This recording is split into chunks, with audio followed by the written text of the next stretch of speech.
Hello, everybody. How y'all doing today?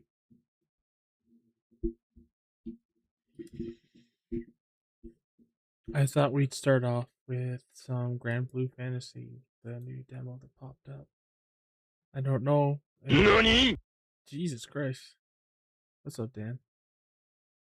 I gotta turn down the volume of my computer.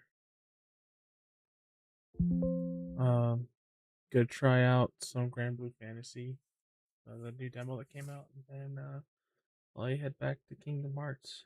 We'll see how it goes. What's up, Dan? Fuck. What's that? It's the guy Gizmo. Oh, I'm deleting it. I gotta get a better picture of her. Game capture. Hey, there we go.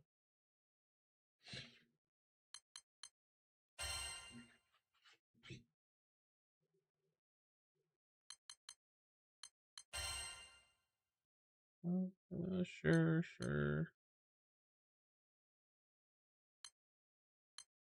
Oh, she's not in here right now. She got mad at me, so she left.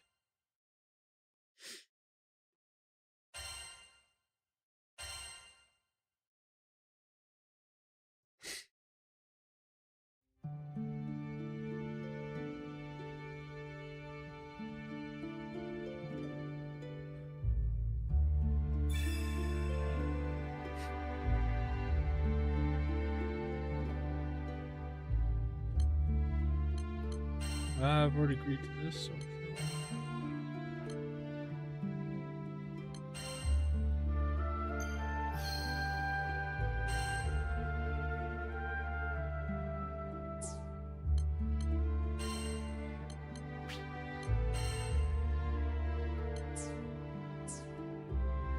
there we go.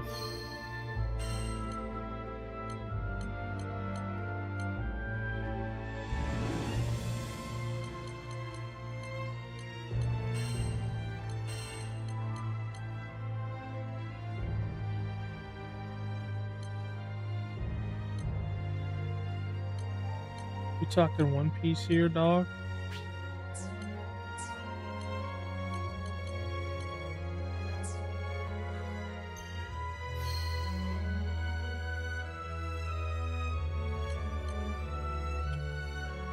Oh, hold on. I gotta.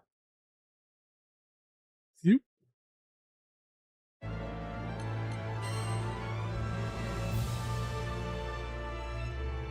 Oh, right. That is true.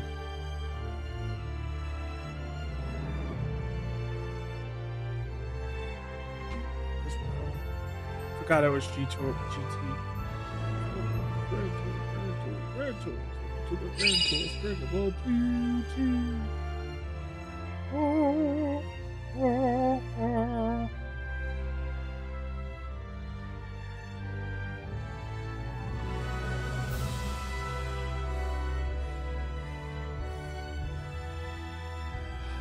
Please enter code display.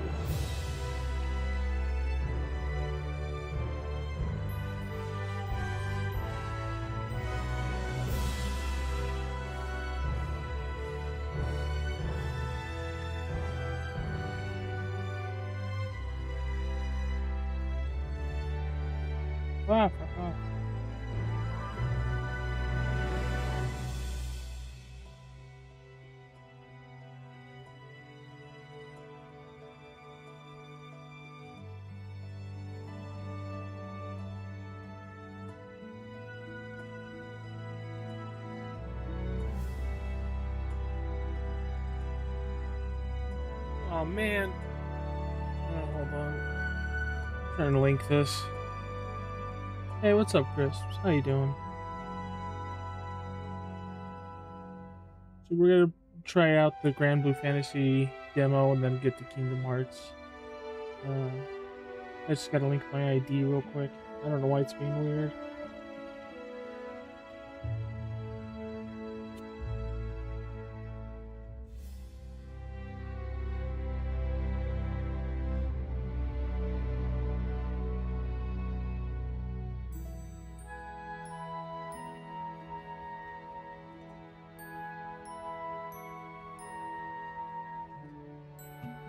I gotta check something real quick.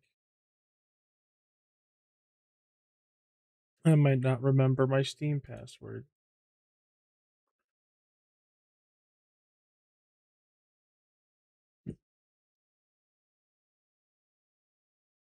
Let's see, passwords.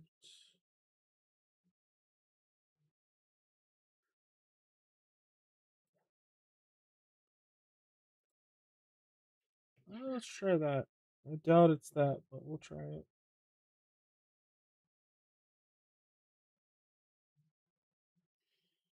Nope, it sure is not. So maybe.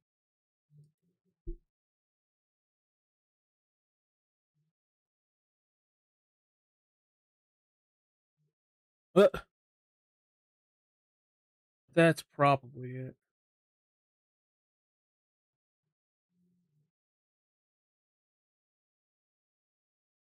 Why would I make that?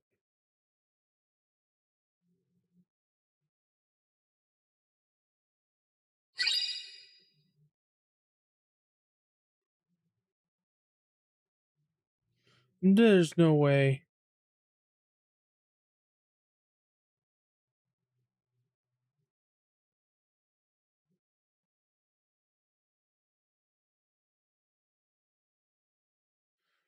Oh, it's gonna kick me out of Steam if I do this, though. God dang it.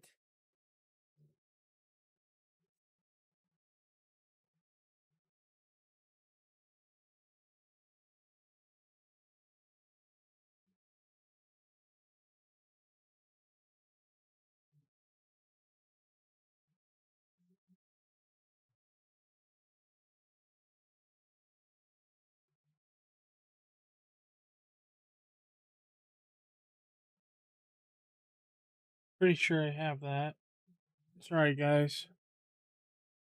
Wouldn't be a stream of mine if something didn't fuck up.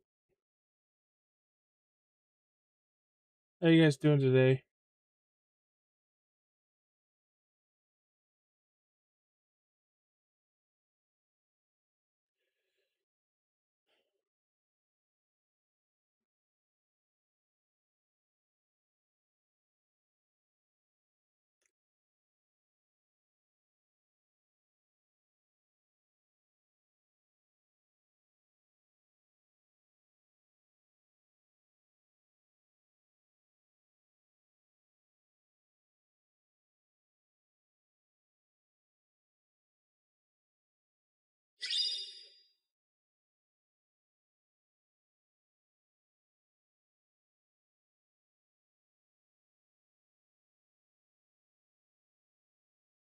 Was watching the Brazil game with my family. Oh, Brazil game? There's some kind of sports thing going on right now? Or, I don't have no idea, man.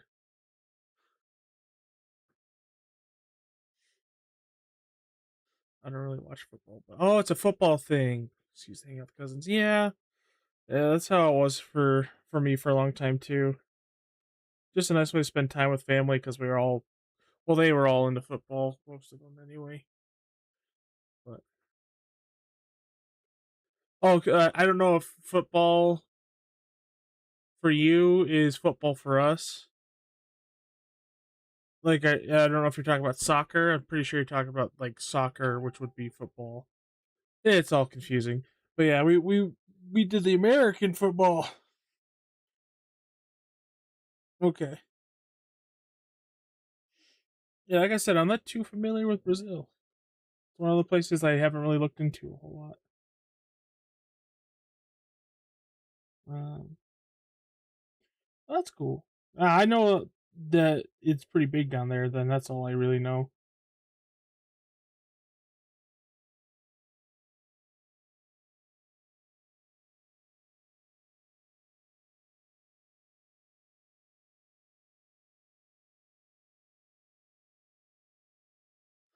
Okay, let me type this in. Yeah, I feel you, Dan. I'm happy it's Friday too. Today was hectic as crap. Today, I'll just say that. Oh my god, fucking 16 layers of verification, man.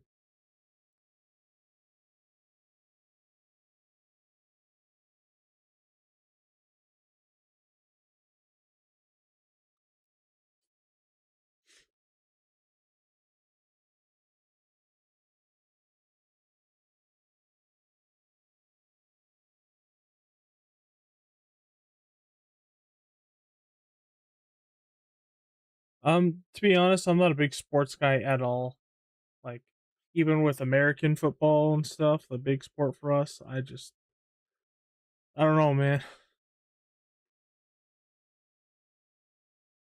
Um,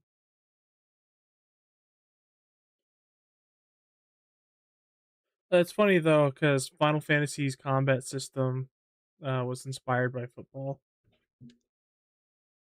American football.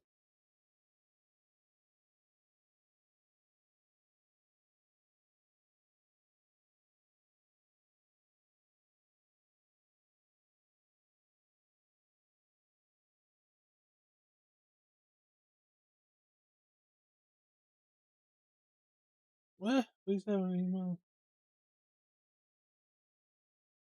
Oh my god, another one? Another one. All right, I had to get another code for my email. The hell?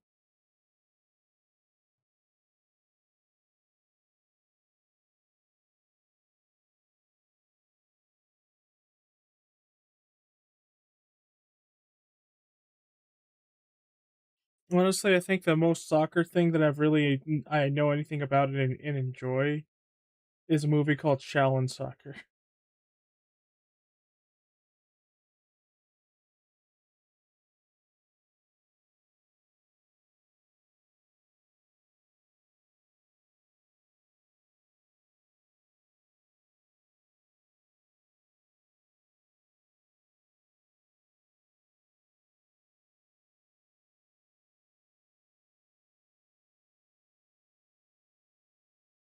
That please try again later. It sure is. It's one of the greats.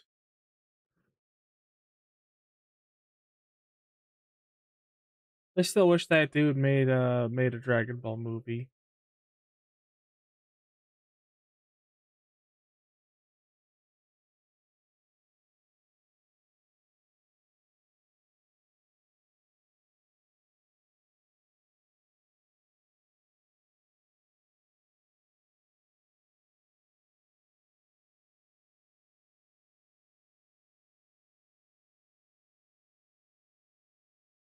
Okay. Uh,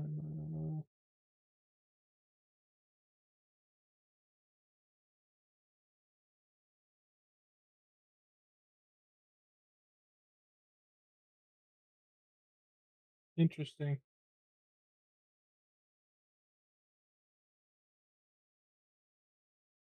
All right, I think I did it.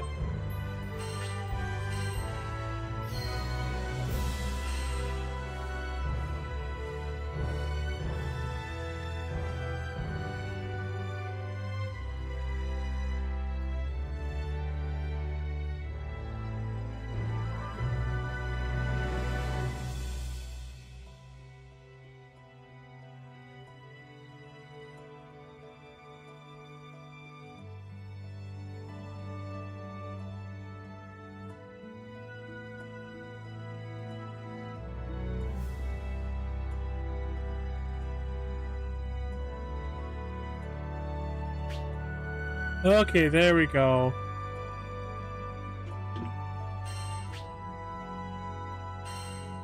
That was way harder than it needed to be. What the hell?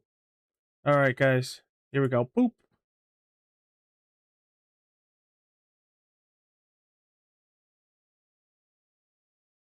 Sorry if I sound really out of it. It's been a rough day. The closer I get to the 24th this month, the more out of it I seem to be. I wasn't even gonna stream tonight, but I decided it's probably better than thinking stupid stuff in my head. Anyway, So here we have Granblue Fantasy Relink. This is Endless Ragnarok, its new expansion coming out.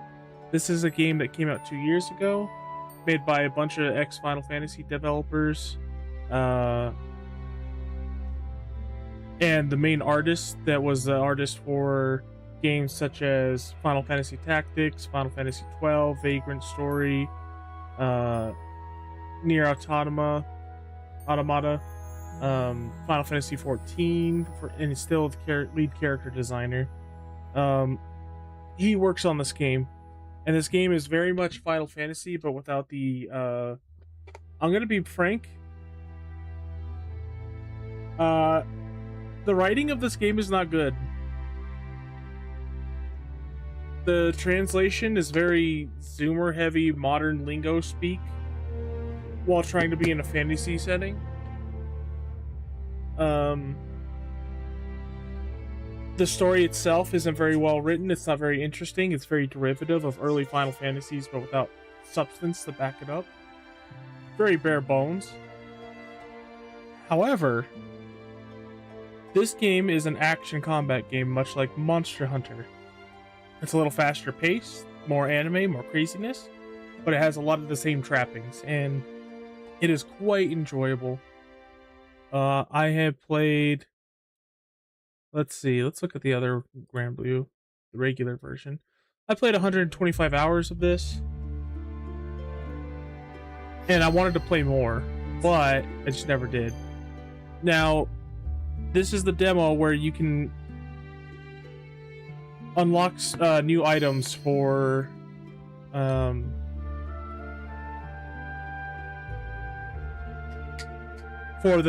expansion coming out.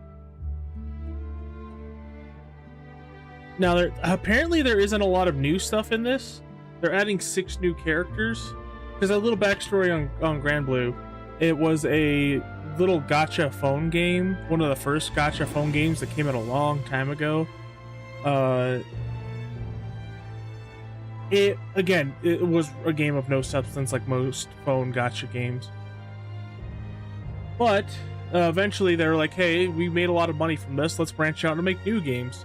So they turned this game's story into an action-based multiplayer game, 4-player co-op mission-based like Monster Hunter. They also made a commission for a fighting game, which is Versus. I think that's what it's called, Granblue Fantasy Versus.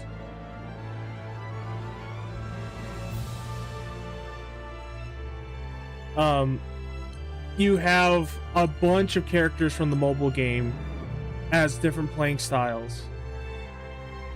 Let's see. You don't unlock them through gacha, thank goodness. You get a ticket, and then you just get the character you want. You have to select them from a list, but they are originally from a gacha game.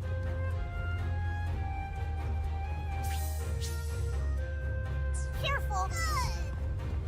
Ooh. Here, hold on. I'm gonna have to turn down the graphics.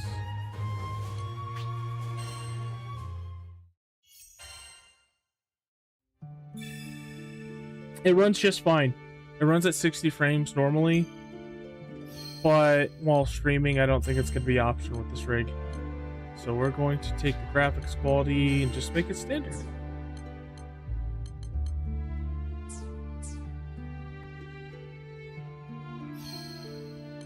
Wait, wait. Please restart the game. Okay. Now we'll go back and open it up. Where the fuck is it? There it is.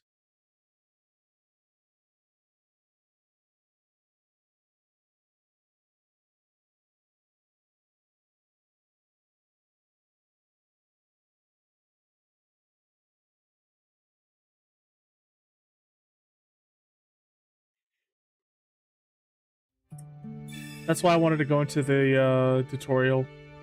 I wanted to see how we're looking with stream running. So a standard, how am I looking?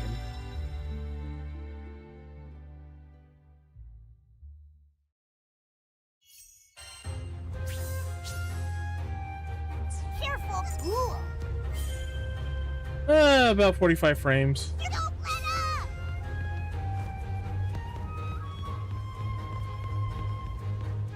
Oh, it wants me to dash. Great! So you get to pick You got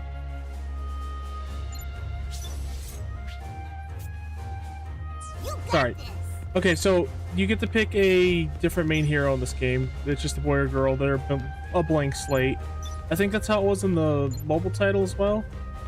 Keep going. But they're pretty unique with their gameplay style. I believe they go to a 4-hit combo and then they can unleash a super.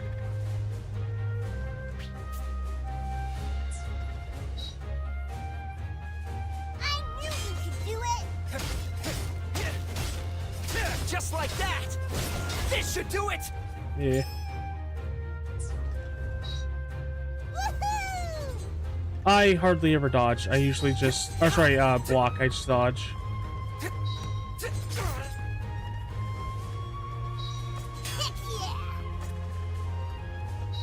yeah! Yeah, see, you can hear the little dragon. Heck yeah! It's kind of cringe.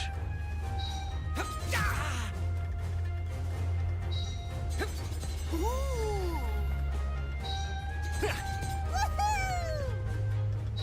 Yeah!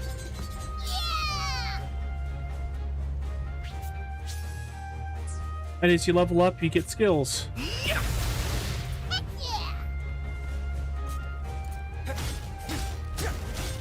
It's looking good! Just like that! His whole thing is that if you keep comboing, you'll level up his arts, and his arts will get a big upgrade to him like that.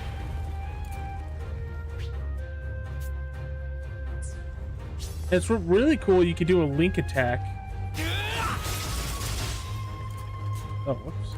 Which allows you to like gang up on the enemies at the same time with your allies. It does a slow-mo. Just like that! Once you build up that blue bar on the dummy right This there, should do it! Wide open! you can hit a link attack, and if all 4 of you land it, it slows down time and you all can do like big burst moves.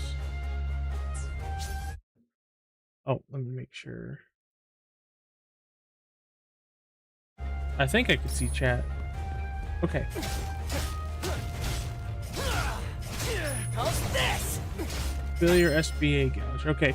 And then once you get enough points, you can use a limit break. Won't fall. Not now, not ever! And then you can take turns and link that up with other teammates. And then you can do a full burst, which is basically doing a big finisher based off of all your damage from all 4 of your limit breaks. This is a very good co-op game.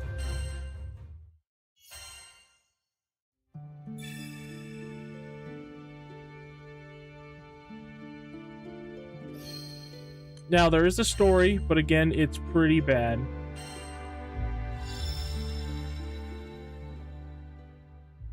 I'm not going to mince words. The story is pretty bad, but the character designs are phenomenal. The playstyles of all the characters are really good. Every character feels different and distinct from the other one. If they can nail a better narrative, then I think they got something really special here.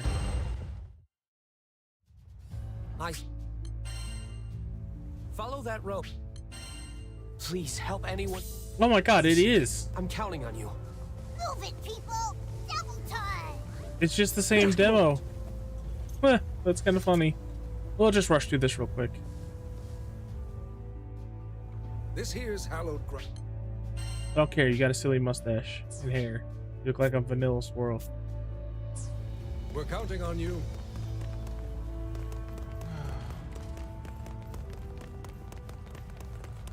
Also, it's got beautiful freaking vistas, man. Like, look at that.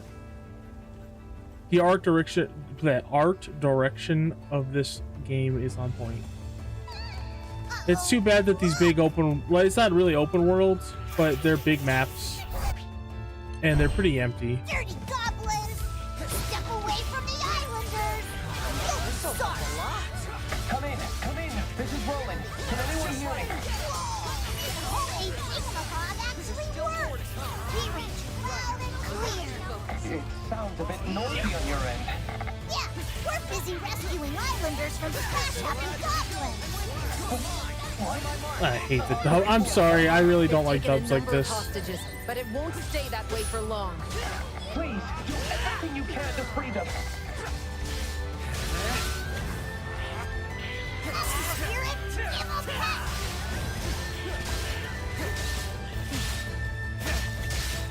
Now, I've got Nothing. Let's do it! Amazing as ever, Catalina. all in a day's work. Which really sucks. They put a lot of work into the voice acting interactions with the characters. They don't really have substance. I'll always be by your Did you side. like that?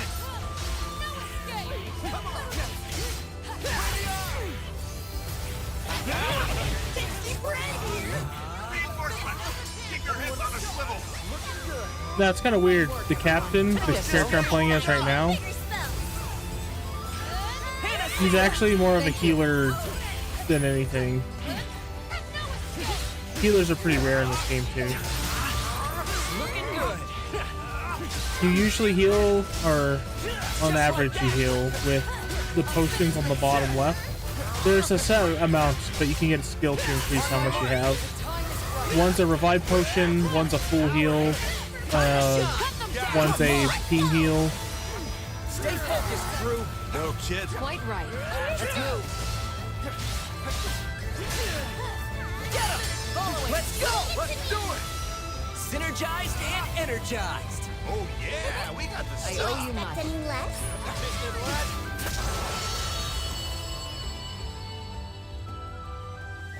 There. That's the last of them. Now to set the captured people free. Gonna rush through this. Because honestly, the game gets better once you get through the story and you're just doing boss fights.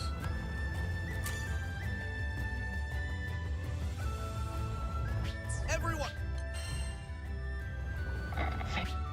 It kind of feels like Monster Hunter Are the erratic winds mixed with causing Final the Fantasy goblins to mixed with act violently? Xenoblade.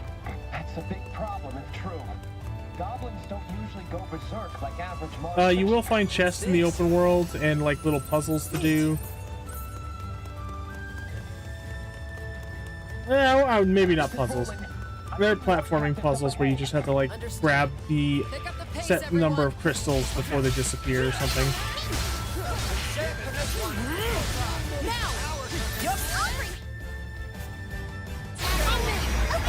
And see, this is what happens when you build up the link to 100%, and then everybody hits a link attack at the same time.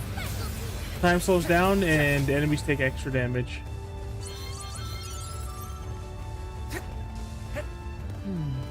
Doesn't this island remind you of Port Breeze?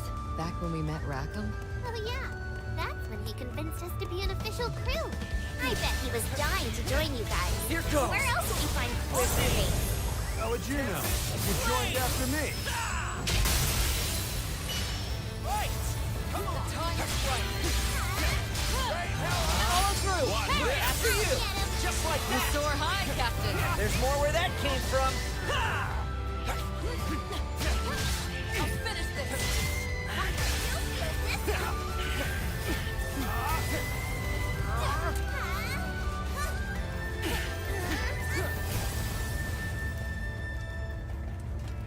Interesting. Wonder if I can actually fight those. Oh no, the bridges are in pieces. We'll have to get our feet wet. Mind where you step, everyone. I'm moving as fast as I can. Keep those goblins occupied. We will, Roland. You just focus on flying. Yes, but never mind. You're right. I'll put my trust in these guys there. Close call. Let's patch you up. Oh great. You know how to shoot the bow. They'll need time to reload. That's when we charge.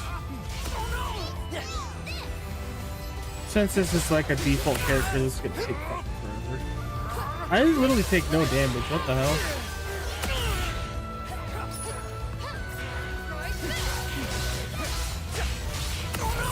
Close call.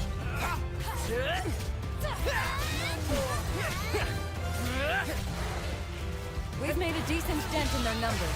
Keep at it.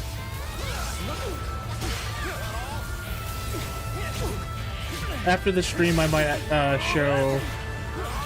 Ugh. I might show my main profile. I beat the hardest boss in the game. I had to do it solo because my group was kind of like, nah, fuck this. And I kind of agree with them, but I'm stubborn, so I went back and killed it. In some ways it was easier, in some ways it was harder. It should be safe to free the captives. It's got a really good revive system where if someone gets down, they're not dead and out of the fight. There's like a stamina bar you have, and the longer they're down, the more it drains that stamina bar. When the stamina bar reaches 0, then you lose. Everyone, thank you. Like the whole party loses. Oh no, the windmills have come under attack. Oh, this is what I was talking about, like little platform puzzles. What the hell?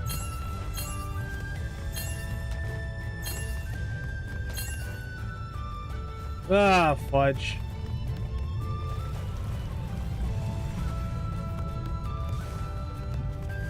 I'm gonna have to lower my graphics to minimal if I'm gonna stream this today. So I'll finish this story mission and do that. Just a few more stones. Oh well. Wonder why the gobbers going after settlements. They usually steer way clear of towns. With more people fleeing the area, The they heck? could see this as their big chance to expand.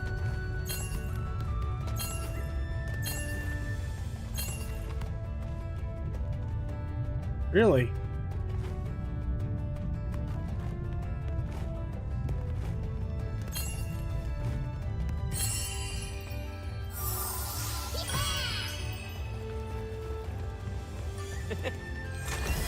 Yeah, it's just fun little stupid stuff like that.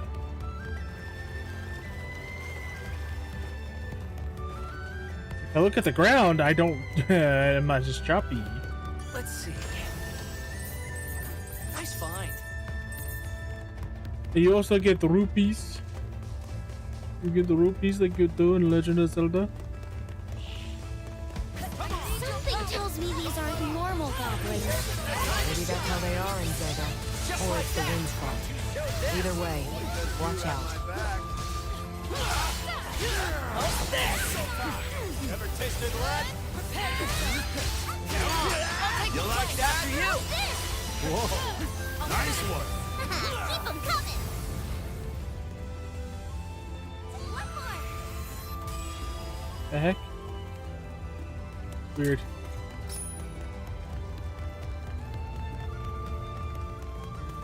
I'll be there soon. Please, hold out as best as you can. Roger Dodger. We'll lock it down. See, I hate that. I hate that so much. Roger Dodger. Good find. Please, do your best to defend them. Didn't even burn that big window. Good. I don't think that's part of the reason why this game didn't take off, is because the narrative kind of sucks. Don't get But everything else is great. What's great is that they thought that this game wouldn't do very well, but it blew up, and they decided, hey, we're gonna make an expansion for the fans. We fight as one. You're the best! Well done. Take that, stupid shield. Fucking annoying. Stay at the ready. Yes. On my We're not mark. left behind.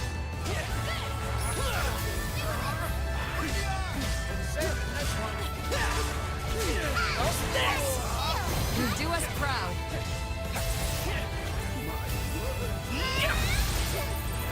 Oh, you're in for it. Let's go! Up and play.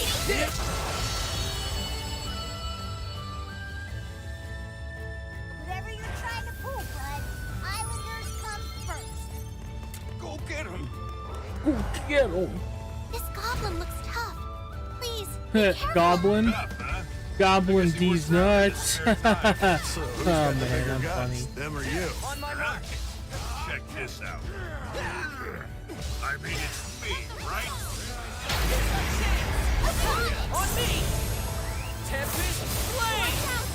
This isn't your average goblin.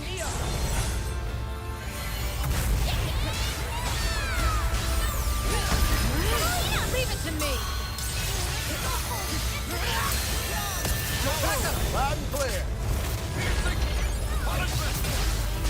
And then once you get all 4, depending on the element of whoever started it, you'll end with a giant spell like that. It's One more group accounted for. Nice! Give him back that sweet, sweet freedom! Give it back that sweet, sweet freedom. Kill me. Kill me now. Thank you. Those poor folk are safe thanks to you. Great job, everyone. All a day's work. Now, we should return to our search. No, this is awful. You have to rescue them. I'll lead the way. Can I please have control of my camera? I pray we're not too late. I'm curious if I could fight those. Heads up, people. This'll help a lot.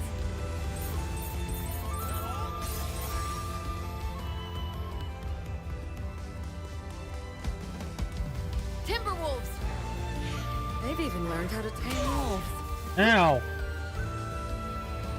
Look, I'm invincible. I don't Can't care. hold out on their own. We're their only hope. Oh, that sucks. Now we're cooking.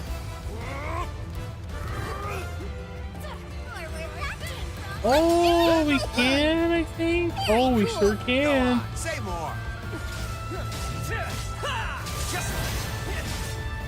It's kind of sad that there's so many like Let's end this. On my mark. Don't overdo it, non-boss yo. enemies that are kind of wasted in this game. Just getting started. Because they don't really do anything interesting with them. Been saving this one.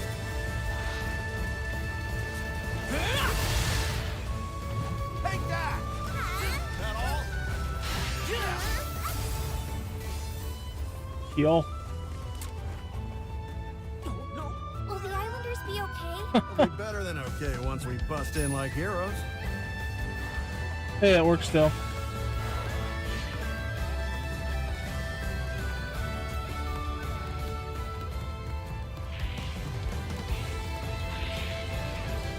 Now it's on. Prepare yourself. We made it, Roland. About to start fumigating the place. Thanks, buddy. That puts my mind at ease. Buddy, seriously? I'm at least 5 years older than you. You wouldn't believe how old I am. Which will make Just you like that. My lips are sealed. On my mark. This one's I can't stand the writing. Score one for the winning team. The honor's all mine. Let's blast the next one too. Looking good. Time to shine. Yeah. Nothing We're to almost there. Push through. Because you had my back. Boom. Now. Follow it. You're in my You're sights. mine. Here's our chance. Oh, that's not great. Come back.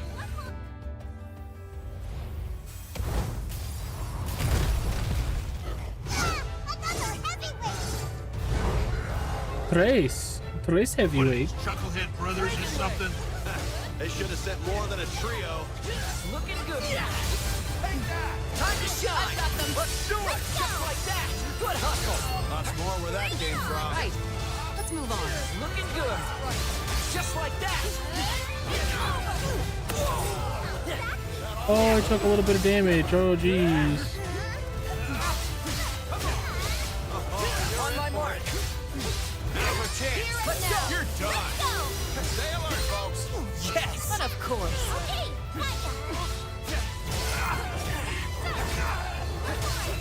Get off my back. Ow. Get off my back. Look alive. Way ahead of Show you. them. Like a well-oiled machine. You said it. You're not wrong. Just Like a that. oiled machine. On my mark.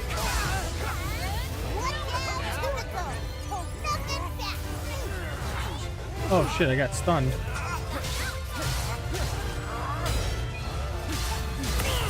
Nope. Don't hold back. All support. Looking good. Can't let up now. Understood. All right, lead the way. On my mark. Heads up. Got eyes on. Permagird. Look alive! After you! Serves you right! On to greener pastures. Very Quite true. right. Let's move. Hey, I'm always ready to go. How's this?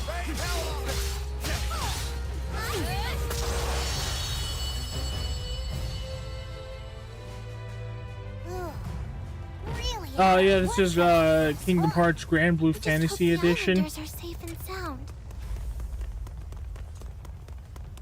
Kingdom Hearts 2 has screwed us again. It sure has. You have no idea after yesterday. Oh my god. Oh my god, I just got so mad. Just who are you guys? Oh, you weird looking Makote. Where's Star Fox? Let's get those people. You'll never defeat Andross. Y'all think this is the Goblin Fort we're looking for? Seriously? This is like 2 missions in one. Oh, we meet again. Can I offer you a nice knick-knack in these trying times?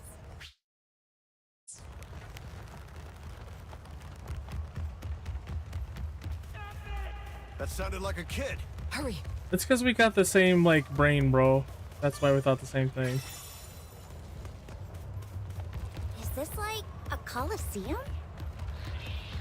Yeah, it wouldn't be so bad without the point thing, Place is but crawling we with had to waste 10 goblins. minutes going Doesn't seem to like they get want to stop. 15k points every single time. Get out while you still Oh wait, it's the can. boss fight. Okay, that's fine.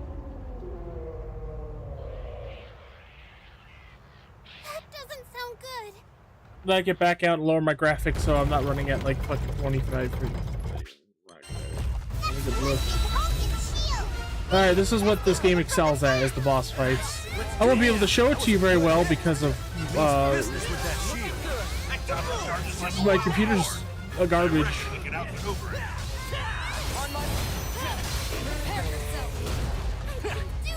This is Rowan.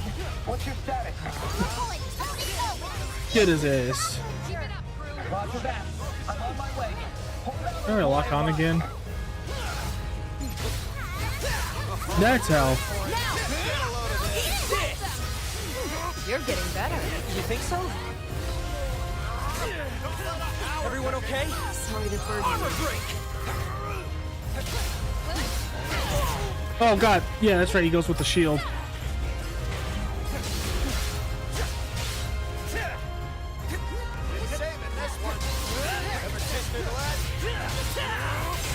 It's okay though, we'll get through Kingdom Hearts. We will. It'll be a little rough, but just bear with me. Sometimes God gamers gotta cook before they just win.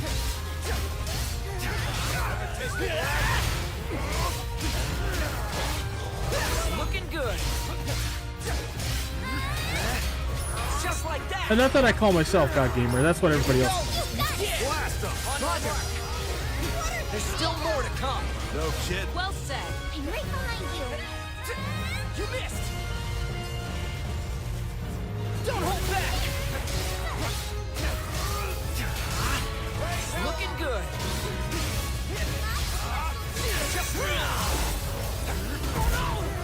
No. Let's go. Get ready for the next one. Understood. I won't fail you. Oh, I forgot his attack name is Reagan Leaf. Looking good. The coolest attack in all of Infinite Undiscovery. Just like that. It's kind of a lame in this game though, I'm not gonna lie. Keep your distance. Ooh. Oh my god. Like seriously, this plays like Final Fantasy 14, but at 14 they actually had good gameplay.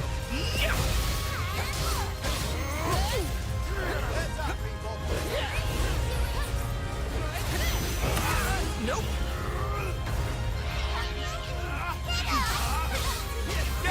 You have my This one. Take this. Just like that. I do not falter. Hey! I didn't say you could do that.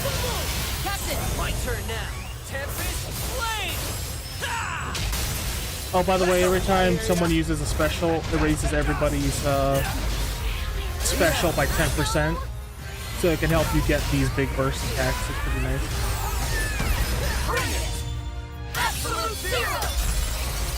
That's the name of the expansion for Final Fantasy XIV. Oh, wait.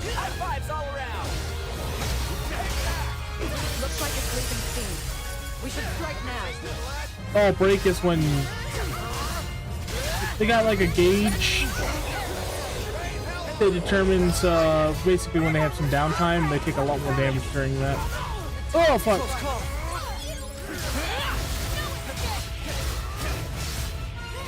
Looking good. Just like that. Say your Just like that. Sure showed them. I'll always be by your side. On my mark.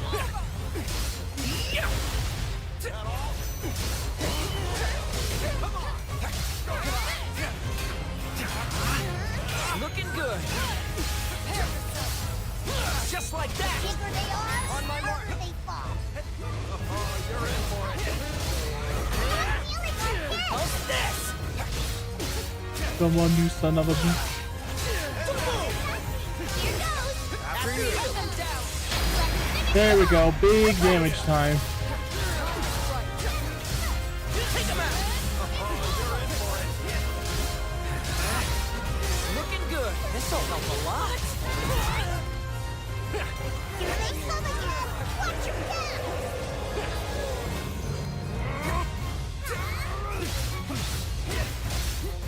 Just like that. We fight it on the.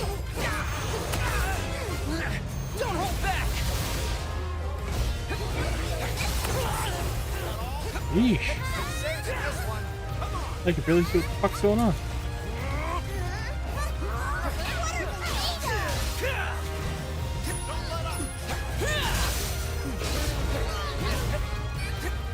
To be honest, the captain's one of my least favorite characters to play as. Looking good.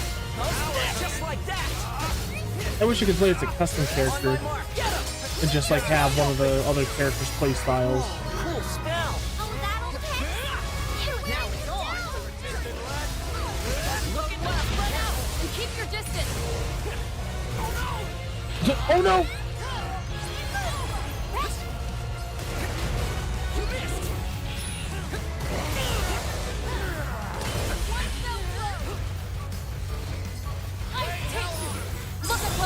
Oh, I think Nobuo Uematsu did some of the music for these games too, if I'm not mistaken.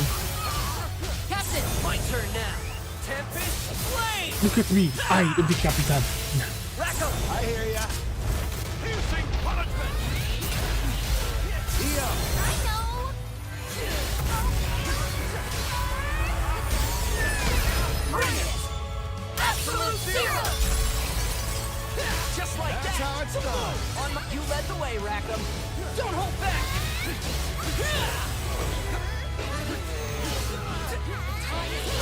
hit them now. They're my sights. Excellent shot, Rackham. You weren't half bad yourself. Just like that. On my.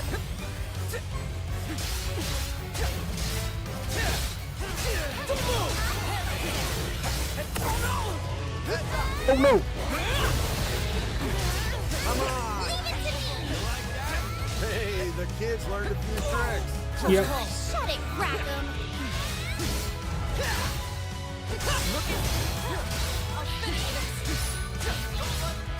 Just like.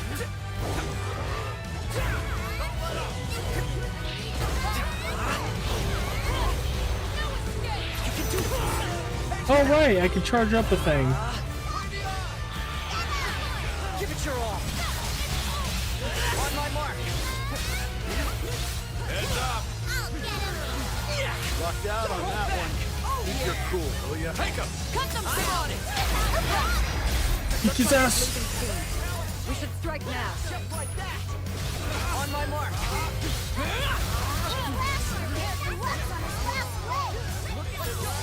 Just like that. Oh jeez. Hey, look at that Kingdom Hearts 2. I can dodge in the air. I can dodge in the air, Kingdom Hearts 2.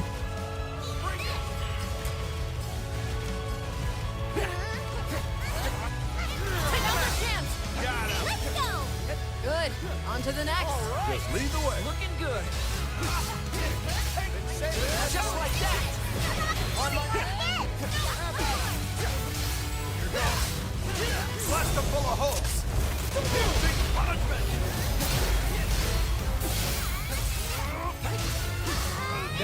I'm here. I will say the NPCs are really good about timing that.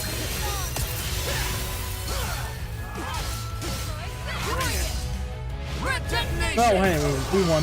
No grumpy gobble's gonna one-up us.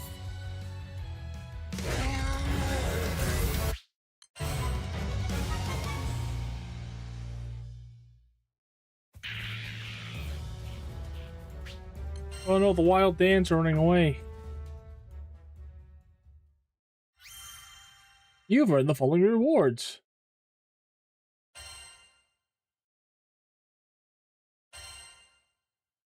Oh, thank goodness. I much What do prefer you the think is missions. out there? At the end of the sky realm. It'd be interesting if you had a world map to travel, but you don't.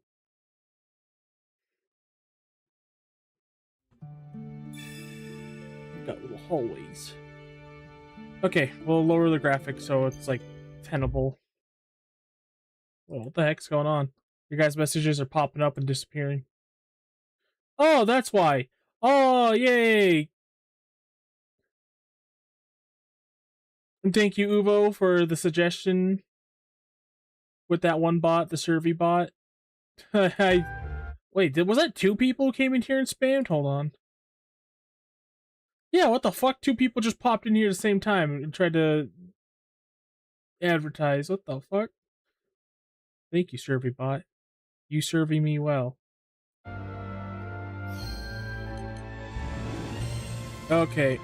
We're going down to custom. That means... Oh, whoa, whoa, whoa. What? Standard is the lowest? Okay, this could be a little rough.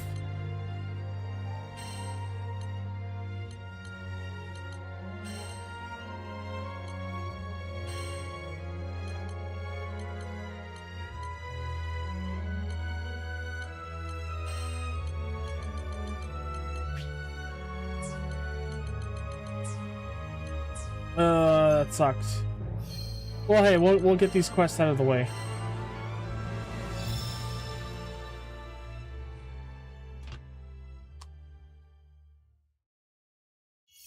Well, at least I know now. I have to get my new computer if I'm going to play this on stream, because I want to play the expansion when it comes out.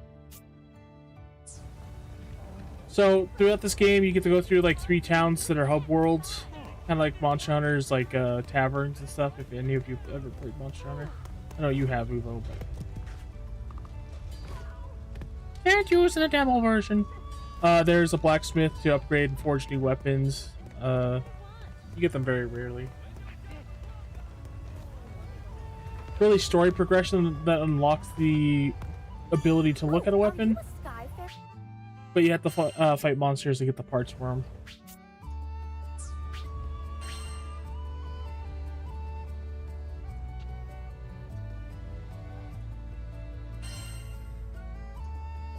Here it is. There he is.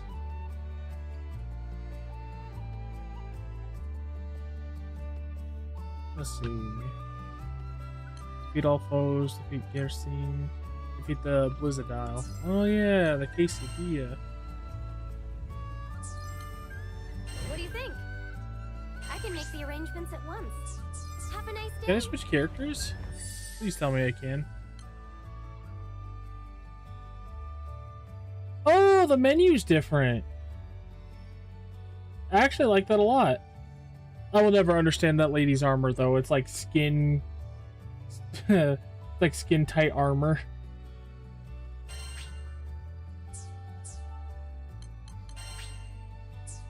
Okay, let's see. Ooh, this guy. Oh, he's so cool. He could basically like summon Knights of the Round Table. Beatrix. Oh yeah, she's the new person. See, it is a dragoon. This little Yoda motherfucker. He's a ninja. Siegfried is a Dark Knight. He's so cool. I love Siegfried. Lancelot is a viper. This not Narmaya is samurai. This guy's a monk. Gondo Zoga, whatever. I don't know what Charlotte is. I believe a black mage, machinist, red mage. Yeah, so that sounds about right. Now, I'm pretty good with Siegfried, but this lady is the new character, but also Cialfam. Agent Beatrix on the scene. Excellent choice. Too bad we can't get Eugene out here. Charlotta, I think, is the really good buffer. No, that's someone else. Yeah, like, her design is very weird. She's able to turn her whole torso. It's like that's not actually armor. It's like some kind of weird cloth armor.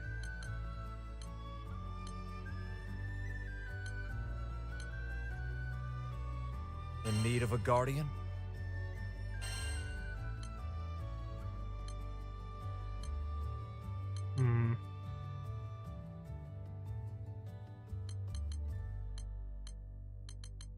Need a pro, eh? I think we'll be fine. She looks kind of cool. I don't like how revealing she looks, but that's just personal preference. Okay, what do we got here? So we got the basic starter weapons and then some kind of... Oh, the stunners. HP stun. What? The other one's so much stronger in terms of like how much it raises my... Oh, because... That's right, this game has a weird thing where like the more HP you have, the more higher your battle power goes, more than anything else. More than any other stat. This sword looks cool, we're gonna keep that. Ooh.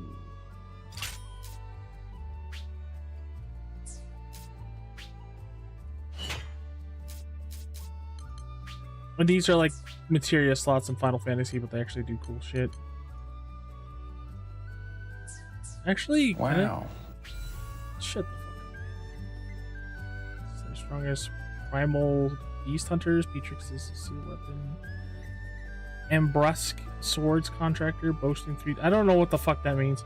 Beatrix creates various combos with X and Y. Press or hold Y to rotate Delta clock's hand. Plus for to switch between unique attack, defense, and healing plus. Oh, so she's a red mage.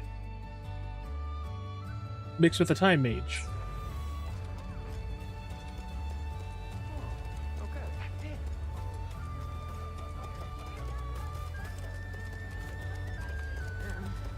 I'm gonna see if I can go to the training dummy.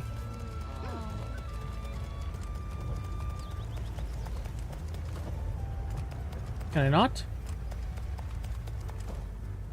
I guess you can't go to the training dummy, you just gotta play a mission. I'll play one mission as her, but then I'd like to play Cialfam. I apologize for the frame rate. Hello there. Here it is. Would you take this one? Please be careful. Wait, did I just make... Come again. Okay, no, I'm fine with doing CPU. So you can party up with NPCs in this game, or you can party up with people... Wait, no, I don't want... How do I cancel? I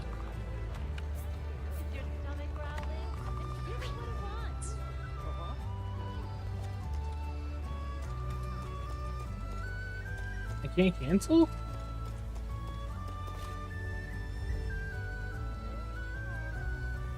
Like, look, the vistas are really beautiful in this game.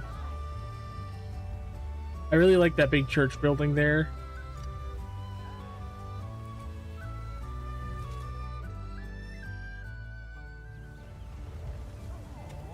Is your stomach growling?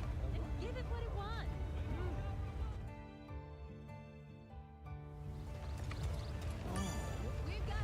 Yes, can I help you? Right.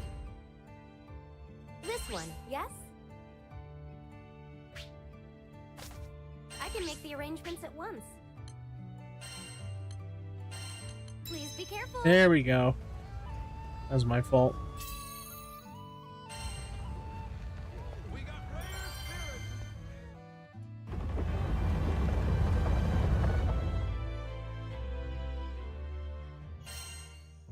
Alright. Let me at it. I don't like her design. Like her hair. Bring in the whole circus, huh? Keep on your toes.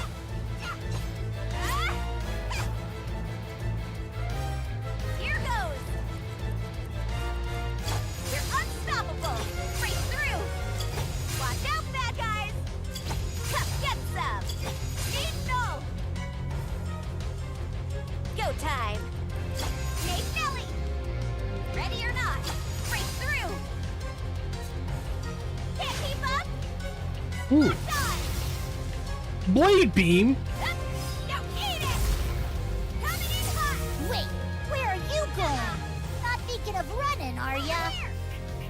She has a... Oh, that's awesome. Hold on.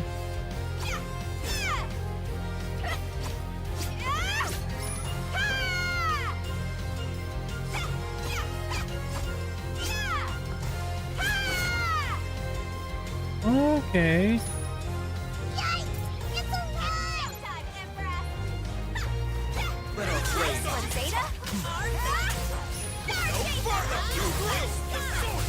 Their attack's called Stargazer? That's awesome.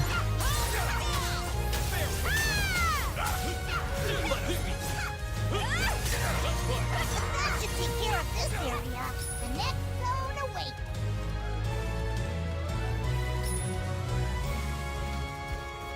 She's like a red mage time mage. Like a red time mage. It's an air raid!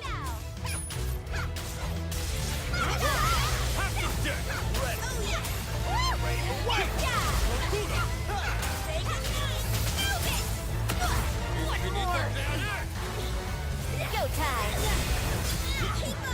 What? Devour causality? Now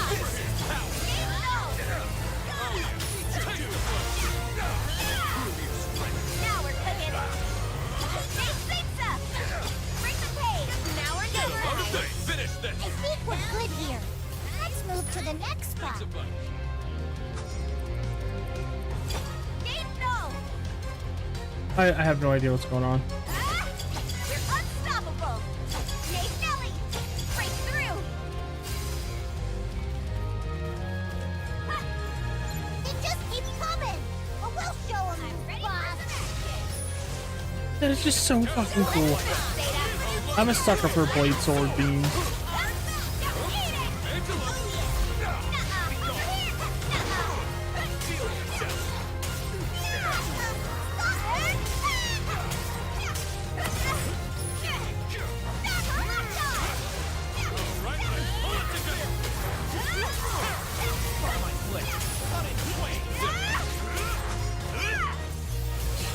Watch out, bad guys!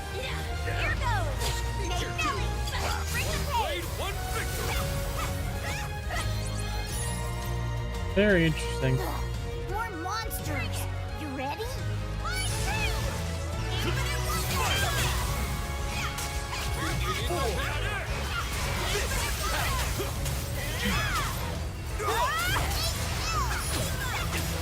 One thing I don't like about this game, there's a lot of like auto tracking for your combos. Into the fray. Thanks for coming to my rescue. Sure thing! Wait, does that mean I'm in? Am I in a turtle? Star Chaser! Beat them to a pump follow. Let's do this! Keep up the good work. Yes. Oh, come on. Every time I'm about to do the Devour causality thing, unless I'm doing it right now and I just don't know it. I'm assuming her attacks are just powered up.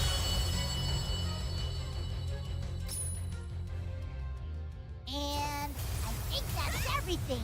You were awesome out there! She's super fast. Man, if she had like a cooler outfit, then I would totally be down to play as her.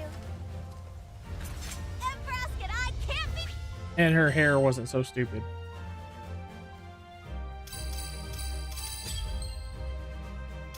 course, she's always the MVP.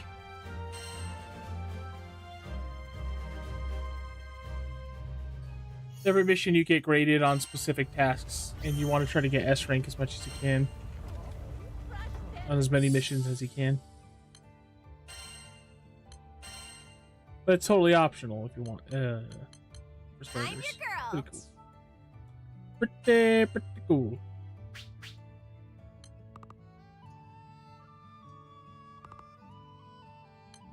But I have the full game.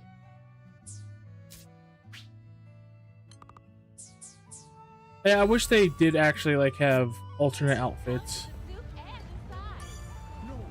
They really just what do you have think? different colored outfits. This one, yes? Please be careful.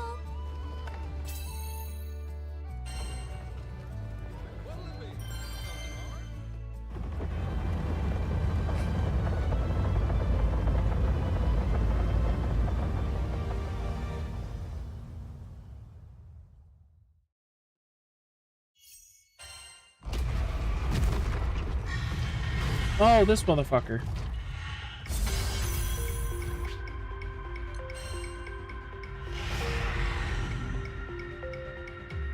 This ain't gonna work out for you.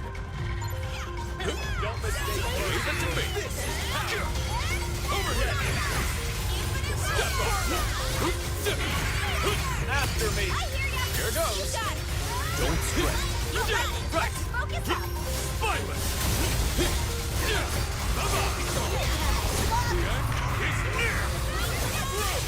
You've tested my patience.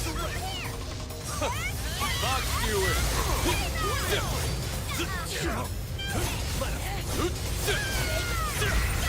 What's the matter?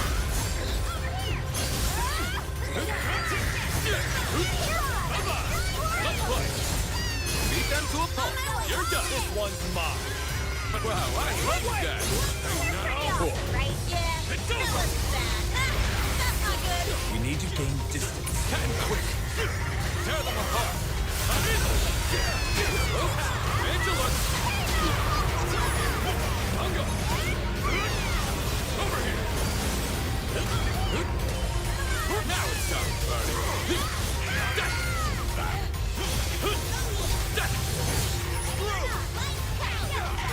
Step up.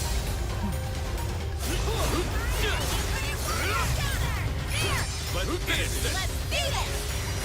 I know pushover. Perish the thought. You face the sword sovereign. Keep it coming.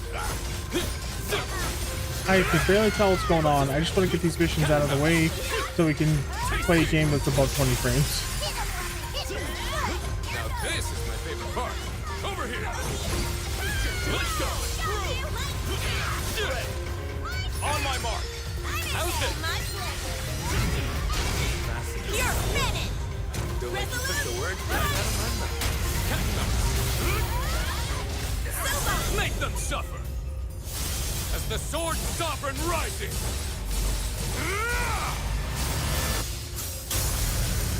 Trixie! On it! Hunger!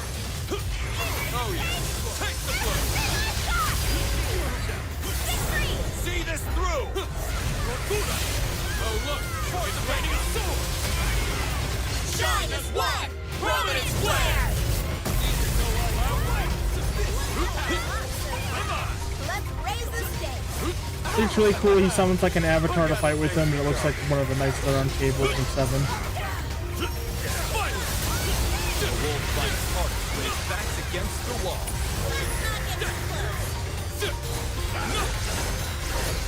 You're done!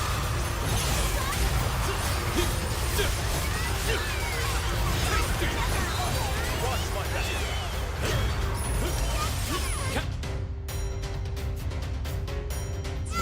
Don't overexert. That sucks. Thought you had me? Speak to me. Too much for you? Hungo! Cat and mouse. Let's play. Come. You got it. Assault formation. Very nice. Let's go for broke. Not a chance. It's on now. Hungo! Got his ass. I knew that CL Fawn was so overpowered because he's you're only supposed to unlock him at the very end of the game by doing the hardest quest in the game if you get him for free. Or you pay for him. He's one of the only paid characters. Surprise! Have some check! Cat and mouse. Holy shit! We gave him hell.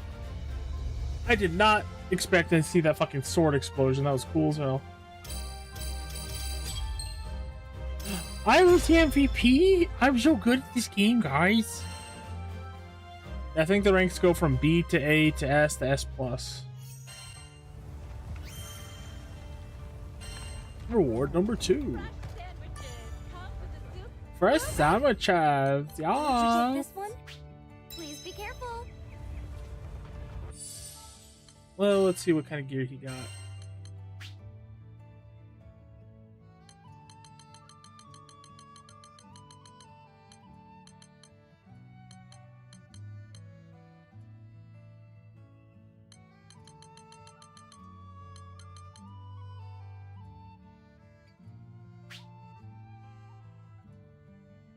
Oh, sure.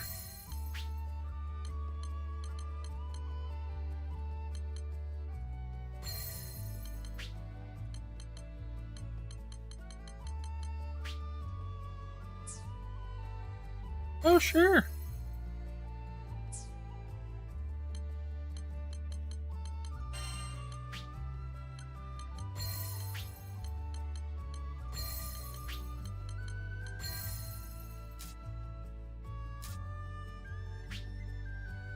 Ah, that's what Cascade is.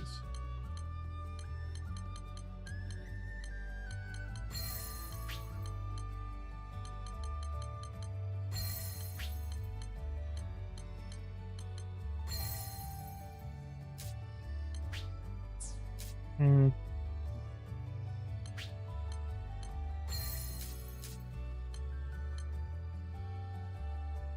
Yeah, I'll be fine.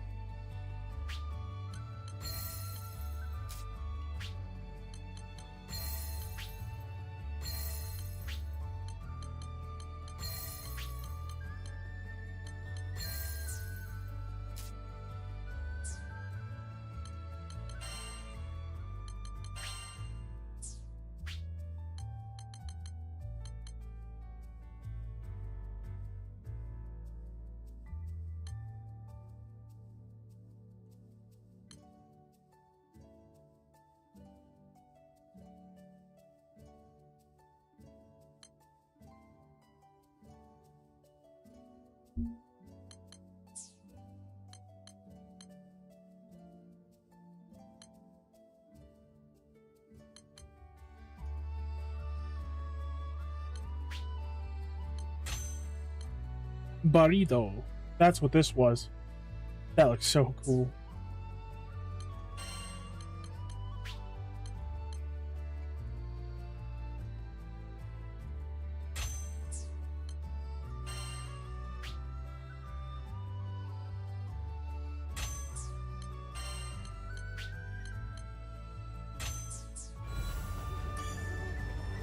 Come to view. All right, see you.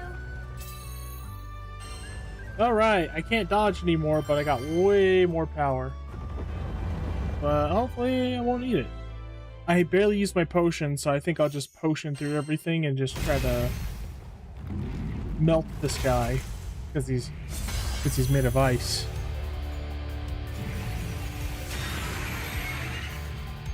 I'm going to ruin their whole career. Take heart. Oh, nice. Hunger. Don't mistake mercy for weakness.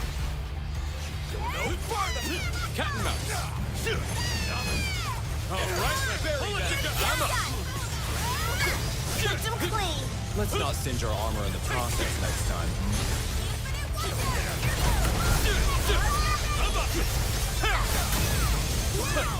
Box to it. Here it comes.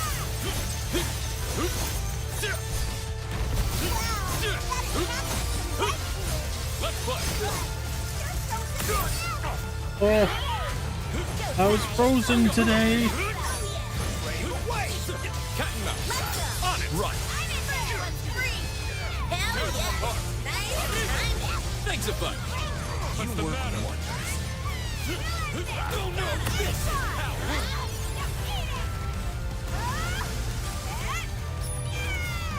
Infinito creare! Withdraw. Regain your composure. Tango! Surprise! Have some follow close. Roger that. Captain Must remain vigilant. Oh, someone's serious. Why was that like in my ear? Nice one. Watch out! Oh boy. Be careful, just in case. Oh, okay. Spread our blades. Watch my back. Oh shit. Oh, double shit.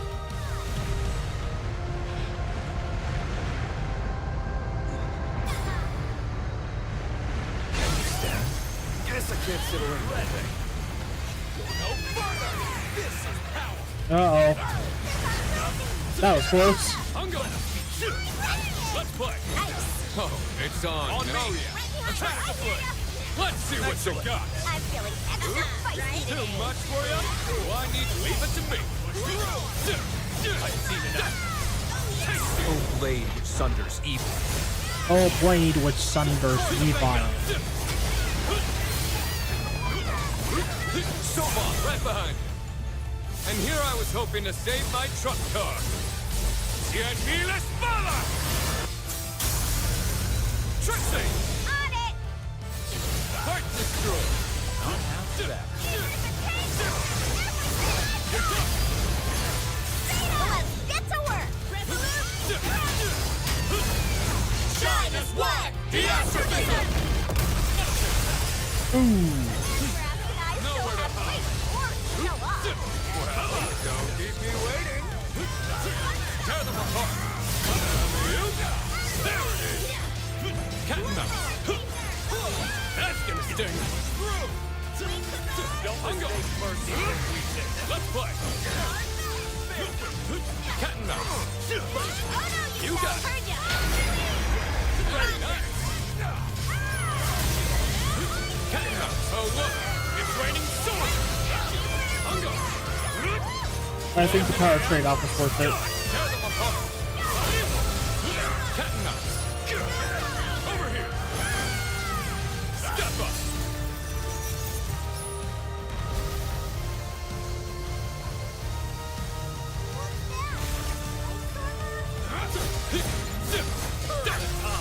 Now it's time. Finally. I'm up. Wisely done. Infinito creare. Careful, B. Try to stick closer together. Caution's the word. Oh boy.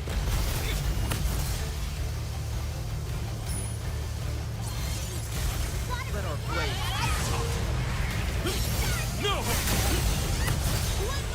Push through! You have my thanks. Oh boy.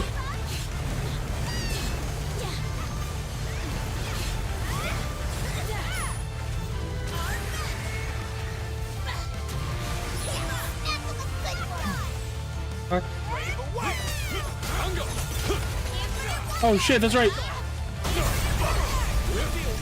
Now! Get a load of this! Great synergy, everyone. More like that, please! Ready for the next one? Cat and mouse! Shall what's the matter? Fatal steel strike true. Hold death away! Soba, right behind you. And here I was hoping to save my truck car. Cien mil espadas! Zeta! Let's do it! Resolute! Oh yeah! Take the play! It's go time! Cat and mouse!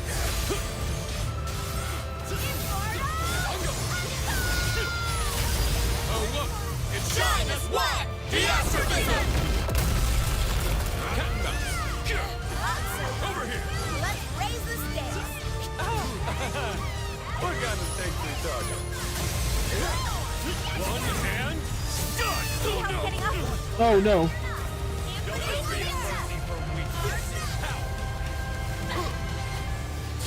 Go further! Cat and mouse! This should do the trick! Let's cook this turkey! Oh, he's broken and we got slow down time. That's like, that's peak, bro. As the kids would say. What's the matter?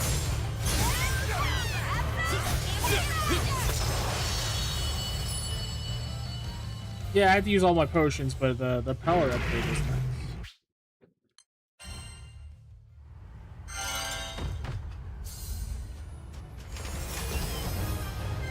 Yay! Rewards! Whoopsie daisy! Did I scare you?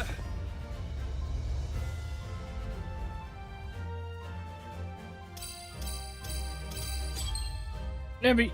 Oh, fuck you.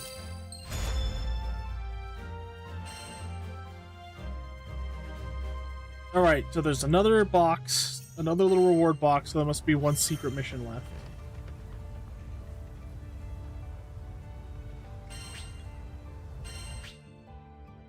Oh, we're gonna fight one of the summons. Okay. Oh my god, please. Is your stomach growling?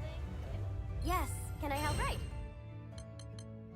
This one, yes? It's in your hands now.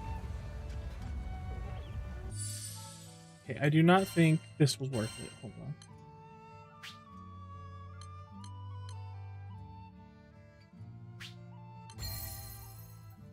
There we go. There he is. It was nice, but man, that was close, and this could be a lot harder fight. And then we can go to Kingdom Hearts and suffer. Yay! I mean, what?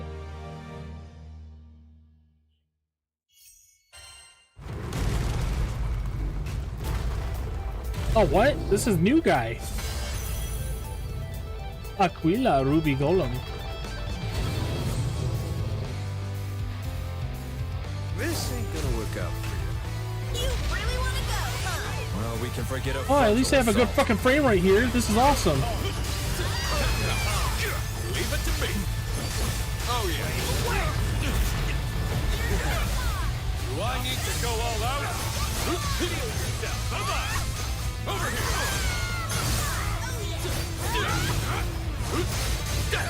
Be calm. What's the matter? Let's play. Fuck.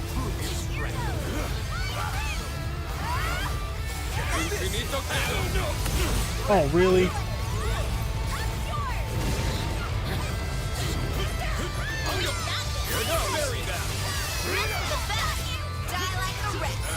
Oh, you tell me. Love that attitude. Cat and mouse. Surprise. Have some dick. This boss song is pretty awesome. Up and up. Turns out I can't dodge. I think I switched up the wrong fucking... Oh well. Tasty. Tasty? Cat and mouse. Let's play. Bring it. Nowhere to hide.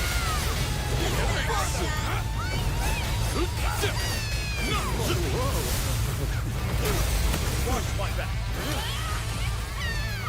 Step up. I'm going straight.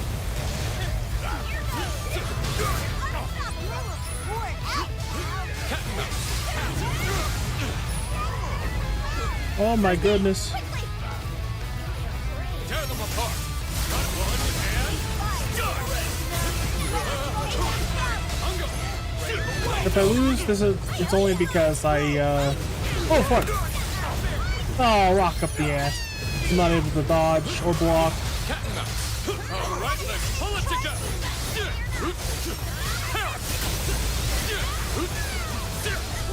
Over here. Oh, easy. I'll follow through. Glad I'm on yours. Let's go, our best. Infinito creare. Make them suffer. As the sword sovereign rises.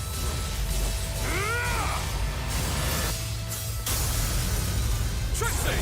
On it! Come on! Give me a challenge! See this through! Start the finger! What's the matter? Shine as one! Prominence flare! I still have great form to show off. Oh yeah. Well, don't keep me waiting. Oh boy. Oh my god.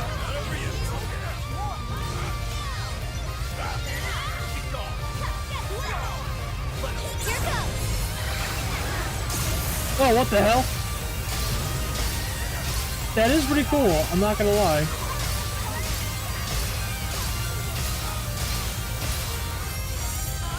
So you can actually summon now. This is turning into more Final Fantasy. I'm totally cool with that.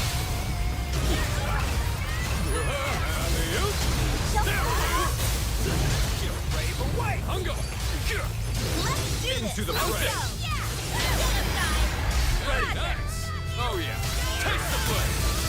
Hungo. Tasty. Oh look, it's raining soul. Do I need to go all out? Tear them apart. Turn them on. Let our blades keep it going. What the hell? Here goes nothing. Cat and mouse.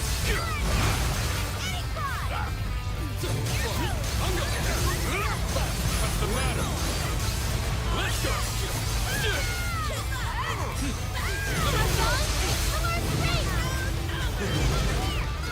This is power!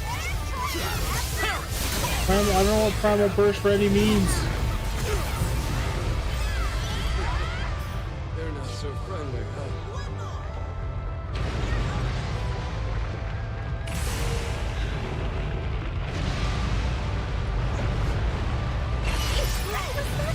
You're alone. Go further!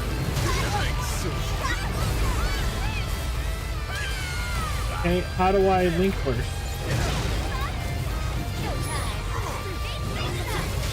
Cat and mouse, over here!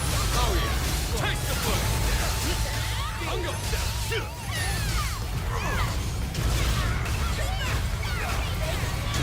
Alley-oop! Infinito creador! Cat and mouse! Step up! Let's get to work.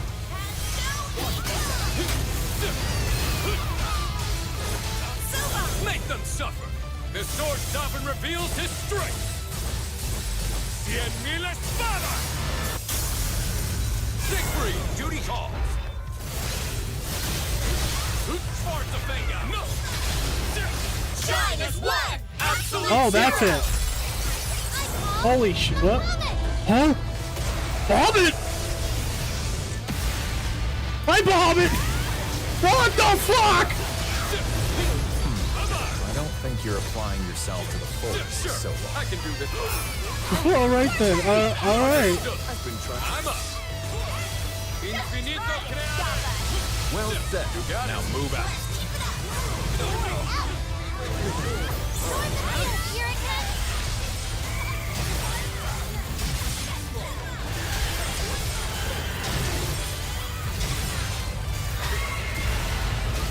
Oh, wow.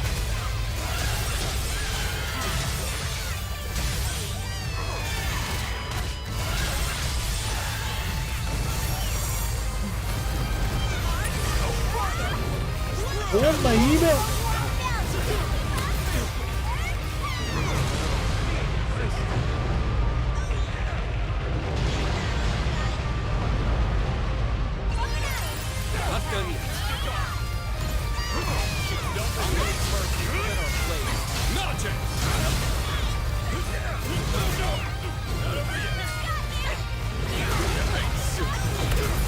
Oh my god.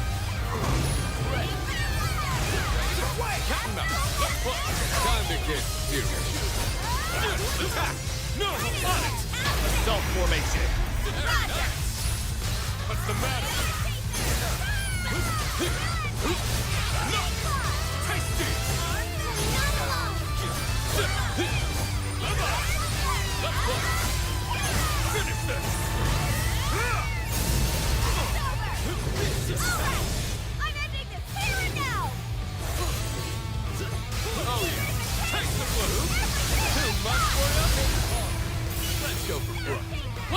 what you got. See this through.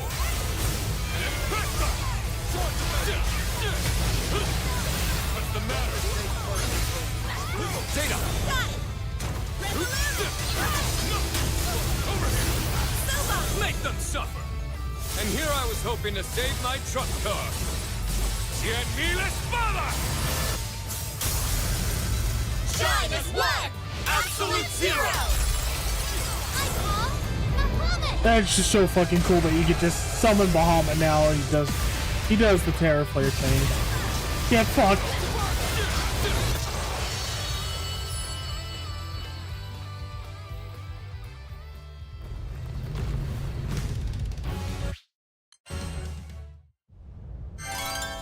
Awesome. Not expecting that, honestly, because I couldn't dodge it all. But they added like a bunch of new features, like the summons and the being able to revive yourself faster. I really like those additions.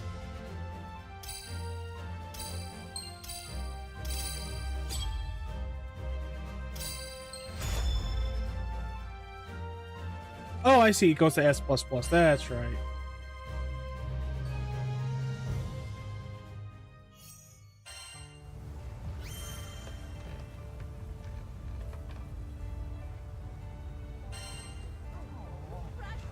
All right. Well. Hello there. No, I don't want to talk to you, lady.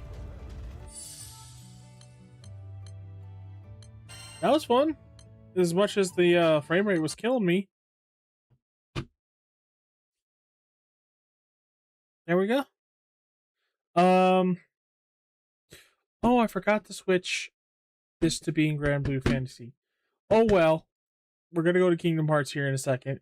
I'm gonna log on to Granblue Fantasy just to see what those rewards were, though. I hope you guys enjoyed seeing what you could, as much as it probably hurt your eyeballs. It's a really fun game.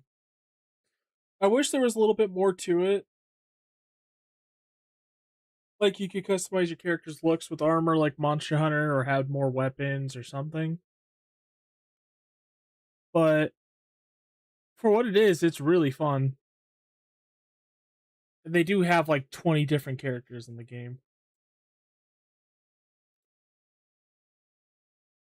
Huh. Granblue Fantasy Relink won't start. I was having this problem last time. I'll have to figure it out later. So we're gonna go to Kingdom Hearts.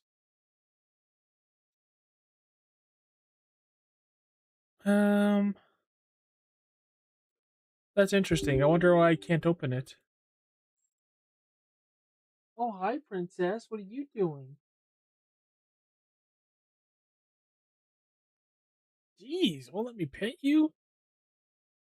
What did I do? Alright, sorry for the long wait, guys. We're finally back to Kingdom Hearts. King of the Mahatsu.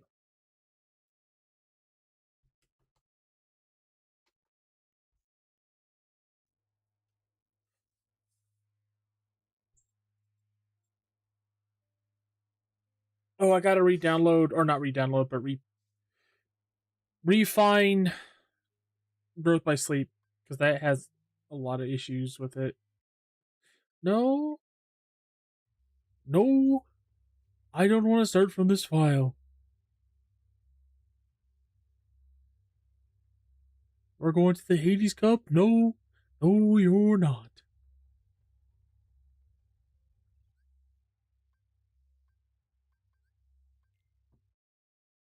I don't like how it makes you, like, forces you to your autosave.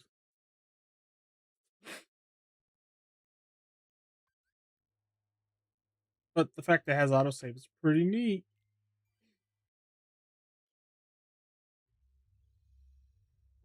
Okay. Let's give it a good college try here. Ugh, thank Crisp. Thank you. I need as much luck as I can with this one, man.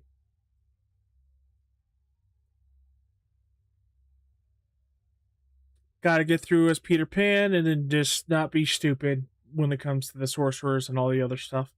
The other day, like yesterday, I was just like, I'm gonna admit I was just kind of being lazy with how I was playing, but That changes here.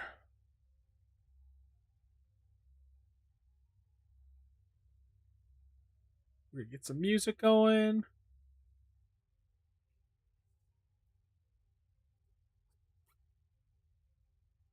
Ah, excuse me.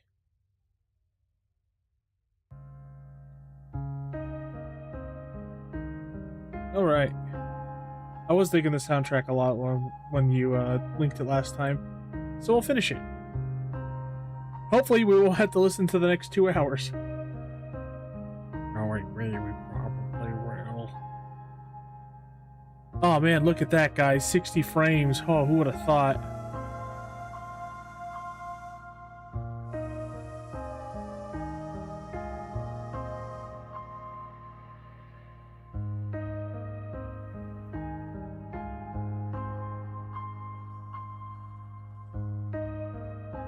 Wait, this is running way better.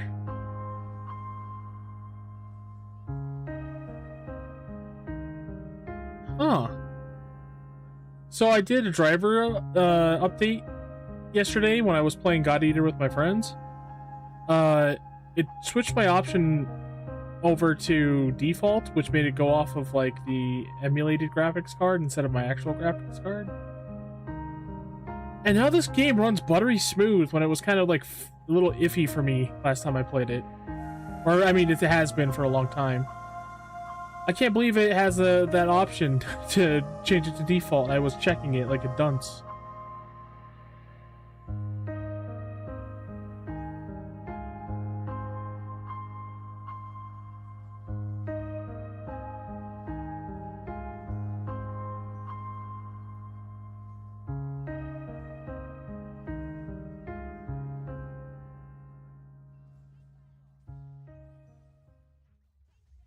Yeah, man, Explosion seems to just suck out points. Suck point!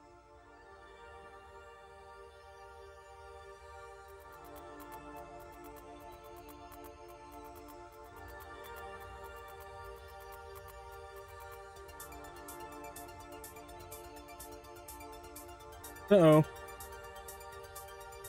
Uh-oh.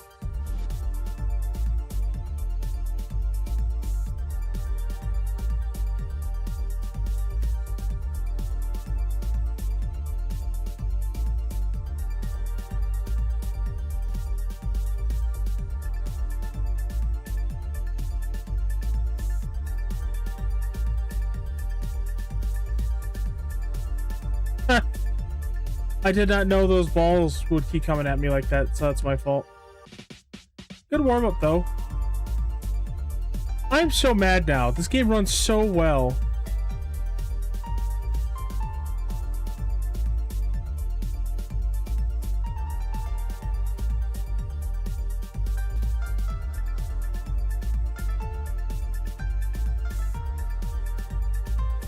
What the hell? Man, really? Their little jab? Okay, I get their Cyclone attack doing a lot of attack, but their Cyclone with a jab kills me? That's some no-name buttfuck Heartless.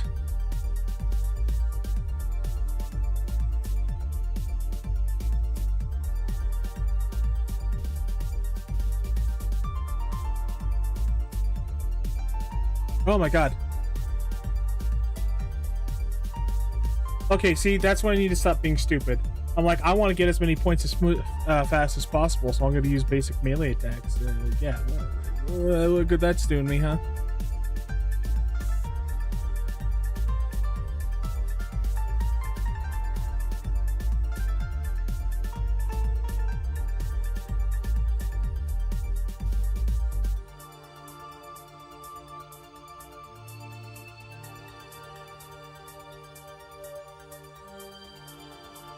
Man, Peter Pan's like literally a psycho. Like, I know I said that last time, but just seeing him stabbing like crazy, like he does.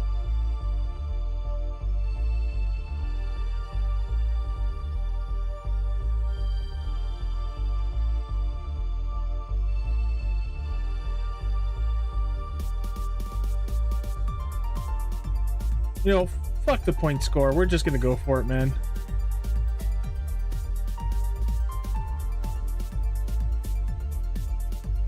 We're just gonna kill him.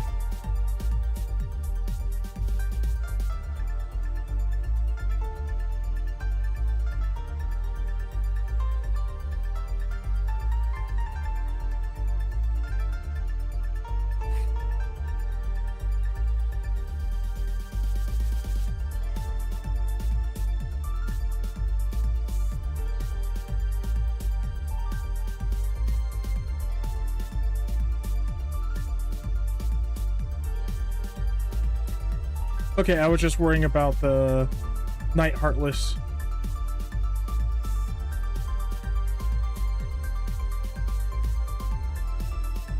Bruh.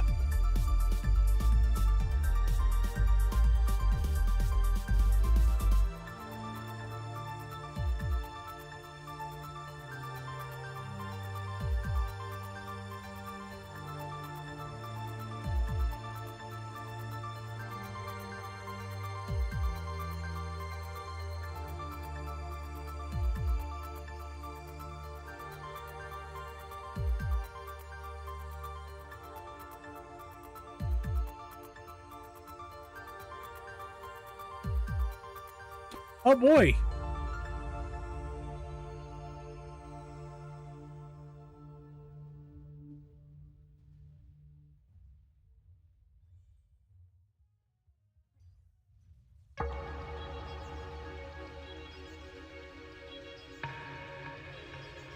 Oh my god, please.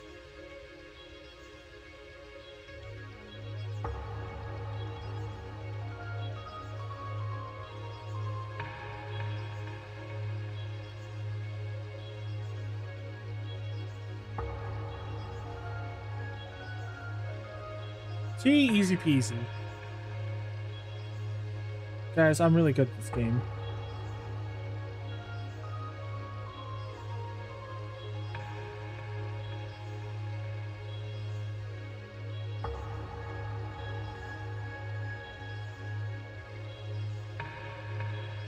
Ooh.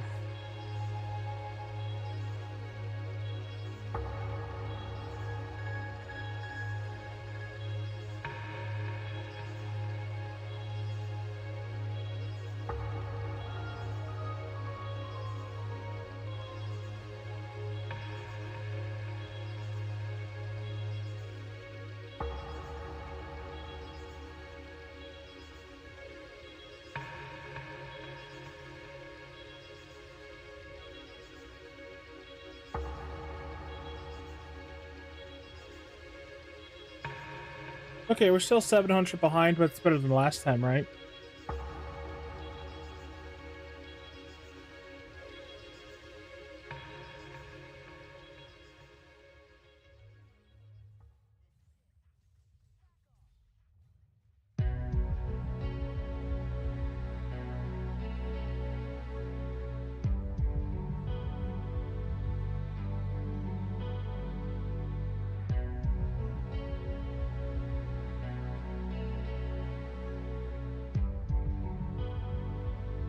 Oh my god.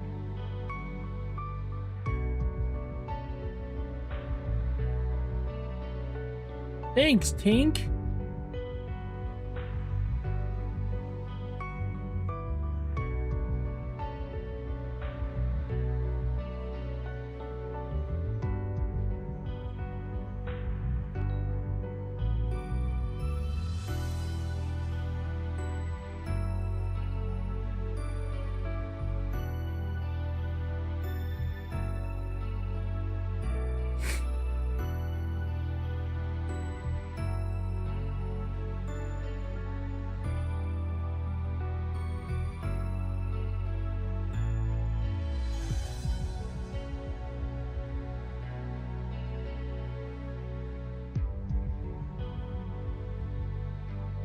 Not taking any chances. We're gonna blow through our MP and then just run like hell.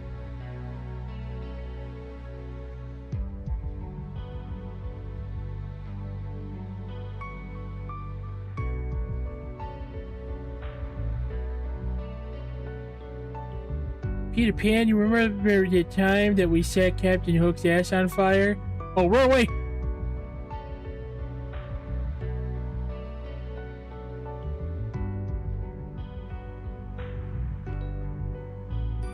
key. It's just, I really don't like fighting Tifa because she just sometimes has like super armor and sometimes she doesn't. Wow. Oh, and wowshin'. Daniel, I hope you know you have the most redeems on the channel with just the wow out of everyone else.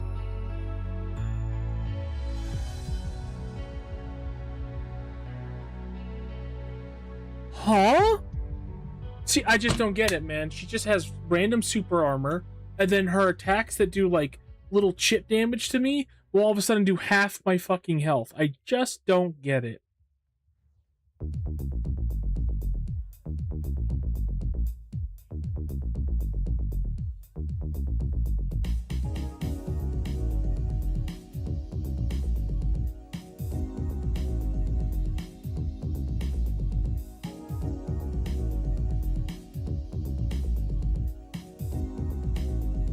I fucking hate fighting Tifa.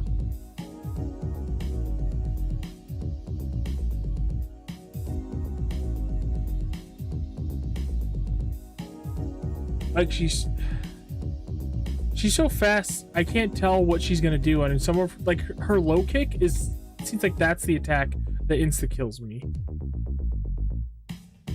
Well, not insta kills me, but it's like half my health.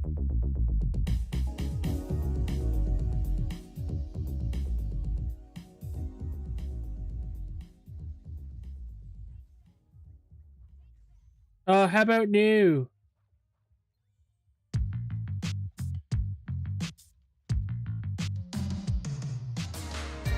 I don't need Sora going, fire!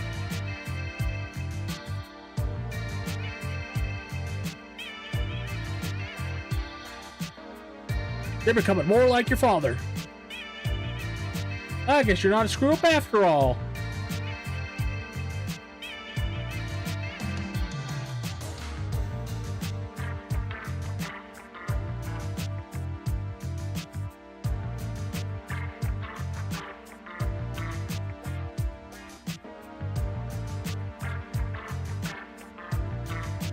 Mother fucker.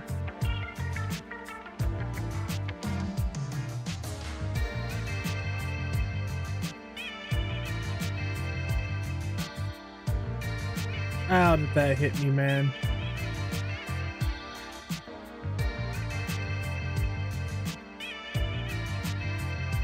Slippy's dead. Nice!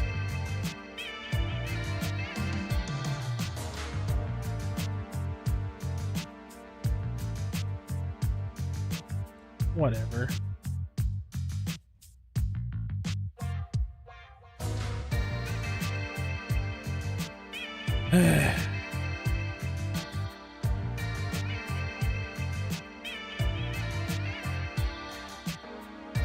Tired of your bullshit.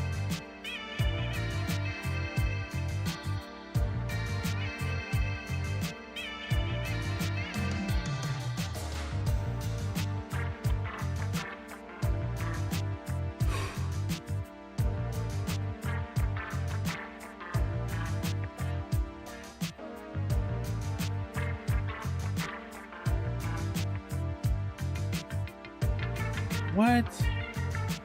I thought those things were supposed to instant die once I hit shift shot with them, but I guess not. I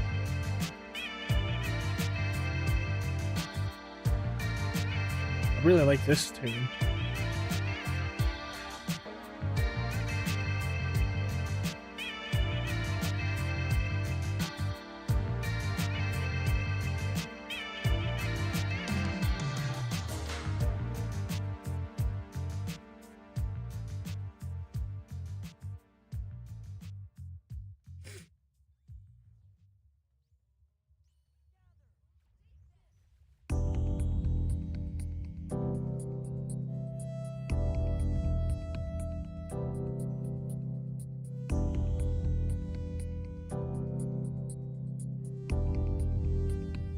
Oh, man. Oh, man.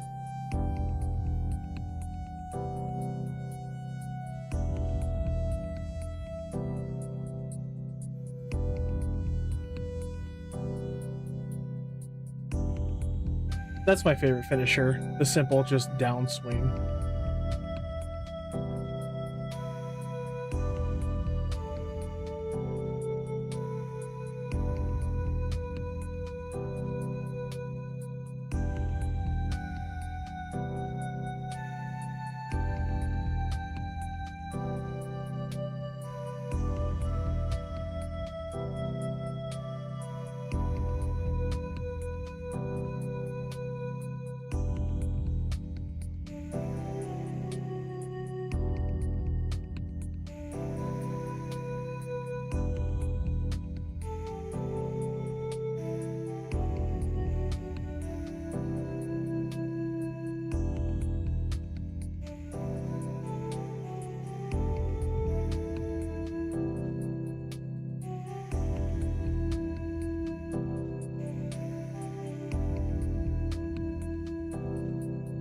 The hell?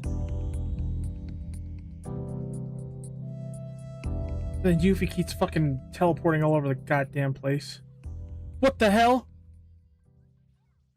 And then the freaking running punch that Tifa does? That's so cheap, man.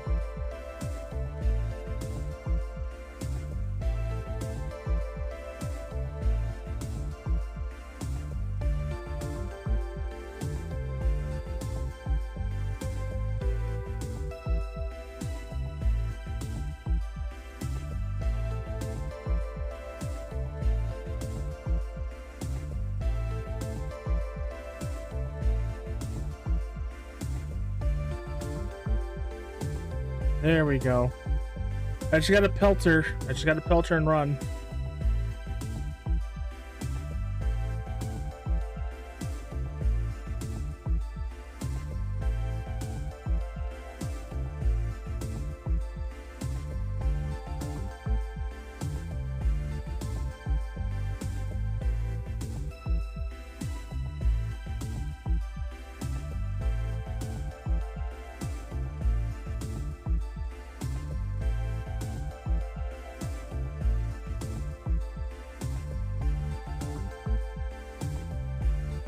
I hate those fucking pirates, man.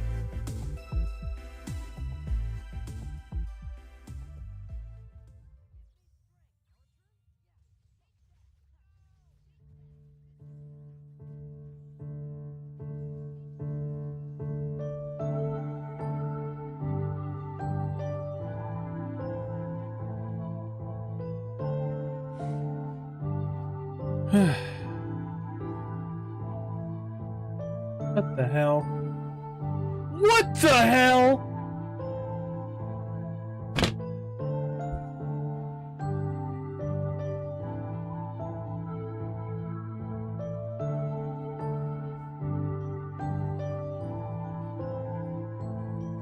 I didn't know that I could be canceled out of the summoned animation. What the fuck?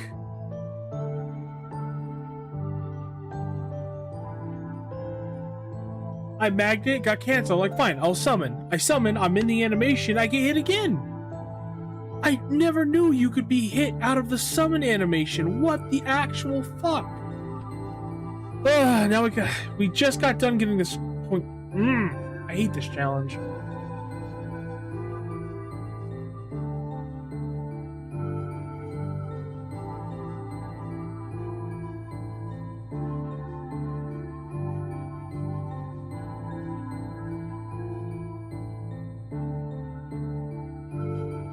Like, come on, man.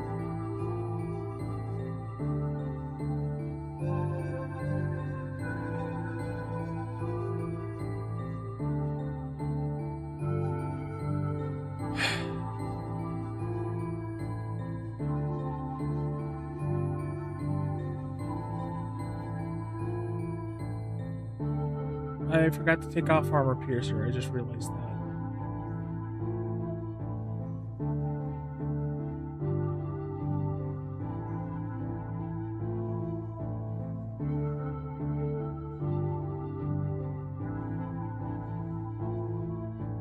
That's why I was dying to Tifa earlier.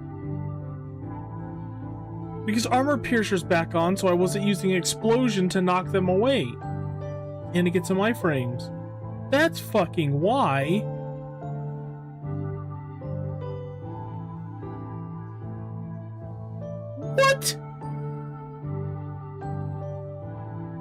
Man, I really hate this. I really hate Reflect being up, but I don't get any iframes for it after like the first second of it. If the animation is still up, give me iframes. It's that simple. Jesus. Alright, well, at least I get to put on, or take off guard break, armor pierce, or whatever you want to fucking call it.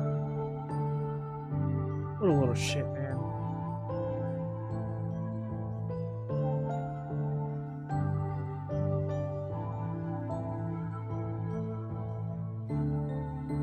Yeah, the autosave thing is nice, but it fucks me up all the goddamn time. What? Get fucked, man.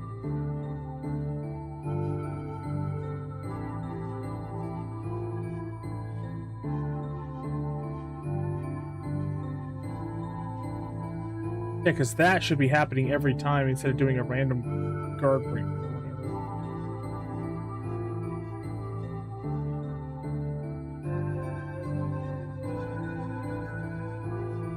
I really don't care. I'm getting less points by doing it. I just want to finish it faster. We'll get enough points by the time we get to round 20 as we just keep using Peter. I'm not going to overthink it anymore. I'm so fucking tired of losing.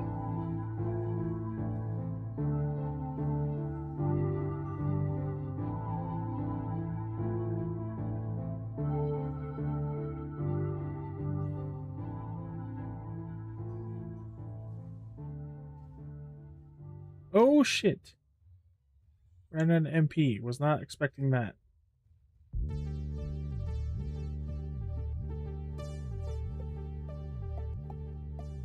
Oh man, I'm trying to use Cyclone. Okay, they're dead though.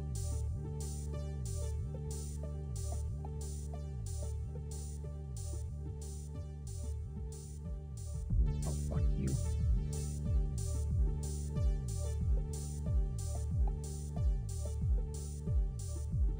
Ugh, I hate when he does this.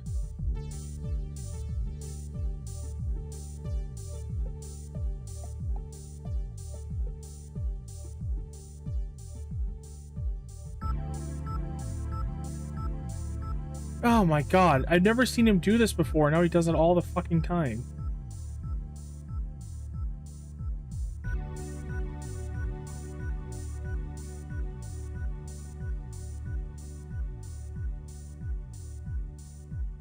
Case in point.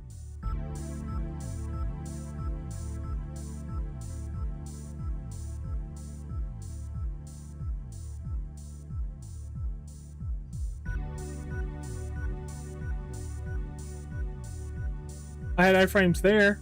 Why not earlier? Huh?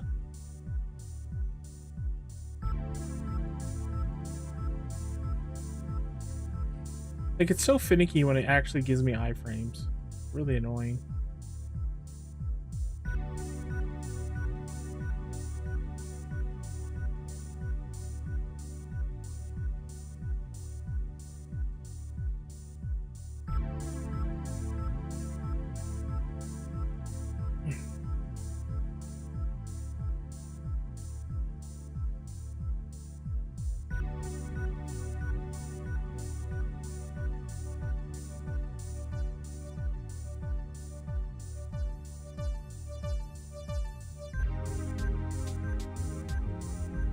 You've got to be joking.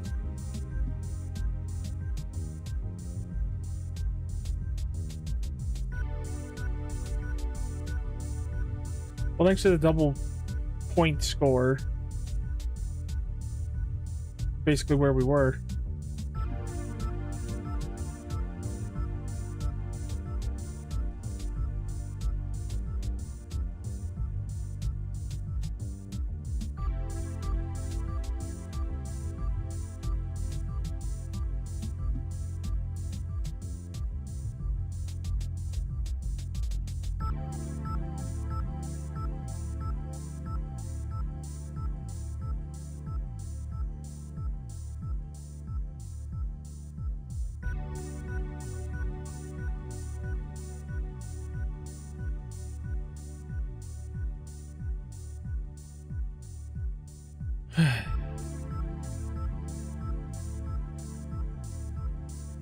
Really? Didn't hit anything at all.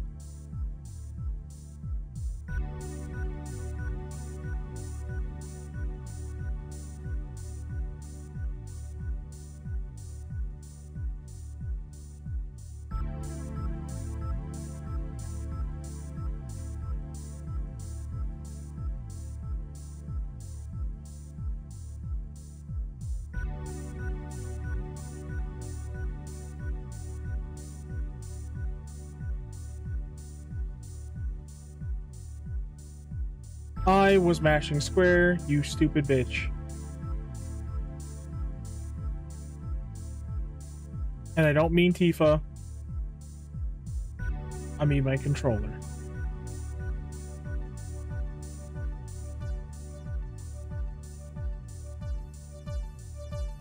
There, because then it pushes them away.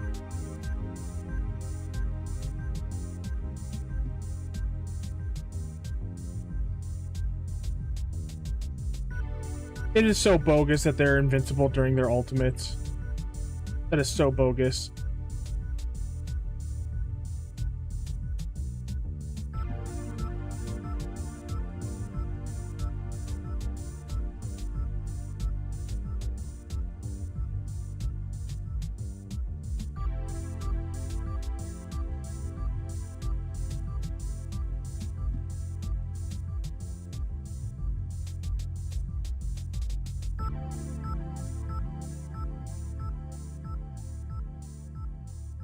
God dang it. Fuck off.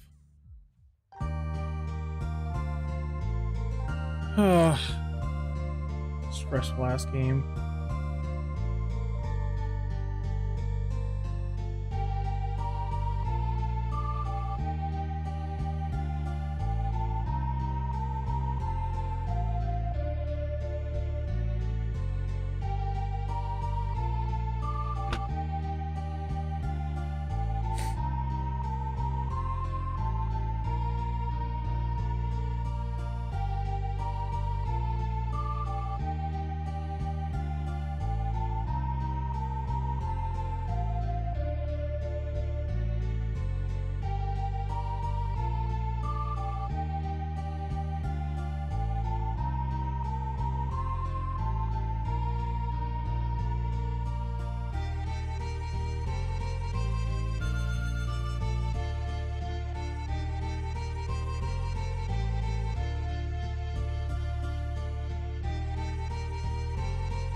Get far the fuck away from these assholes.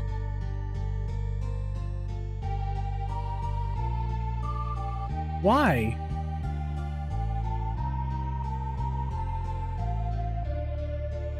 Why?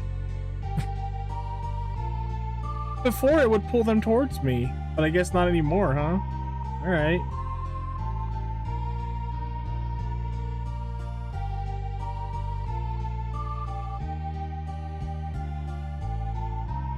Asshole.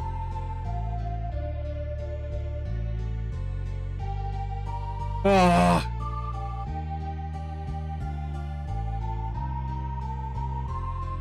I put 2 D-pad inputs and I just put 1.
Can lick me anytime, bro. Can lick me anytime, bro.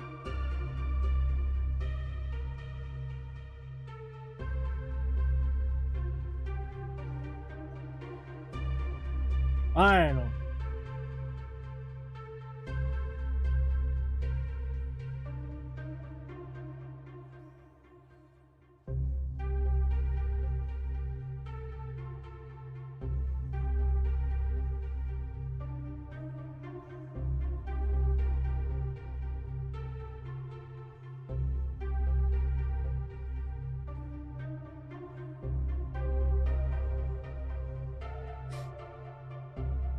Okay, we're gonna play it safe. This is close enough.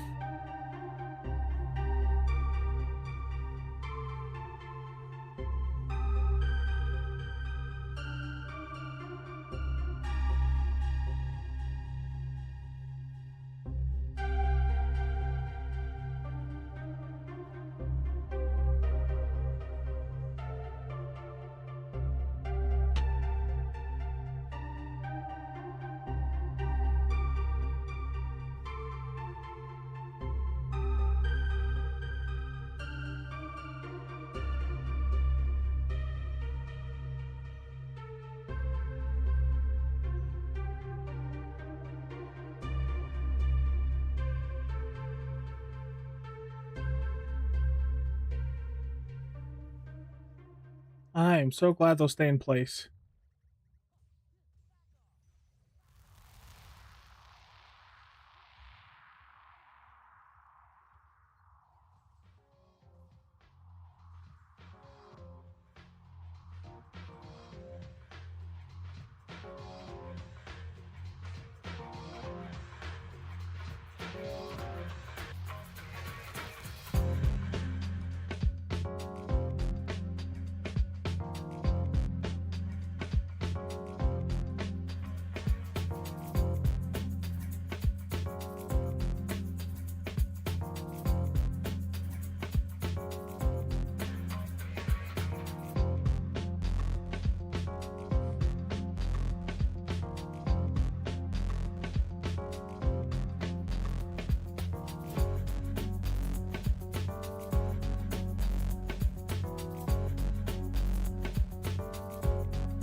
What?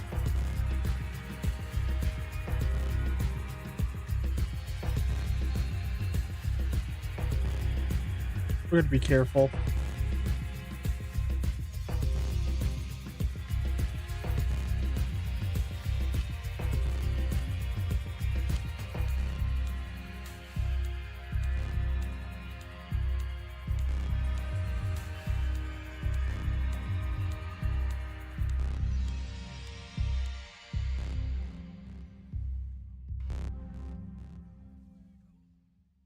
Man, using thunder and reflect makes him even that much faster. I like that.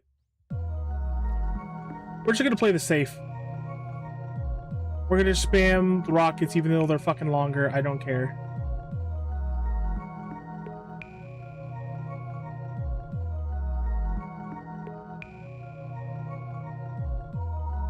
Oh my god. Donald was vulnerable for 2 seconds. No, not even 2. He was vulnerable for half a second and died. Good job, Donald.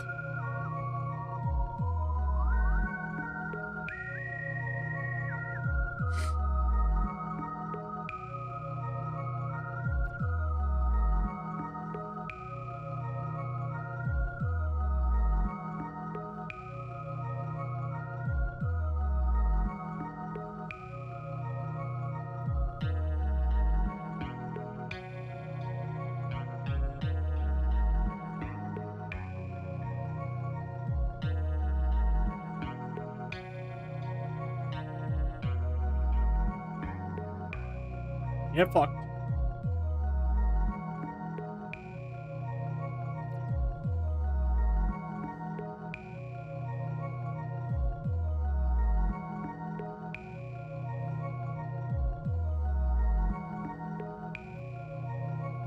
focusing on the fucking monkeys.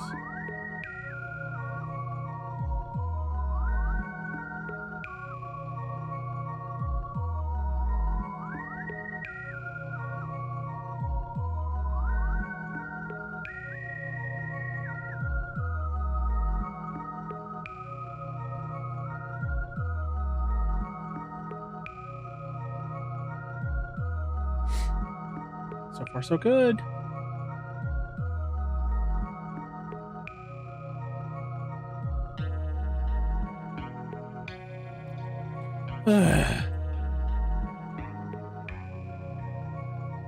Wish the reaction commands weren't so finicky, man. Come on, man. Where the fuck you going, dog? Wish just gave me MP back when I did the limited capsules or something. Oh my god, come on. Oh.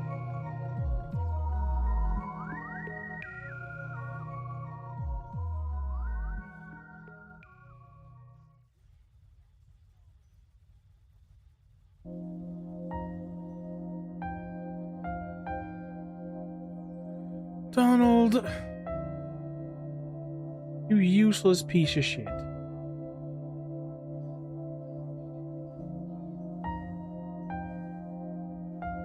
Oh, fuck off.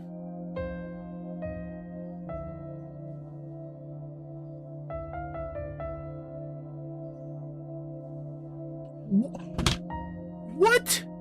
He was getting hit by Reflect. Why wasn't he getting juggled? Oh my god, dude. One wrong move, and you just flushed 20 minutes of work down the fucking drain. I'm trying not to get mad about this, but come on, man. 20 minutes of my life just down the fucking drain. Why? Because even though I reflected Cloud's attack and he was getting hit by the bubbles, he didn't get stunned and did a retaliation attack on me. How the fuck is that fair? It's the one defense that I have, especially at level 1. It's the absolute one defense I have. Now I have to go all the way back. Round 25. I am so tempted to say fuck this challenge and just go make 100 strength ups and just get it done.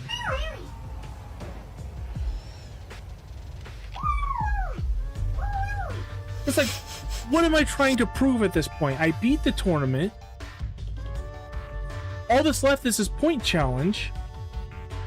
But it's one tiny mistake and it's all gone. I will do this. It's like doing Lingering Will. I will do this for like 5 hours and make no progress. I should be safe when I use Reflect. I should be safe when I use Reflect and the bubbles hit the Final Fantasy characters. They should be stunned, or not stunned, but they should stutter.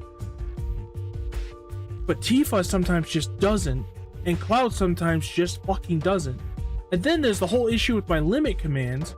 Why the fuck, when I'm playing this solo Sora, am I still susceptible to becoming anti-form Sora? Why is that an issue that I'm fucking having? It just, oh.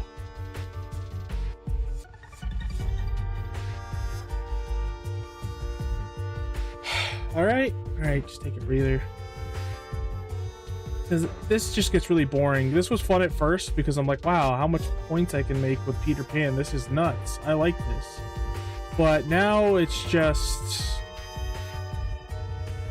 it's part of the grind now. It's not fun.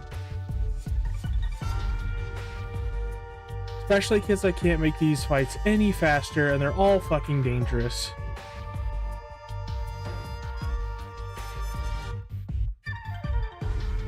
There's also the issue of when I use magnets, sometimes it magnets at the enemy or sometimes it magnets closer to me and pulls them in close enough to where I can do this. Use the explosion right after.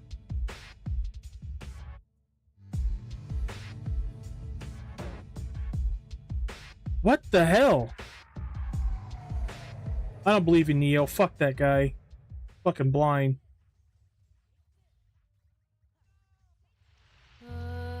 He only hit Trinity once before he died too. What a bitch.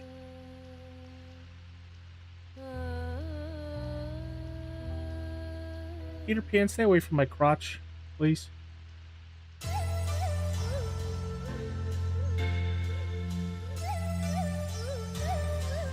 What the hell?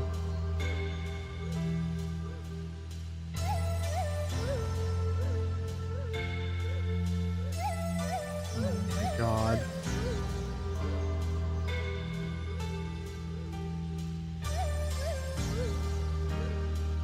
That was nowhere fucking near me. Get bent.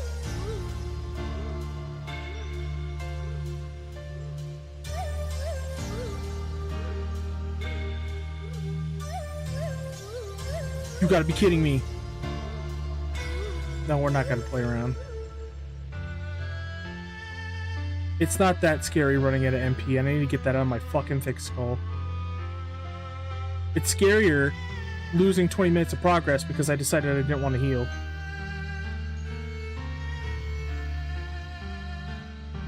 What? I didn't even walk into the fire and it damaged me?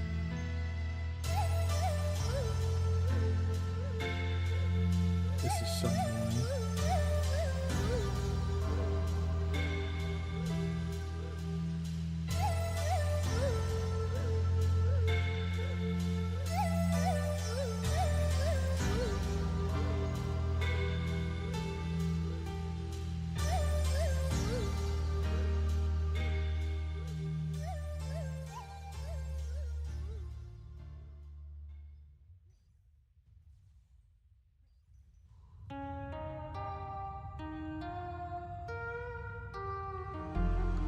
What? I was hitting square to do my area, to do this attack, and he just fucking flipped and fell into the fire. Oh man, I really need to fix my controller. This is getting too much.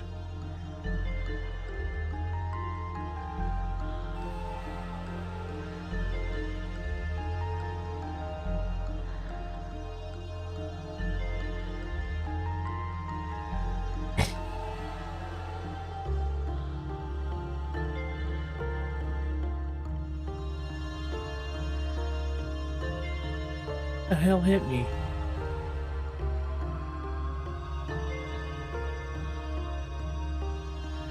I might. I have the setup available to hover my phone over my controller, but there's a problem with that. I have to beat the Ultimate Coil Bahamut before I fix my controller because I don't want to keep opening it over and over again. Because when I beat the Ultimate Coil Bahamut, I'm gonna get rainbow LED buttons and sticks for my controller to make it look like the UCOB, the Final Coil Bahamut weapons. And then I'm gonna whittle down the buttons, the faceplate where the buttons go into. I'm gonna whittle down that part. So I feel like something's tugging. That's what I feel like.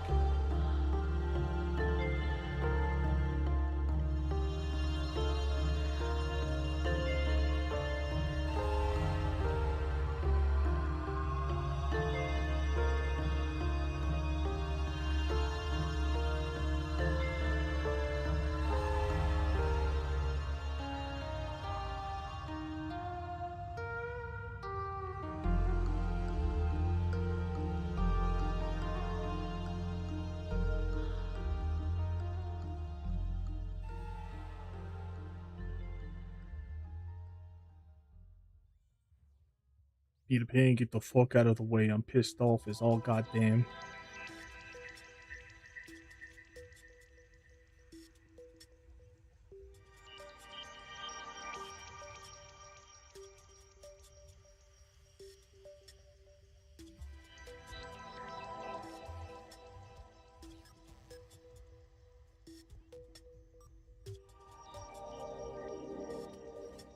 I am so glad he got bumped there, because if he does a double swing, for some reason, the developers of this game, the battle planner, thought it was hilarious to make it to where you have no iframes while being hit stun.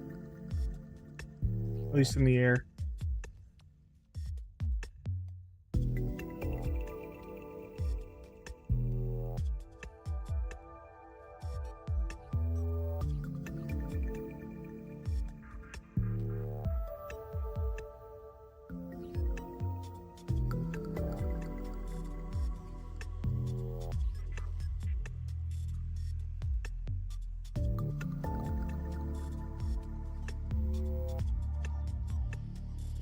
But once I do clear the final quota behemoth, you'll see those dividends. You will see the controllers fixed.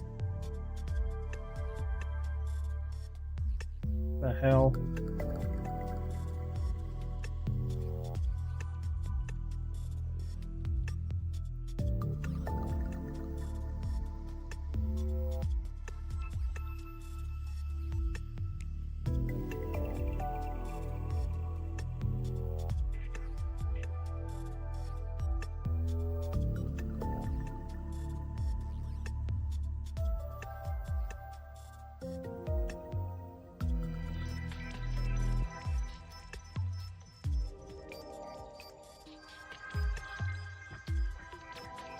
Got her ass.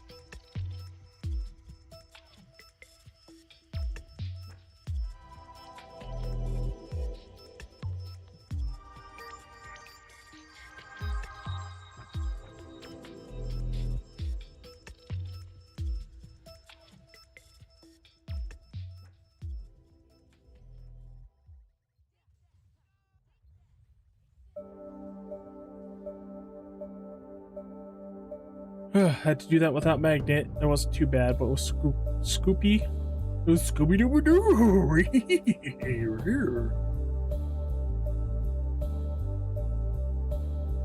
What the hell? I fucking hate these Pirate Heartless. You can get fucked, all of you.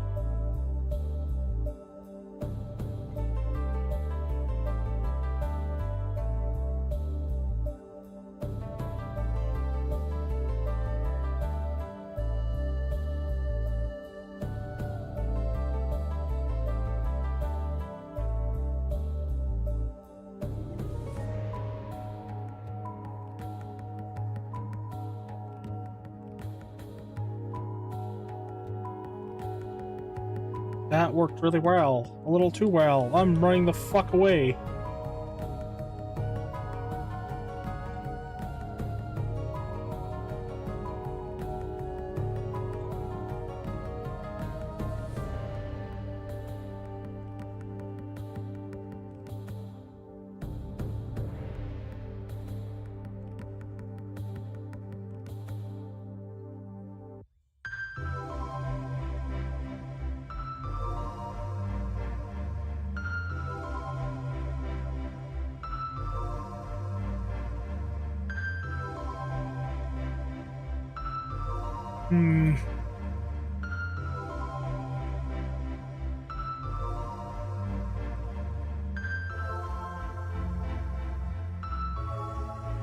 What? What? So Reflect didn't go off and I got a fucking hit on me? That's cool.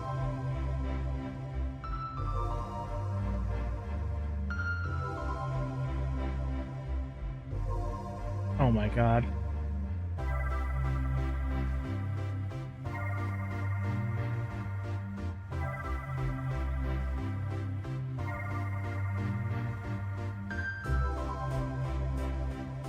Ah, I love that.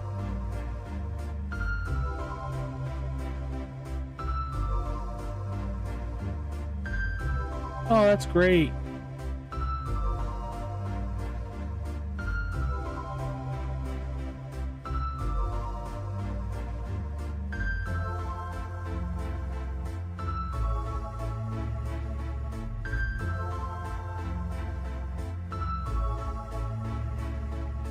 Huh?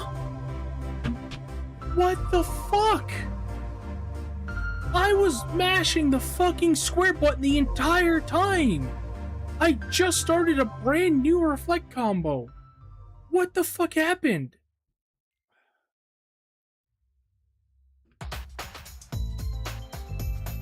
No, we're gonna be at this for like 2 fucking weeks because I suck so fucking bad at this goddamn game.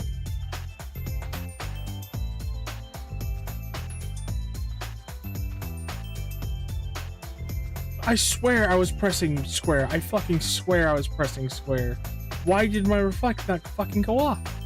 Why did it just be idle there, man? Oh, I love getting fucking pot shot in the back of the fucking head by some dumbass Heartless. Doing 2/3 of my health.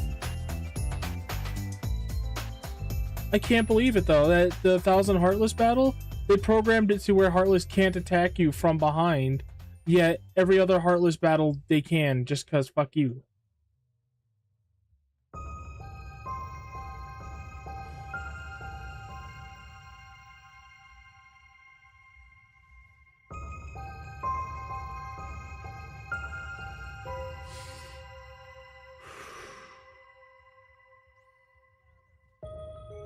I love the fucking stupid flower Heartless that can do half my health with a tiny little seed.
Oh, I love these tiny little baby Heartless do half my health. It's so cool.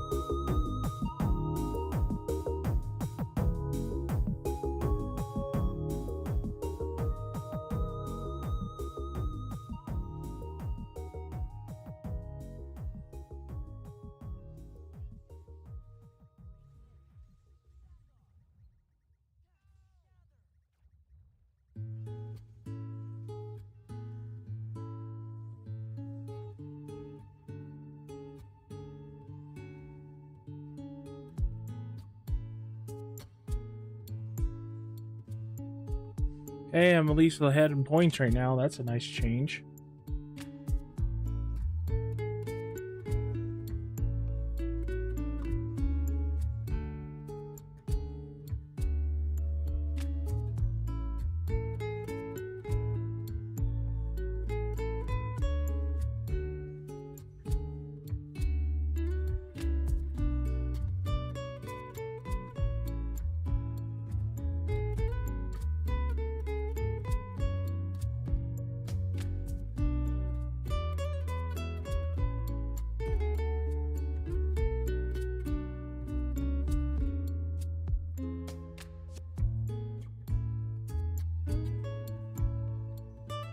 Hoping I could bait a rising sun out of him so I could just take care of this fuck.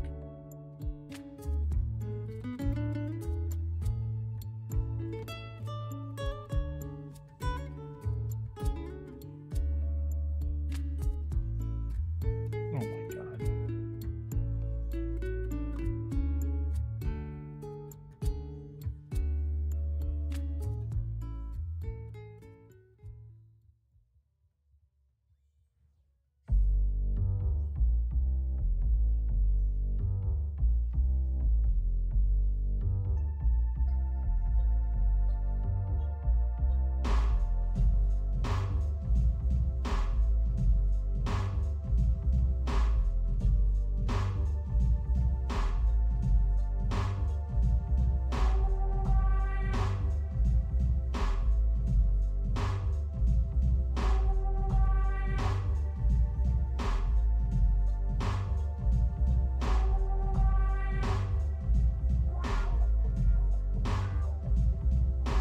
What the hell? What did Yuffie even hit me with? It's like she hit me with her stupid fucking melee attack.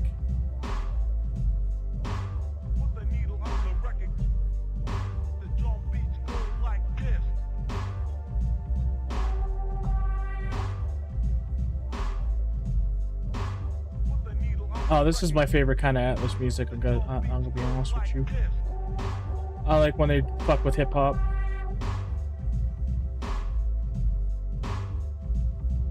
What? What is she hitting me with? What? No, no, God. Just wasting an ether for no reason. Stitch, just fucking lick me, dude.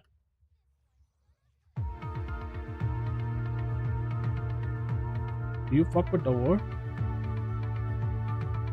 I do not fuck with the Wutai war.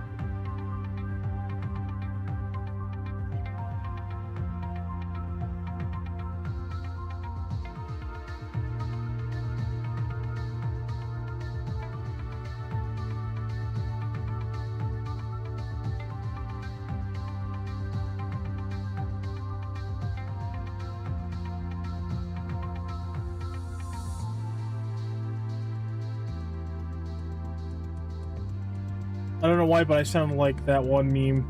Hello, I'm under the water.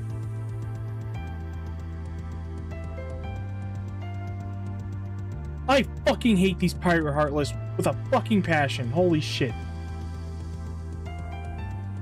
I can't even land and they do a fucking sucker punch.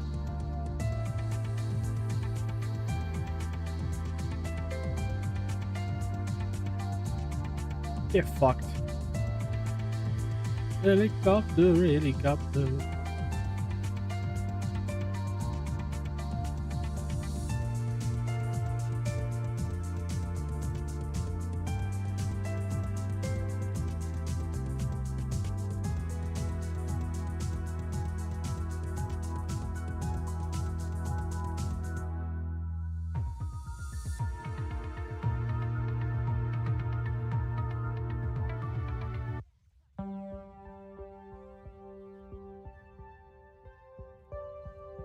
What the hell is going on? Why are they getting out of my... You know what? I've been thinking about it. I kind of want to get that Y2K game soundbite of the main character going, what the hell is going on here?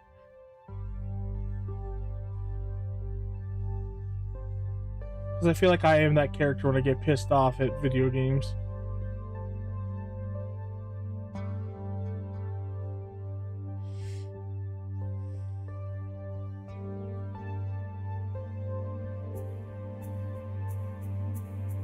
What the hell? Why did he get pushed this way?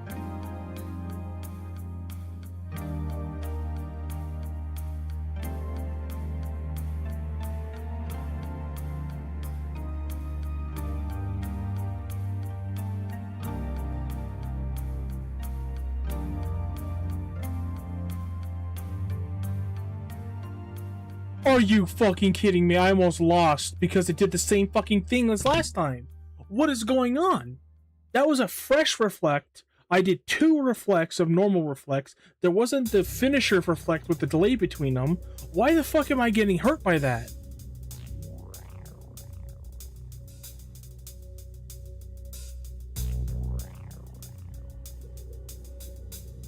Yeah, there's a couple JonTron ones I was thinking of, like, how am I supposed to do that? How am I supposed to do that?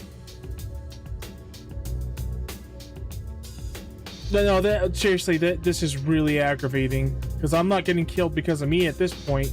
I'm doing what I'm supposed to with these reflects, and something's fucking wrong with my either controller or my game. We know a little bit with my controller, but my game is also fucked because I turned into Antiform Sora, and I want to know what the fuck is going on. What is with this refined DLC, or not DLC, this refined mod?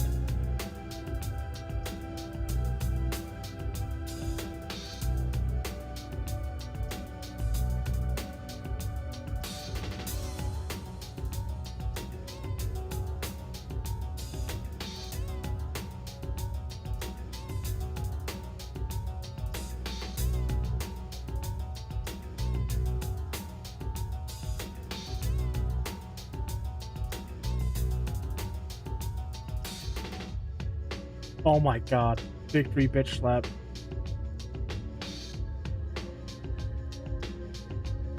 You know, we have enough points. Like, I'm tired, boss. I'm tired.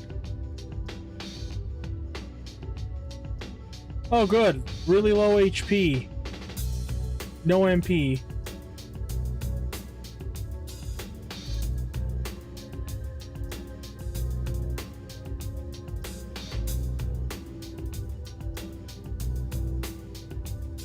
Lick, bro. Just fucking lick. Just give me a little... Thanks, bro.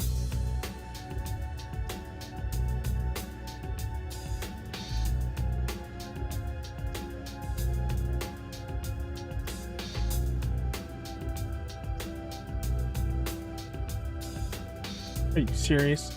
That could have been an insta-death right there. Fuck you, Stitch, and fuck these stupid things.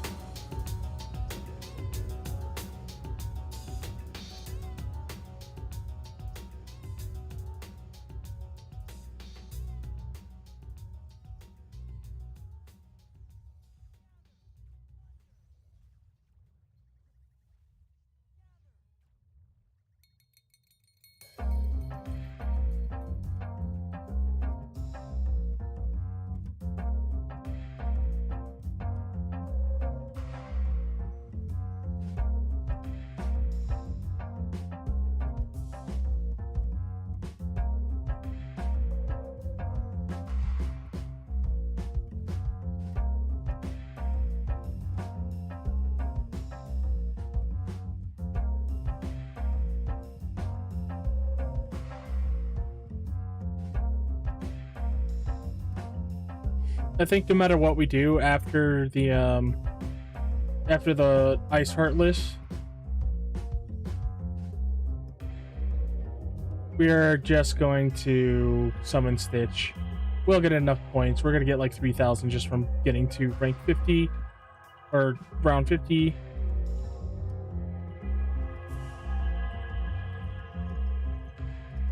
Oh, I love when it unlocks on enemies. Oh, I love that so much.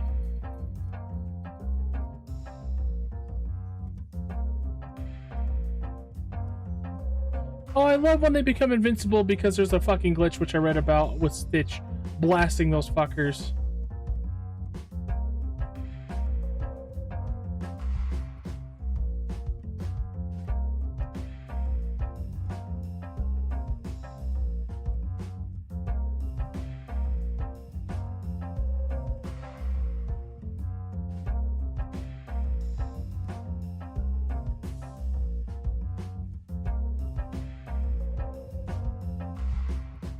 Annoying pricks.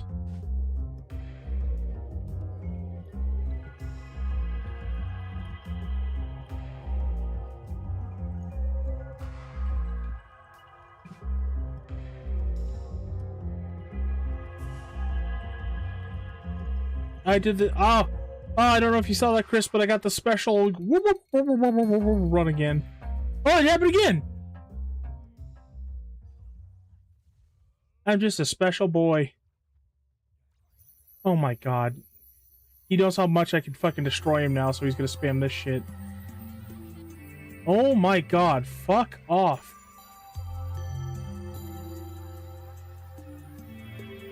Oh my god. Now he's just getting random iframes to get out of all that. That's fun. And he's just gonna spam this. I think you're right, Chris. I think the fucking AI just fucking learns at some point. It comes up with the most annoying strategy to fucking fight you.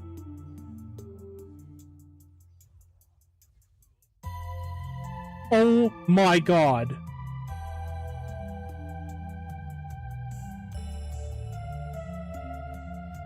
Come on.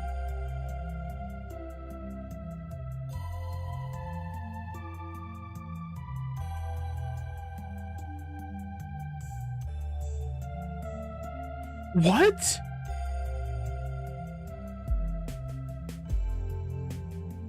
I think it is like fucking learning AI. This is absolute horseshit.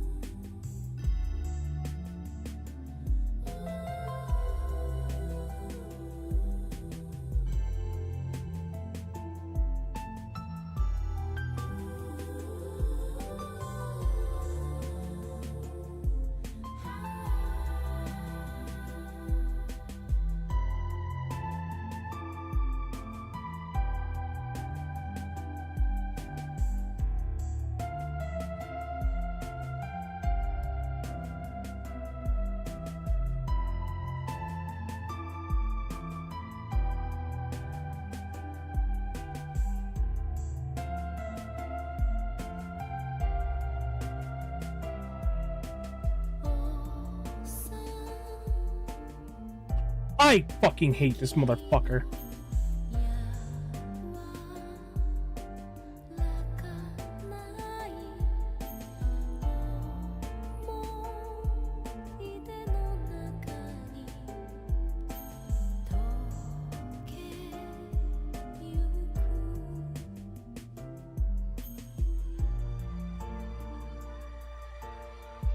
I fucking hate this guy. Finally, I find a strat that's gonna work on him. That's pretty good. And now he's changing his strat and how he's fought me the last like fucking 7 times. Yeah, fucking right.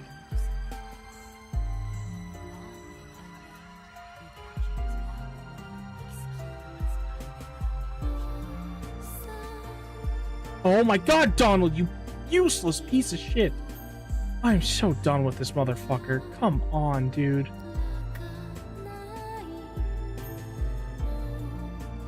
What the hell?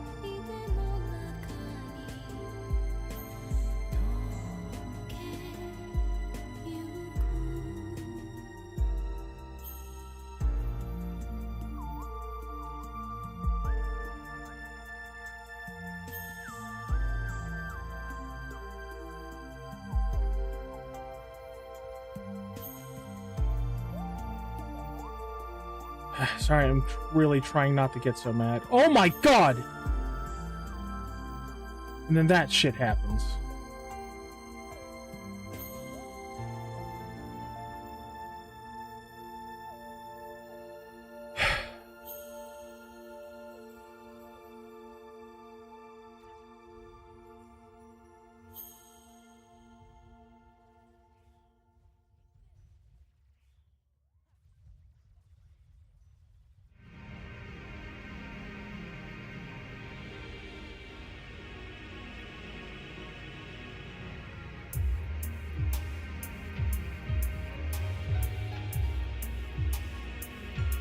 I just want to get this done. This isn't hard like Lingering Will, it is just so much more punishing.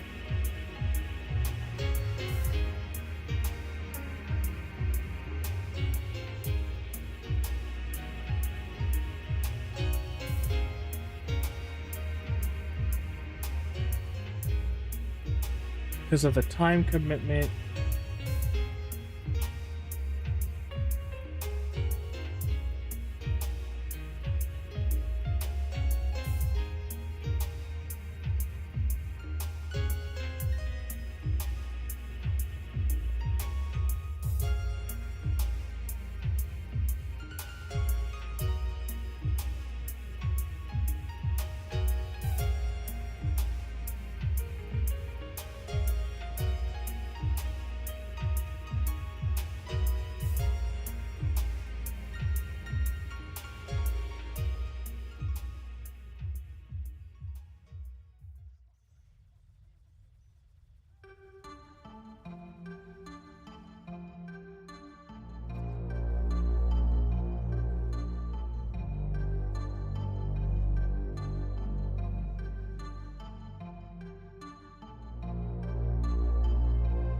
Cloud, you fight dirty. I cannot fight you one-on-one anymore. You have dishonored me. You dishonored your cow.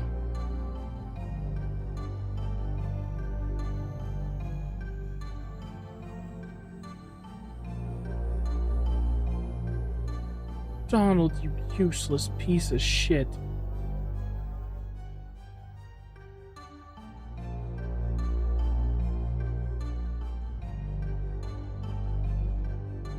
What the hell are you doing, Sora?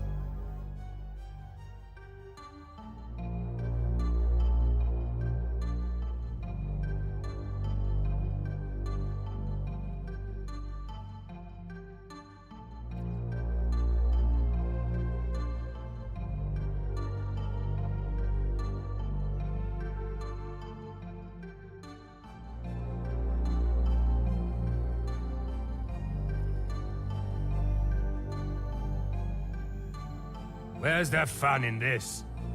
Salden, there is no fun. Just like your stupid fucking fight, there is no goddamn fun in this.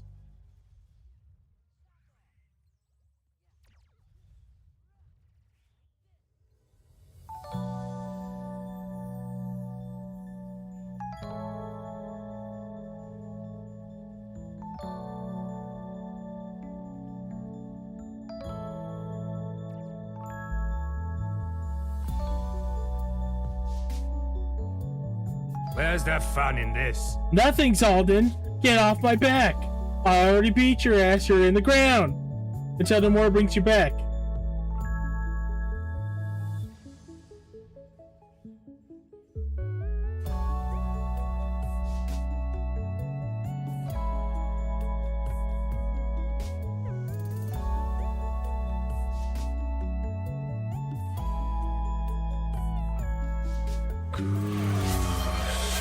Why are you like this, Dan? Why are you like this?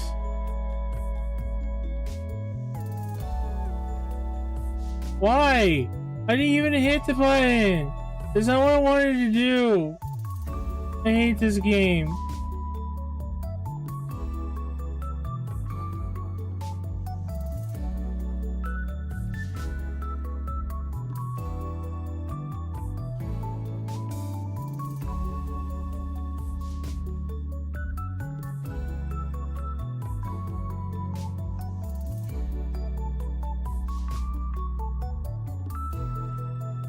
Oh my god, that was so fucking lucky.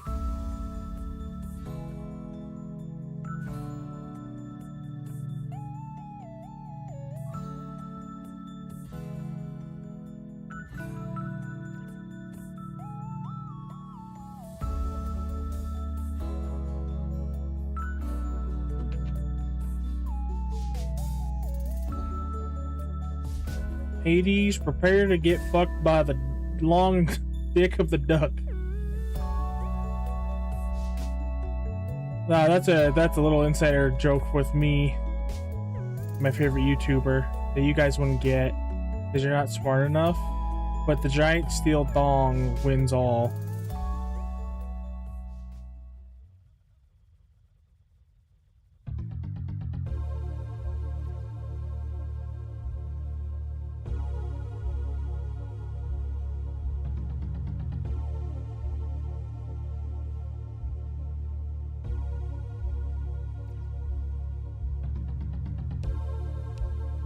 Sounds like Legend Dragoon music.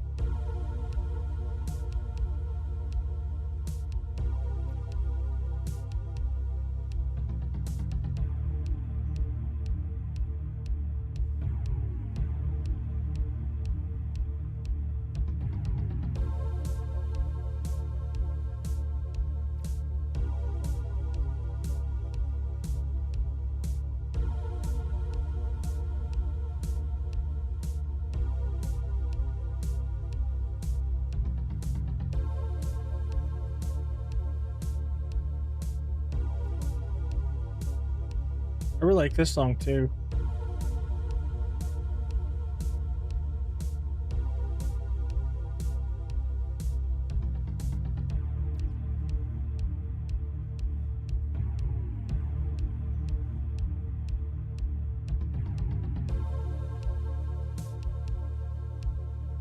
Alright.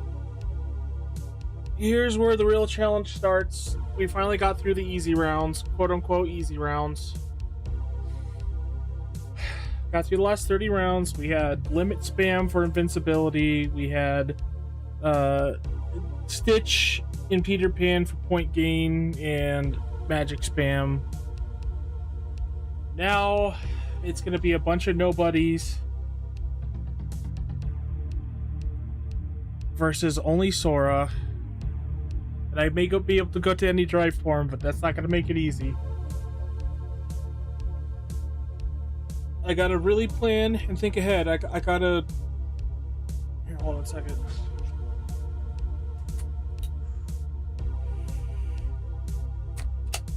Okay.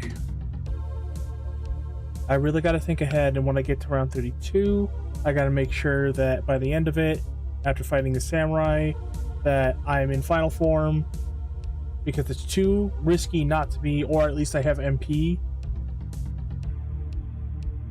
And then I need to just be patient and wait for their blocks to shake or prepare for an attack, and then I can use reflect. And I need to do jump, attack, pot shots, not mashing X. I need to do jump, attack, square, or jump, square, attack, or whatever. I can't be mashing X because then I get caught in those long combos, and then they can get those their long stupid combos off.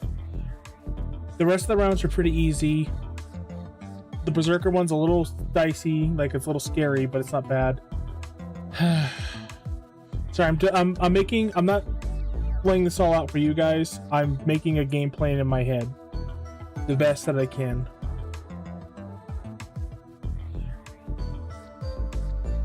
And it's the round with all the gamblers and stuff. I just got to make sure all the gamblers are dead, and I have enough points to just transform into a final form or whatever form at any time.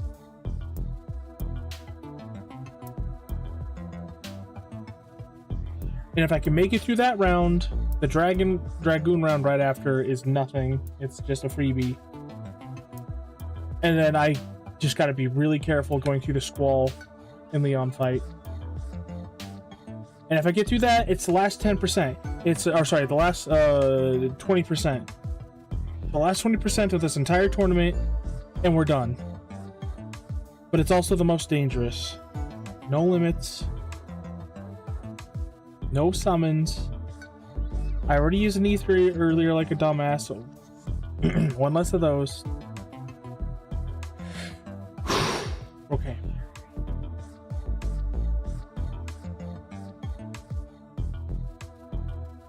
Already to a great start.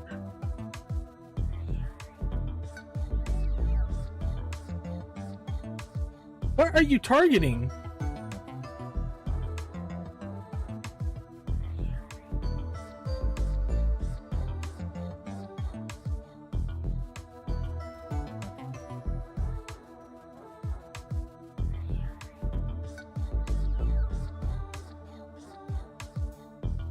Uh-oh.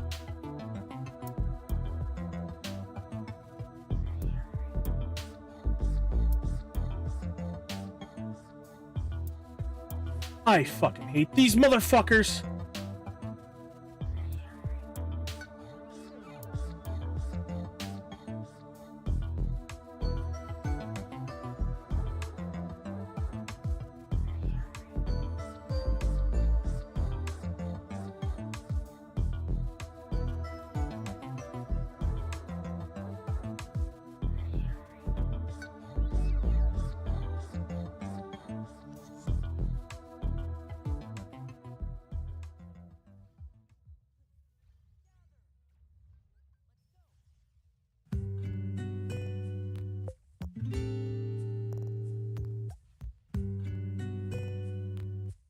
Oh, I fucked up already, but I have some MP.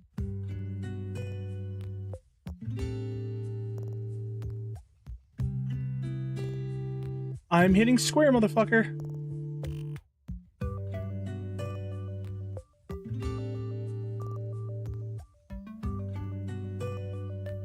Okay, that's what I need to do. Just square and X. X and square, one at a time. Take it slow. I don't need to panic.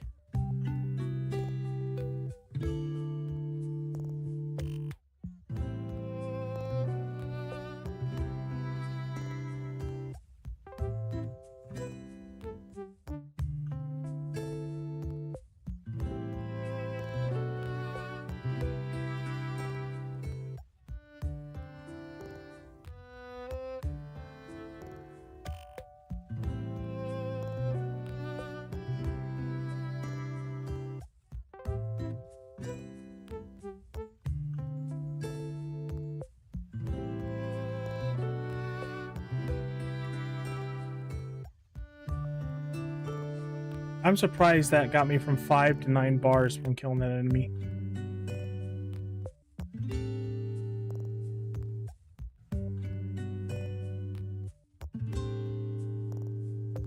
No, no, no, no, no, no, no, no, no, no, no, no, no, no, no. Bad, bad, bad, bad, bad, bad. I was being too greedy.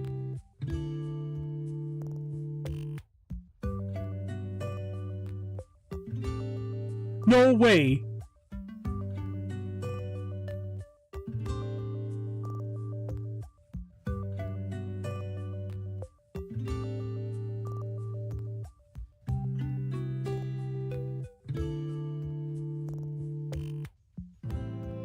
Gotta be careful. I gotta be careful.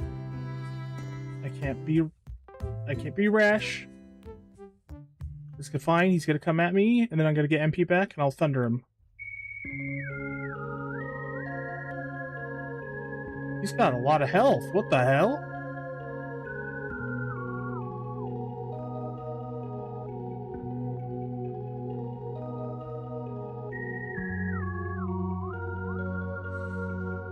Okay, okay, okay.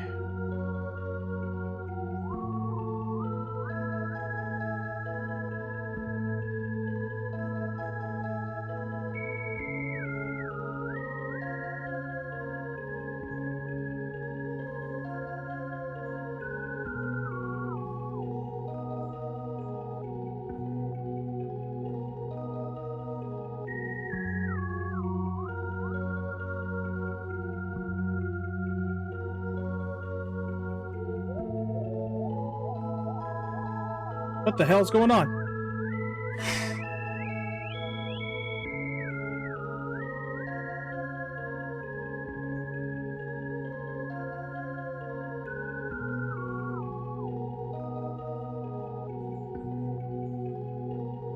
Okay, that was risky and dumb, but I did it. Oh, here we go.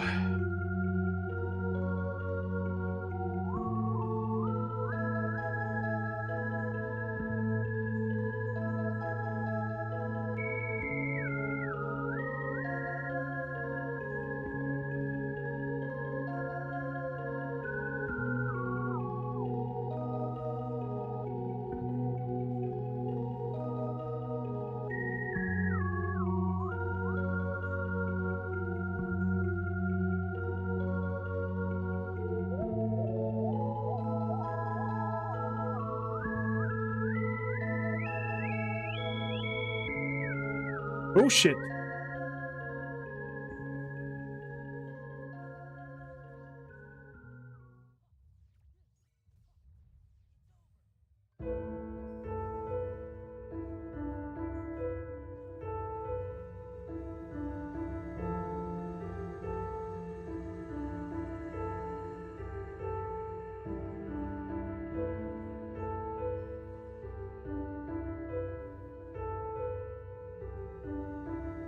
I made a grave mistake.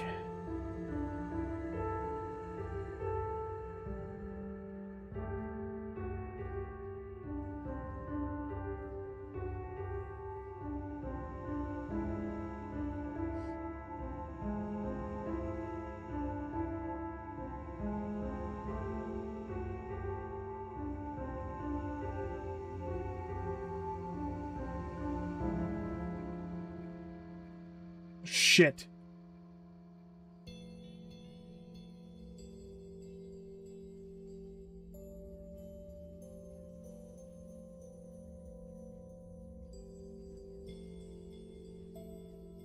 Okay, okay, okay.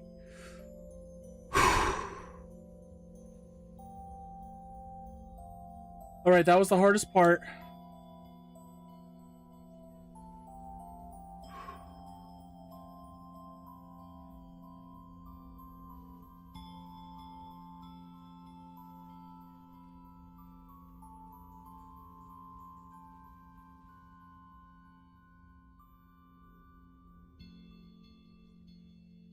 Okay, okay, okay. If that was the hardest part of the normal waves, here's the hardest part. Like, the actual hardest part.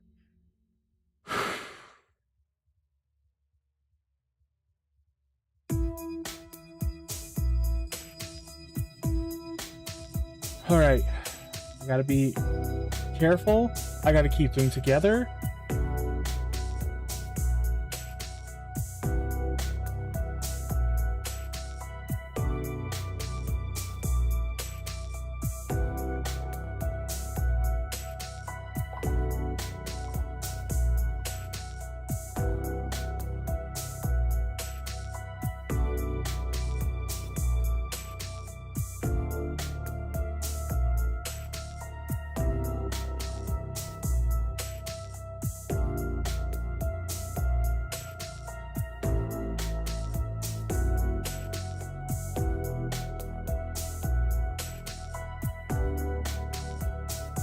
Oh my god.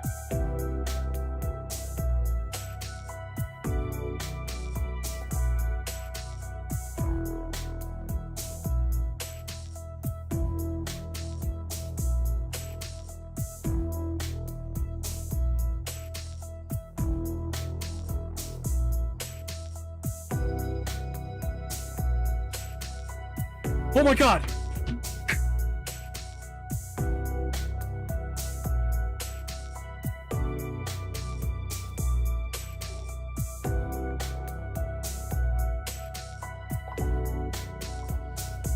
Okay, I did it. I did it. This is the first time getting to this fight. It was the first time getting to this fight consecutively with this score. We're in the last stretch of it.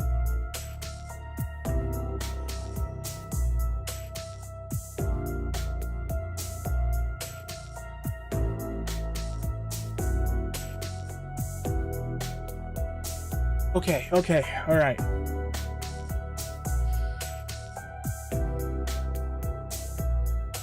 Wow. Fuck you, Daniel. This is really fucking hard. This is the last challenge in the game. It's the last one to go. We're almost there. We are almost there. Oh my god. We're almost there. Oh. Okay. Okay, next is the boxes. I'm gonna let them come to me and reflect at them. That should give me enough for a drive. I think I'm gonna take advantage of that. I think I'm gonna go into my drive form, get all my MP back, and then revert back so I can start magnet and thundering them.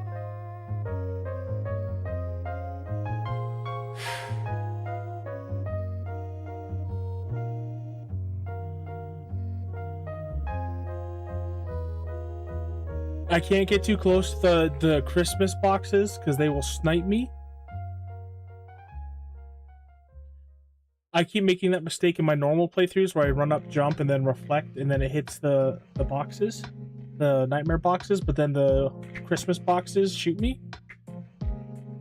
The round after that isn't scary. The round after that, I just need MP and I'm good.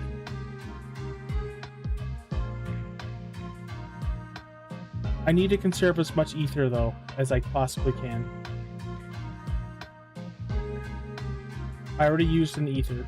So maybe what I'm going to do, I think I'm going to reflect the boxes when they get close to me. And after that, I'm going to drop and pop an ether.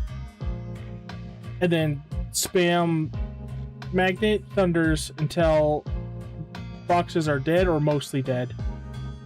Or at least until the Halloween boxes are dead. Because if they're dead, I can bait out the other ones while I wait for my MP to come back and save some ether.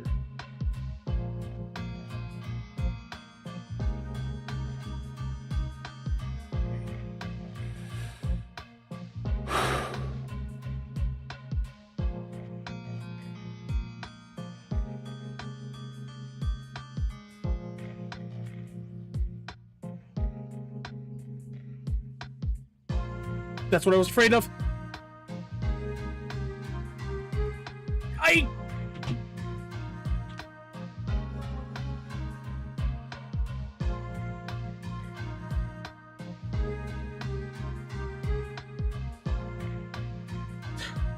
Why? Why were the boxes not affected by fucking reflect? It's like if I'm an inch above them, they just hover there, but they hover up and down constantly. But when I use reflect, it's like the AI registers that, and then it's like, okay, I'm gonna stay just below it. And then I was falling and I was smashing square, but guess what? Kingdom Hearts 2, fucking great Kingdom Hearts 2. I'm falling, I can't guard, I can't do anything. I already used my action, which was reflect, my one action in the air that I could do out of anything. And so I just had to fall to my fucking death.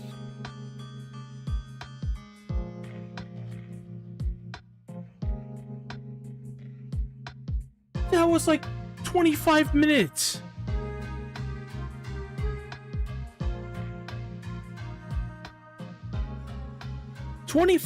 Just flush down the fucking toilet.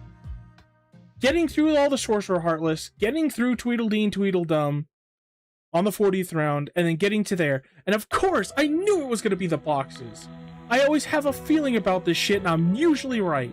I knew that as soon as I was gonna get close to those boxes, they were gonna fucking kill me. But like, what am I supposed to do? I think this is a horribly designed fight. Because you have the 2 boxes behind you that are going to walk forward a little bit, so even if you back up a little bit or wait for them to come to you and use Reflect, they're going to come closer to you, and then you're in distance, the Christmas boxes are going to be closer to you while you're trying to hit the Halloween boxes with Reflect, and they're going to pop out their muskets and fucking shoot you. Or you have what I had happen to me, where the Halloween boxes just hovered right below my Reflect, just below it, which does... If they don't get hit by Reflect, they don't cancel their aerial attack. And then they just have a constant hitbox ring around them because of those stupid floating ghosts. And they're relentless too, and they can almost match your glide speed. It's just a horribly designed fight. Horribly designed Heartless. Holy shit. They're just gimmicky Heartless that are usually beaten from just overpowering them at a higher level. Not at level 1.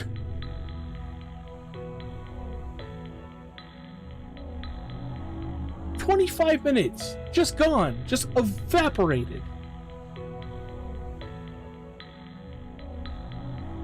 It wouldn't be so bad if I could like restock every 10 rounds or something. Or something.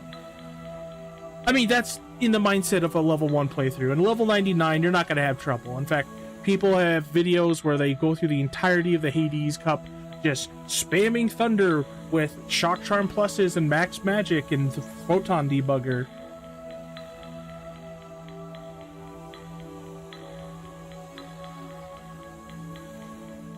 Like, the careful positioning and timing of my Reflex to take out Cloud and Squall just got shat on completely because I used the right amount of jump, the right amount of distance, and a well-timed Reflect, and the AI just said, fuck you, we're going to stay below that.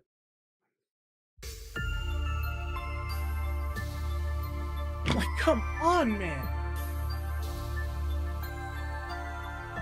Like, I'm really trying not to get angry about this, but, I mean, come on. I have been at this for, like, already, like, 2 hours. This is, like, an entire week of me, well, not an entire week, I think, like, 3 or 4 days of me doing this. I'm just sick of being stuck at these points in Kingdom Hearts 2 at a level 1 playthrough. I hate playing a level 1 playthrough. I hate level 1 playthroughs. When I'm done with this playthrough, and I know I said Kingdom Hearts 2 has screwed us again. Sure fucking did. Sure fucking did.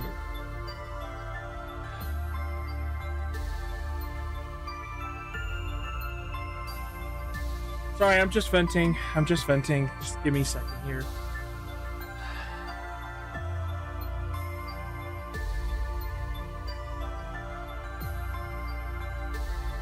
Oh, I didn't even know you were in here.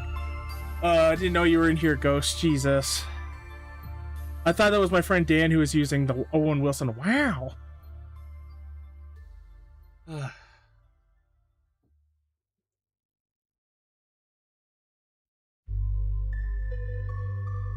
Or the where's the fun in this? I didn't know that.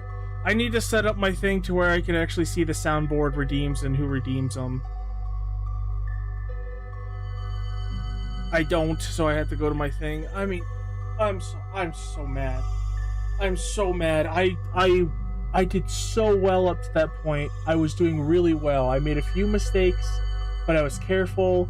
I watched the Heartless. I found better strategies for a lot of the Heartless. I was doing so well. I was doing so fucking well. Like, this isn't harder than Lingering Will. It is just more punishing. This is the most unfun thing I've done in this game.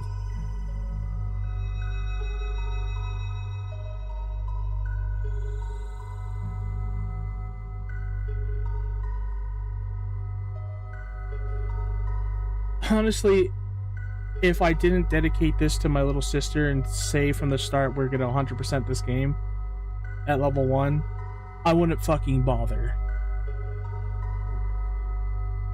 But again, I have that a little tiny gremlin inside of me right now, dancing around saying, hey, go fucking get those attack ups, get those magic ups, boy. Just max out your magic at level 1. You have enough materials. For the most part.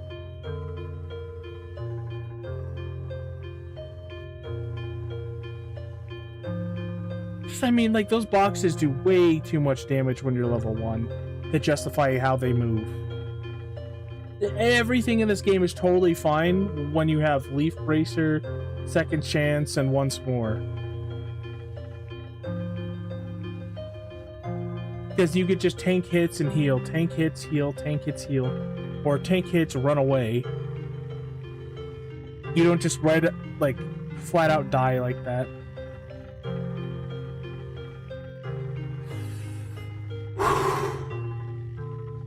Who's Fabra? Who's Fabra? But yeah, again, I'm trying to learn how to... Funny enough, I'm learning how to manage my anger.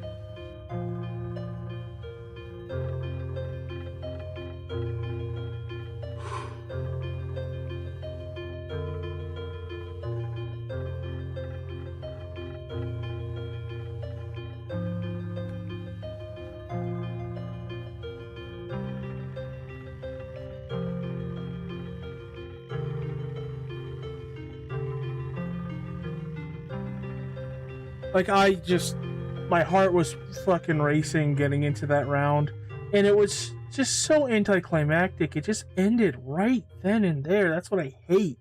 That's what I fucking hate about these level 1 playthroughs.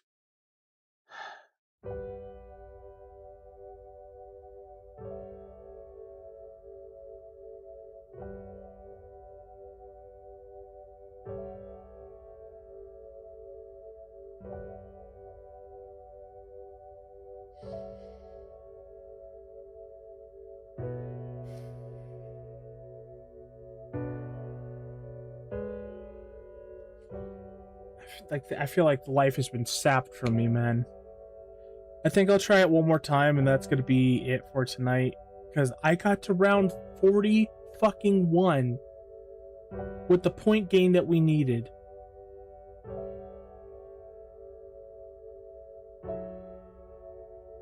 The round after the boxes was the 2 ice witches and the stupid dog thing from the Pride Lands. Not a big deal as long as I stay in the air and I watch out for the sorceress, Blizzard sorceress, whatever you call them. And then after that, it was going to be the balls and the 2 large bodies, and I would just have to time my reflex for that. Just be careful and patient and not stress out and get away from the large bodies. And after that was the 3 dogs with the 2 shamans riding 2 of them. And that one's kind of scary, but as long as I'm calm and I just reflect, or not, reflect magnet and thunder spam, I'll get through it. And then we get the freebie Heartless fight, where we just fly around the arena for a minute. Then it's the stupid Tron Heartless that can fuck your day up if you don't know his attack patterns, but I farmed it enough while farming for elixirs and shit to know what it does. So, just again, patience, reflect, that fight's done. Then it's the Heartless mob, starting with the capsule, and then it gets a shaman summoned, and then it gets some other bullshit summoned, all the worst enemies in one fucking round. But then it was Cerberus, and then we just sit in a corner and spam thunder, and his little orbs can't touch us, and we win. It'll take a while, but we win. And then it's the last big challenge, the biggest challenge of this whole thing, which is fighting the 4 Final Fantasy members at the same time. But again, like, just reflect, pace myself, remember I have my limit form, they have half their health from their other fights. So, like, it's doable, and I could do it, and I've done it. And then it's just Hades, and I just gotta be careful with Hades and not get too risky. And use reflex more and stuff, and they'll speed up the fight, and I'm done. I mean, shit, I'm not gonna even do that. I'm not gonna chance it with the reflex and have him like hit me with his stupid little fucking hand flicky doos or whatever the fuck he does, and risk that just to get some damage out with some reflex. I'm just gonna hit him with Hercules' big balls.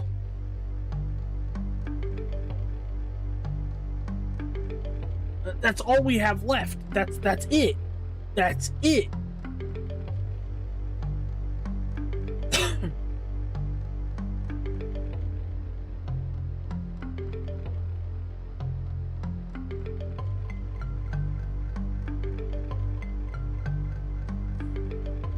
Okay.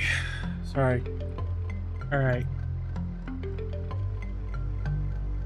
Try one more time getting past round 20, and then I'm done for tonight. And then tomorrow I'm probably gonna take a break from Kingdom Hearts entirely. We're just gonna do some art.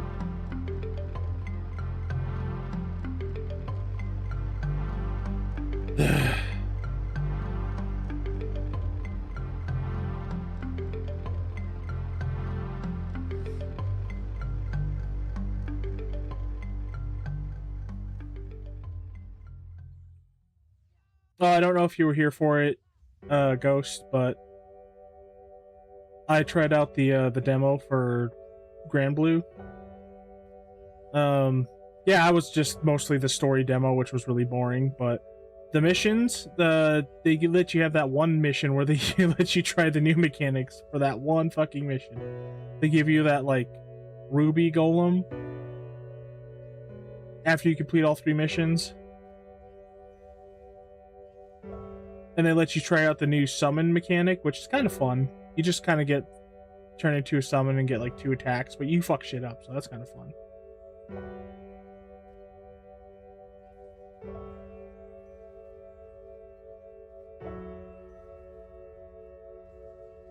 I like the new summon burst, because you just get to summon fucking Bahamut, which is kind of sick.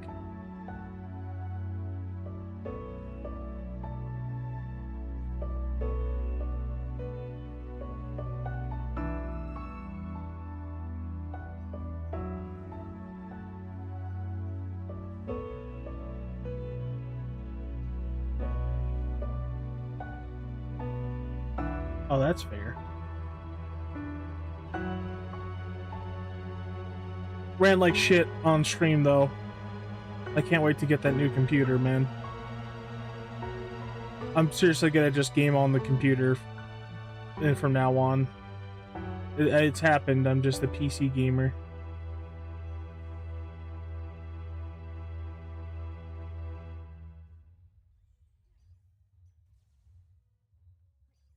I wouldn't have been so mad if it was just so unceremonious that I fucking lost there. And it was just all my fucking hard work was thrown out the window.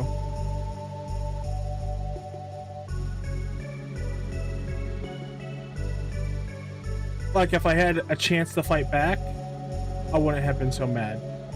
But the fact that I didn't get the chance to fight back pisses me the fuck off.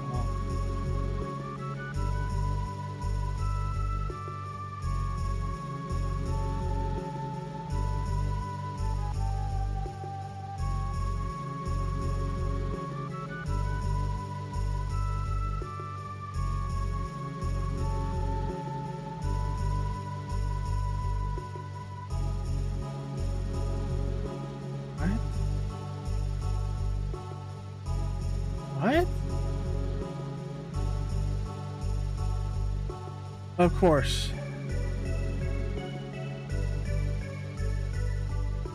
Asshole.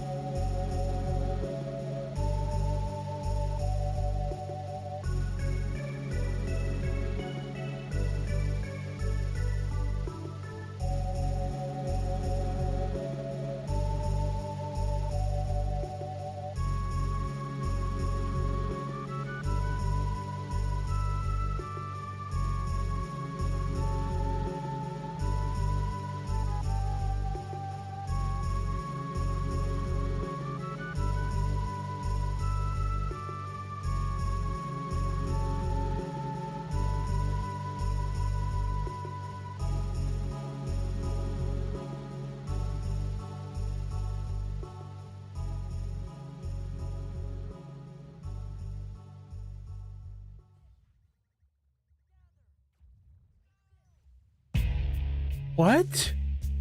Why am I 4,000 points behind? Ooh, I have a bone to pick with Expel Sword now.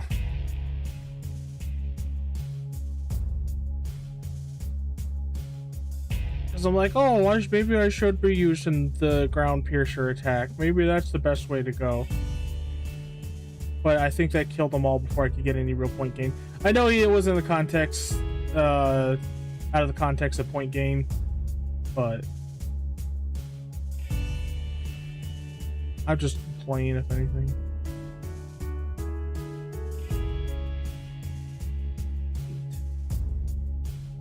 Anger, hate, positive green. Well, I got it to show when people redeem shit with points, so maybe that's what I'll do. Huh? See, I gotta pause to see who that is, but I'm positive it's Dan. Huh? Yeah, Dan. So my problem is like I'm confusing Ghost and you with other people, or with each other or other people, because I can't see who does the redeems at that time, because I had to pause my game and then go over to OBS, my recording streaming software. I know you quite well, boy. But yeah, I made it to where if people use channel points, I could see it through the channel point redeems on my Twitch alerts. So maybe I'll just make everything like 100 channel points, since you just get their shit out. I mean, shit. Crisp has spent like 35,000 points, and he's probably got way more than that. See, I can see Gojir Dam has redeemed Goose Fraba.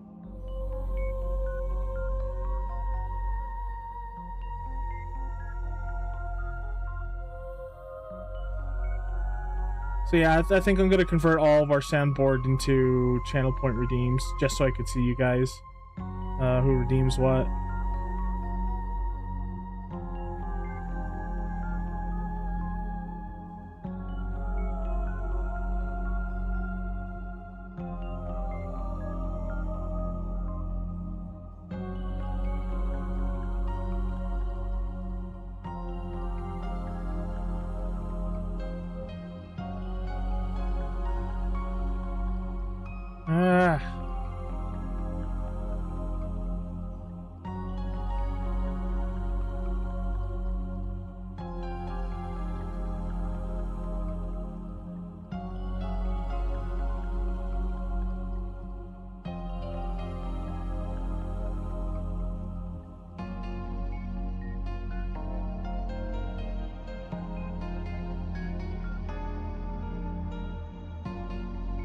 What are you fucking smiling about, Peter Pan? I see your portrait down there, you fucking cock.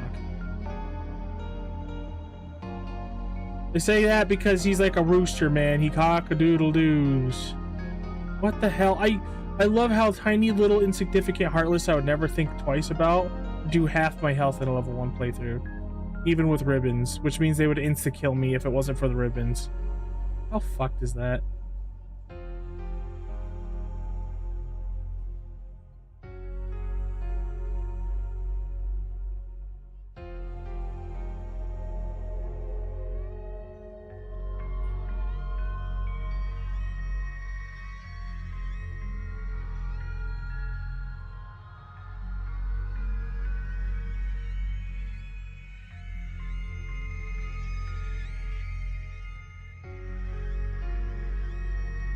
There, that's better.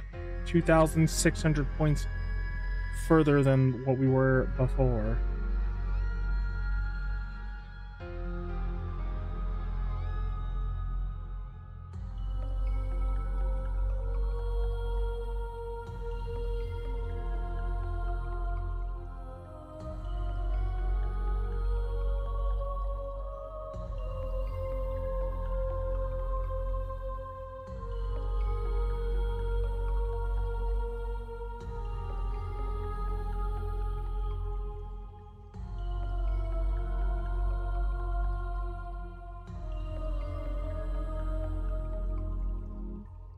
Come on, fatty bombalati.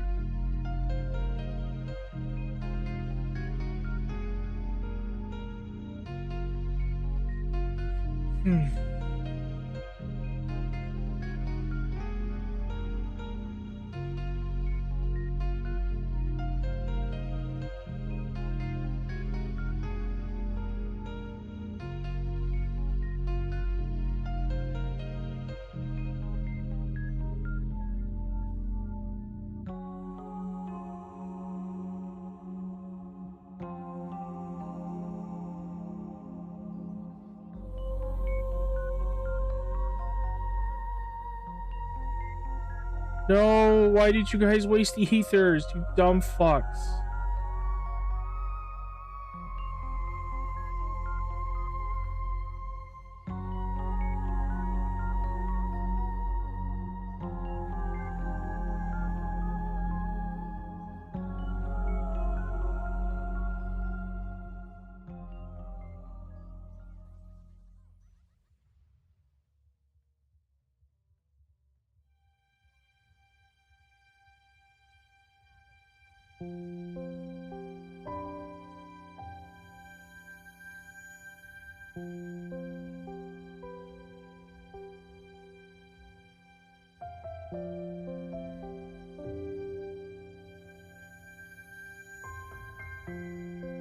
Oh my god.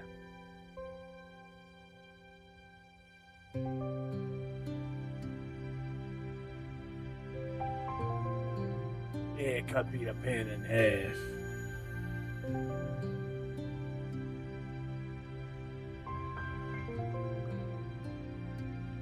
We're not playing around because those fucking pirate heartless are here.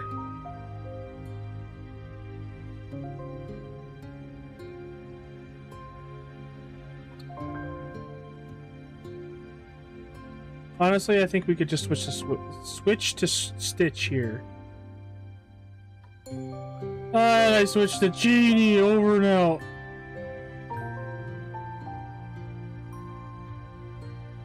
Lick me, little bro. Come on, lick me. Thanks, bro.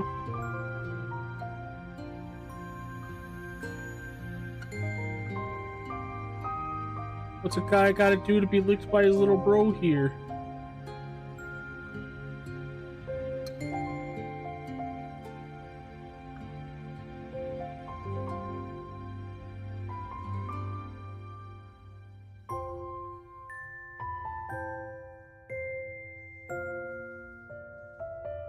I'm a real G?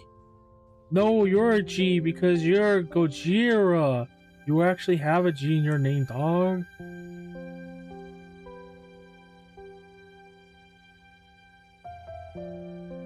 I guess I am because I'm also a Gawain. I hate it here.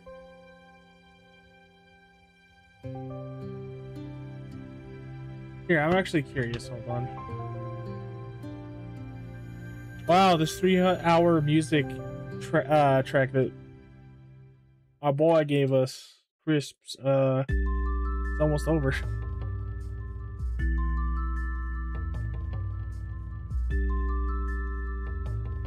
Gojira.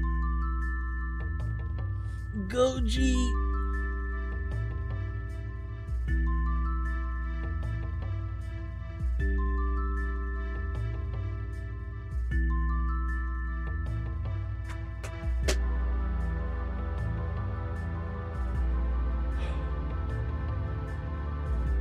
I want to see something real quick.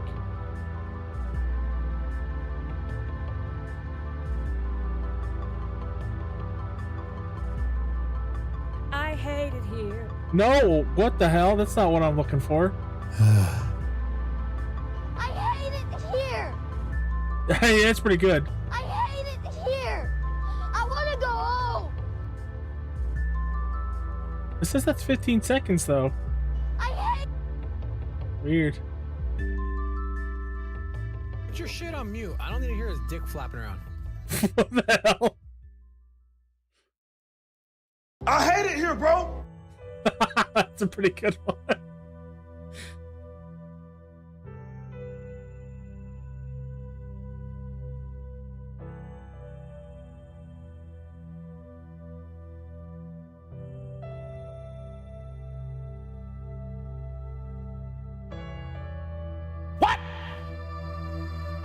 What the fuck?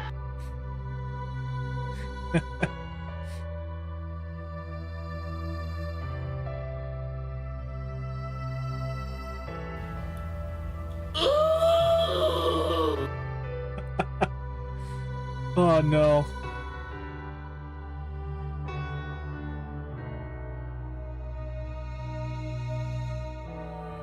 I have several questions.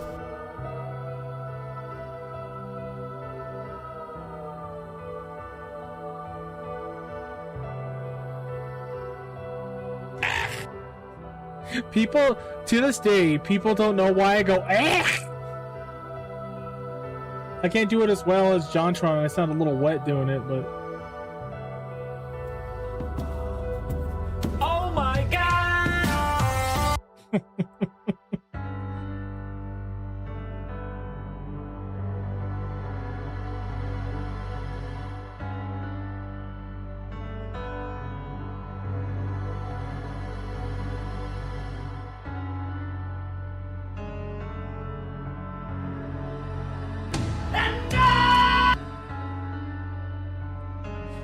It's just sad that I know exactly which review that will sound bit from.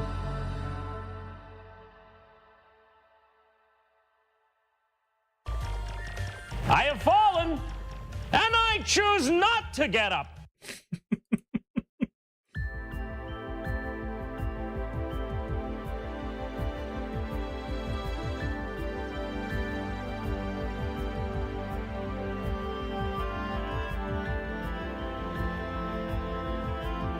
Fuck you!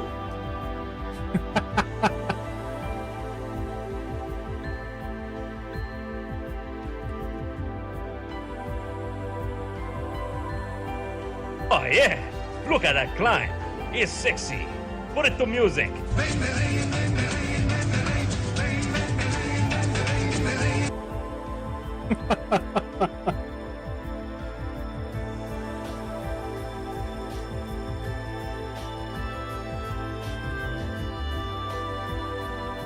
Ding the ding ding the ding.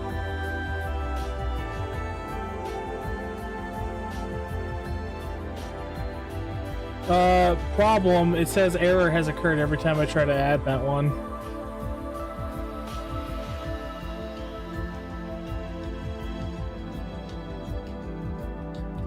Maybe I have too much. What? What the fuck?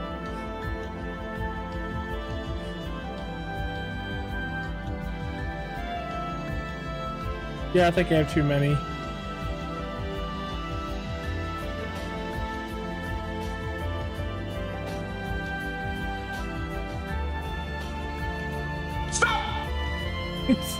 Stop!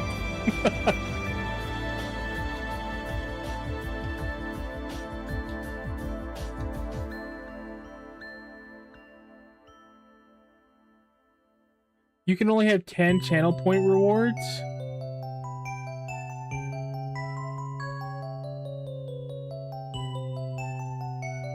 Daniel, God has mercy, I don't.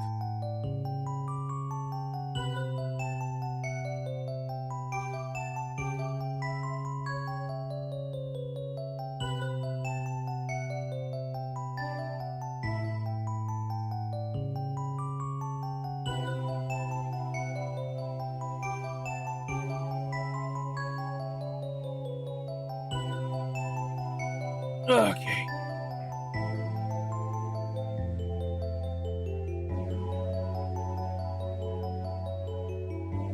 I can get more if I upgrade.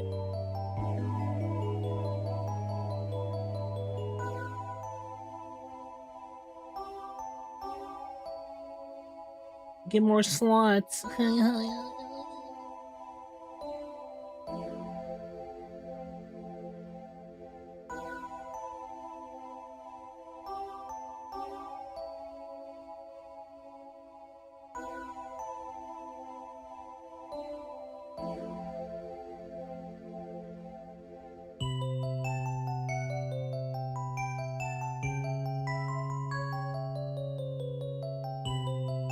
I'm getting rid of Goose Fraba.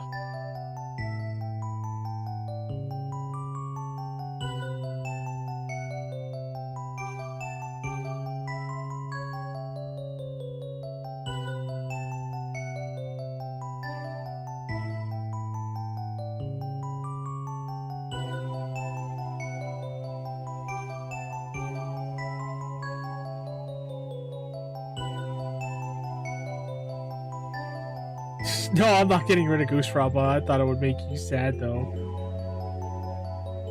And look at that, it made you sad. Get fucked.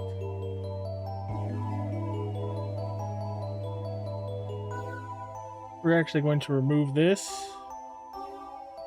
We're removing John. What the fuck?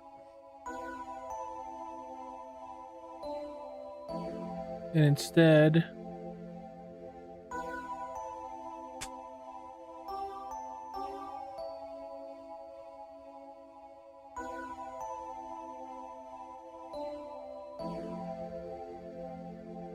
all right, there we go. We should have some new stuff on the soundboard. Don't threaten me with a good time.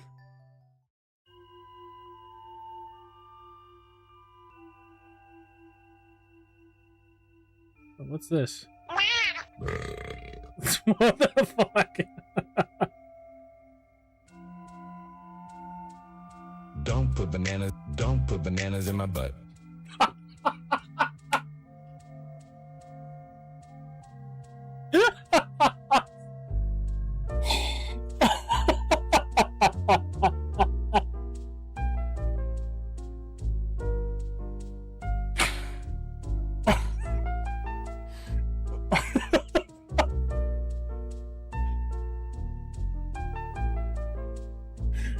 Okay, hold on.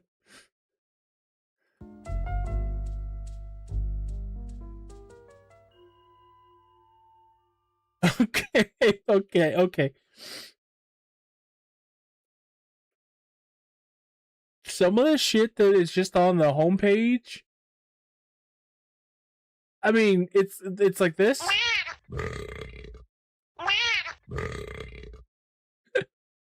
I really like that one.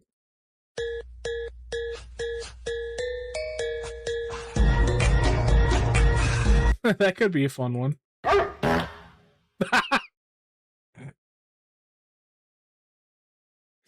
I'm mature. I don't know what that is. Oh my god, is that a new new meme?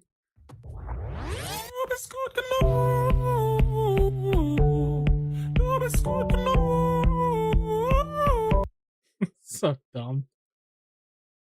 Huh? Gato, huh? I said, ooh, come on, baby, turn the lights on. Oh my god, I don't know what is with that new meme. It was all over TikTok. Oh yeah, look at that climb. It's sexy. Put it to music.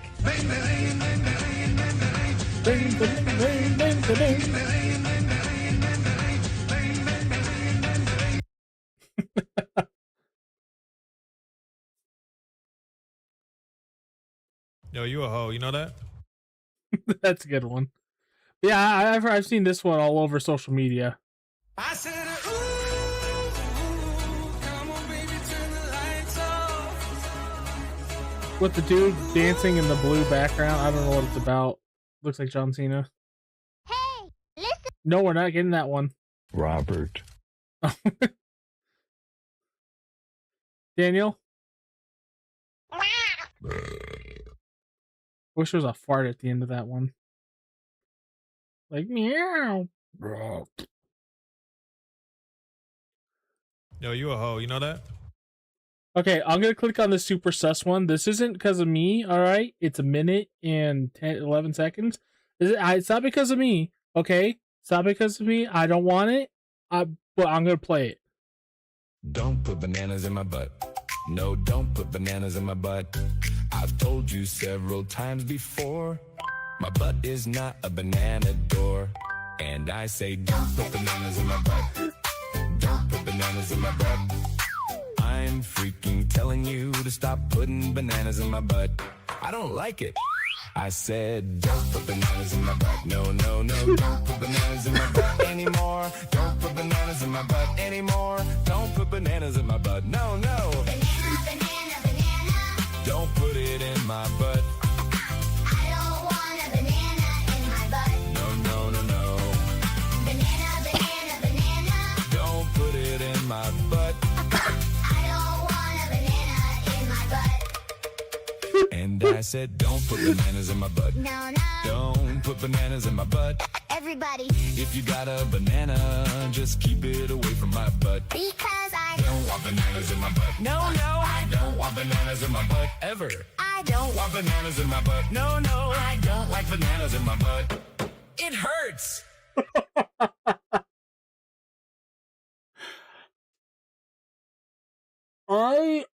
I'm absolutely immature.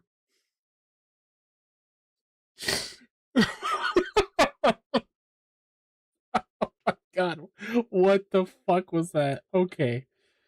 Okay, alright. I couldn't believe what the fuck I was listening to. And I was laughing too hard to stop it. Oh man. Alright.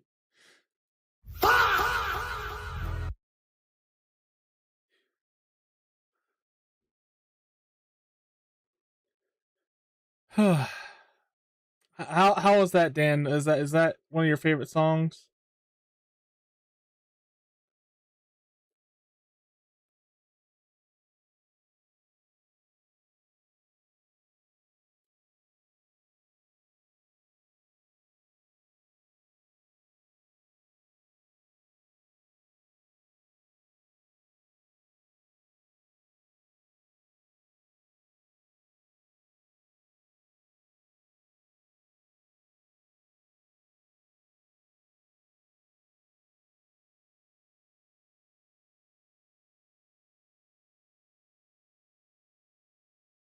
What the fuck do you mean it reminds you of my grandma's house?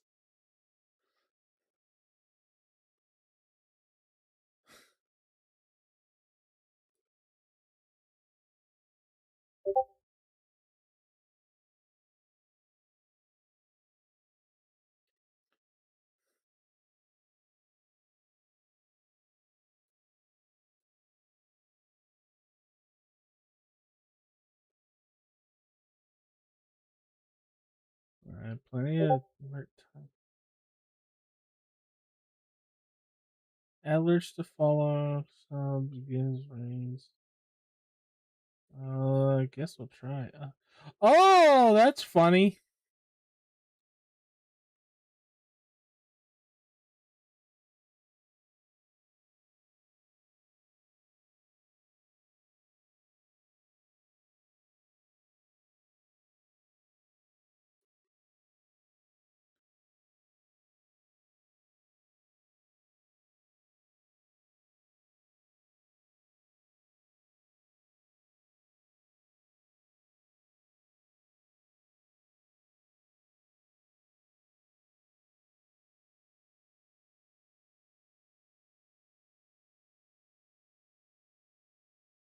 Okay, that should be good. So let's go back to library and oh, oh, oh.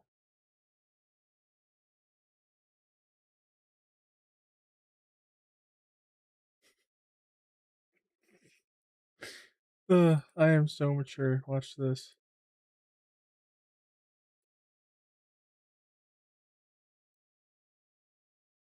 So now, whenever someone follows me, it's gonna play this. Okay, maybe not that. Maybe not that one. Hey! No.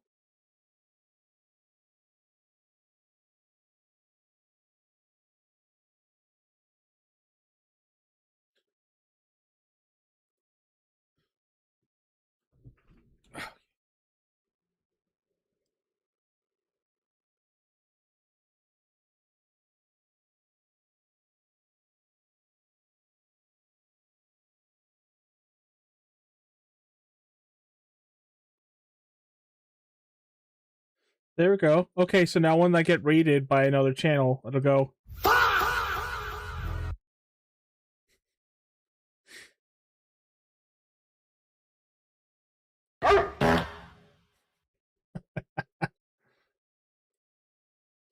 Let's see.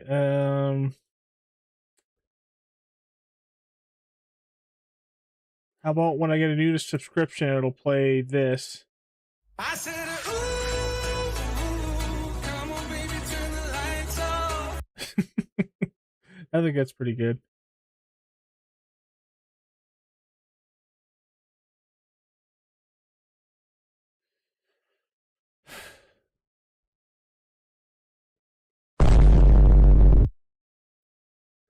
I like how the mic boom or the Vine boom never really died and it just got distorted into what it is now.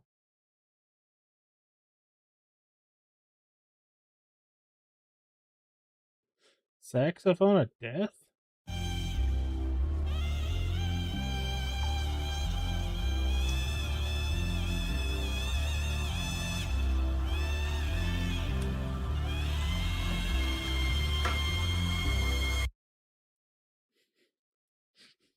I can see what they mean now.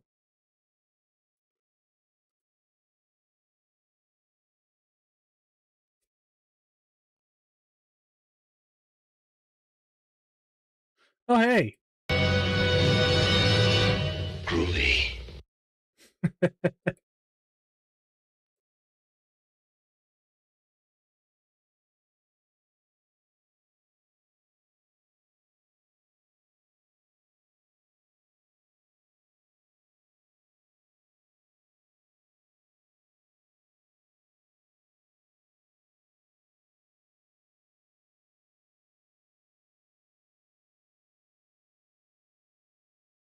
Oh, interesting. You can put a whole gaggle of different sound effects on so it doesn't play the same one every time someone does an action.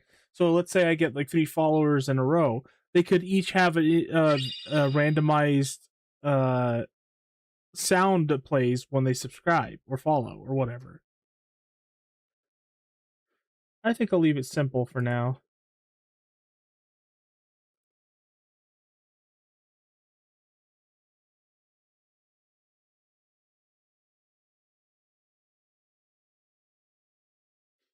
Okay. Well, I'm done playing with the soundboard. A little break from Kingdom Hearts. That you got a lot of stuff to play with now, Dan.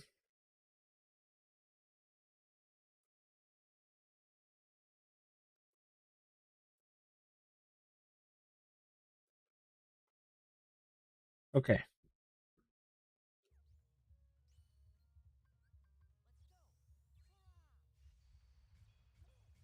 Oh, you know what? I forgot to put music back on.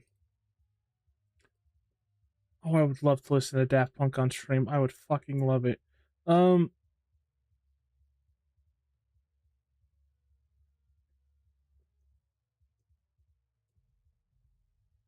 gonna listen to a goated soundtrack from a game I've never played.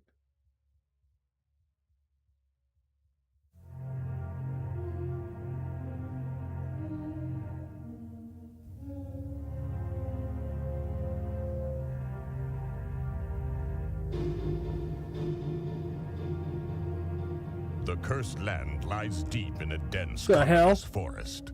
This is part of the OST? This land is an ancient city, once known to the forest folk as the Holy Land. Are you fucking kidding me? Of course, because I was distracted by the music. What the fuck? This is part of the OST? It's in the song? That's so distracting. Alright, well I guess we're trying again.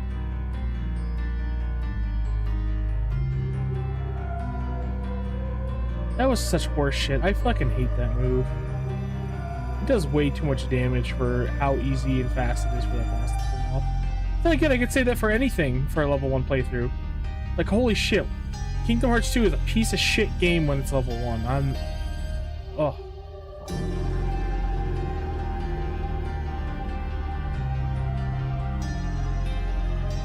But when you're playing it normally, it's like the best game ever.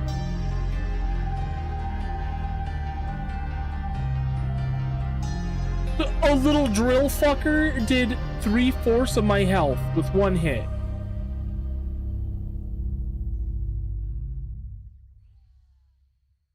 Oh, you've got to be kidding me. They are so overly powerful. Holy shit. I know I'm level 1, but come on, man. That's like the starting fucking heartless of the game. Alright, don't get upset. Just chill out. Yeah, we're definitely doing this one more time past round 20 and we're calling it for tonight.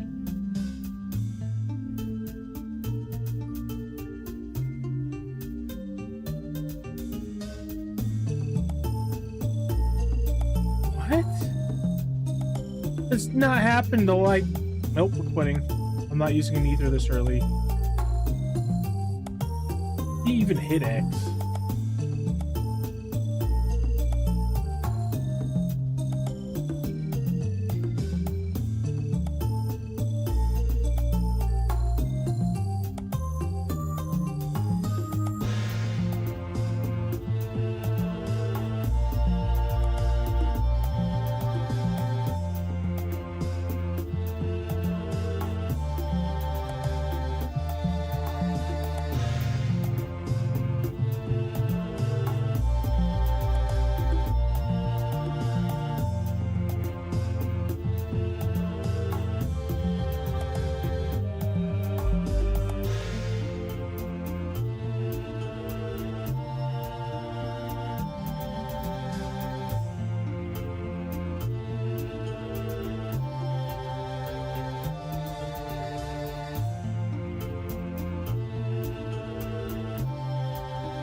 Nice.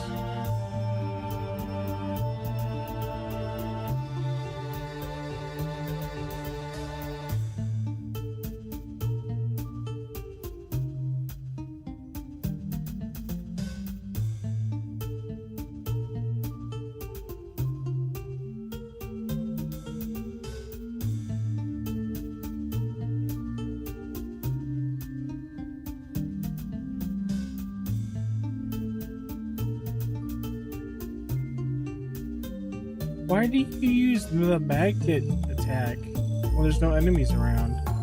Sometimes this game is so stupid, dude. What? Why did my attacks go through him?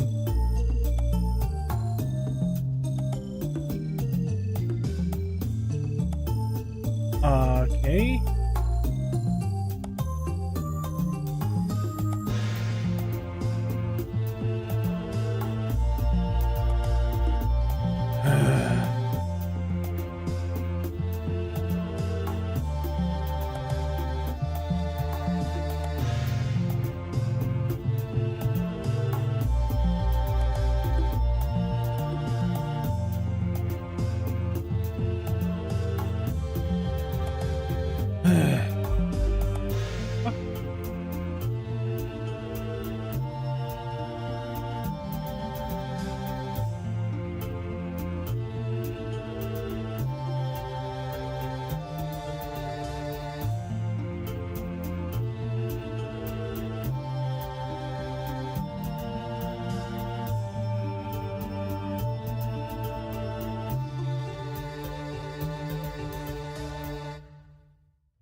Of course, right when I'm about to win.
Damn, how did I get 2,000 more points than I usually do?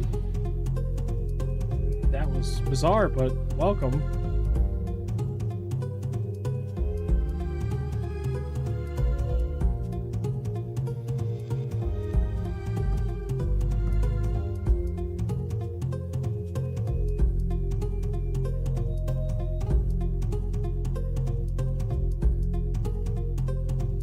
Of course, I get 2,000 more points than usual. I'm gonna just be set up to where I could just go to Stitch in the next fucking round, but nope. One tiny mistake and then the stupid fat body double swings, hits me and kills me. Because yeah, a beginning enemy should definitely insta-kill you. That's so fun.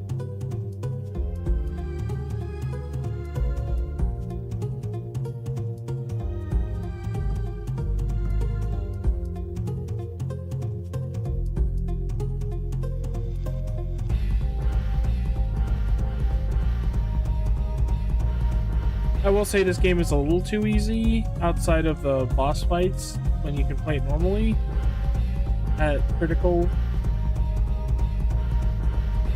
A little too easy, but it's not this. Oh, fuck off, dude. I don't know why this is happening. Like, I have a strat that works against Pete, and I destroy him in no time flat, and then all of a sudden he changes his strat. I get through these rounds, no problem, and then all of a sudden these things are changing their strat.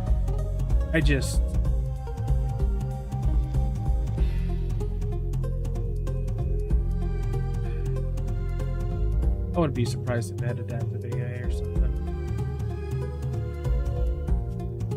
Maybe you have to reset so it doesn't do this shit to me anymore.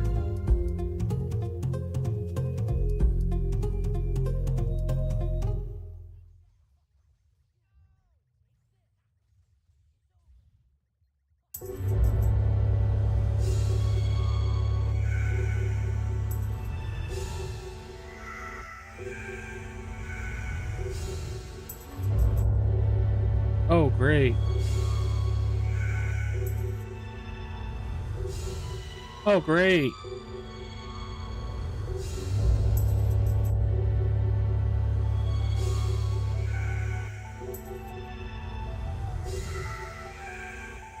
Oh, great. Oh, great.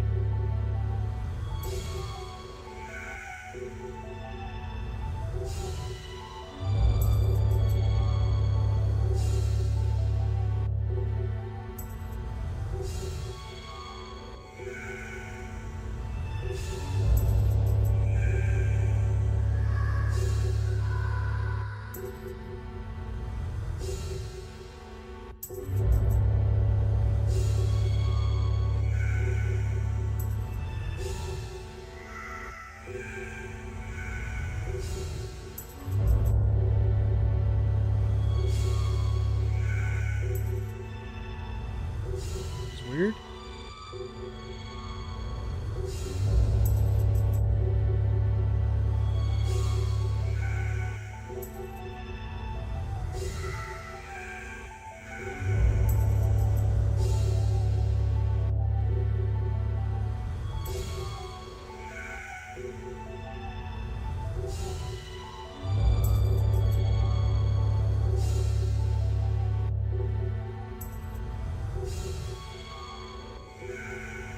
They do look kind of cool.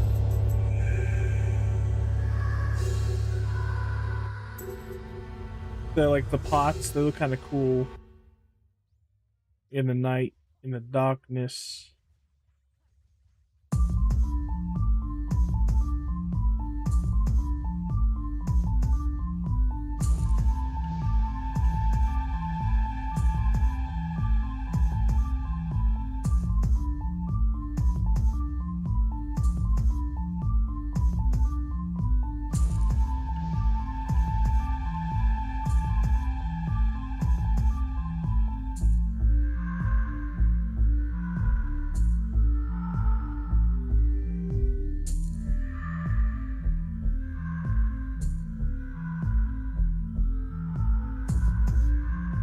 Definitely gonna take my time with this one.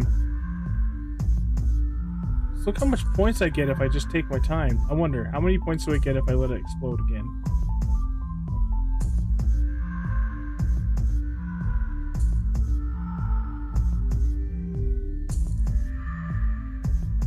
It's not gonna explode again? I've never seen it do that before. Alright, never mind.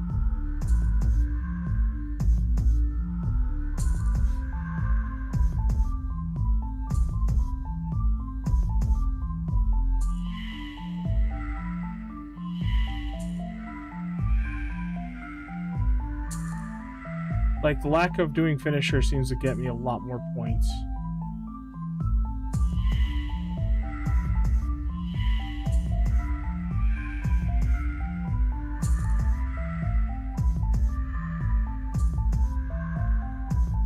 That was gonna be the end of the run again.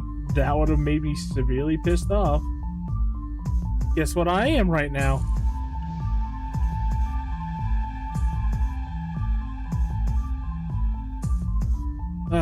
Okay, I'll give it another couple of tries, like 3 more tries before 20, 1 more after 20. This is ridiculous, dude.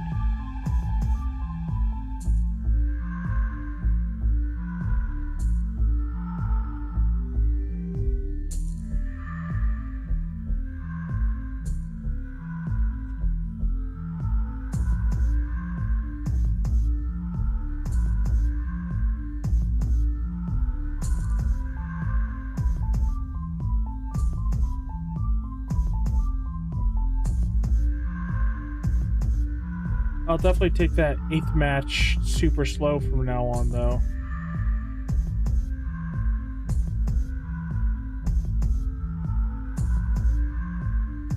What is happening? What is happening?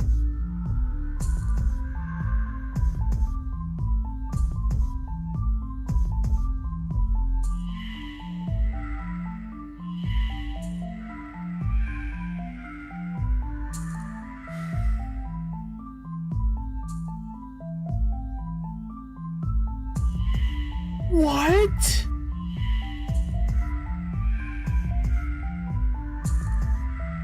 What the fuck, man?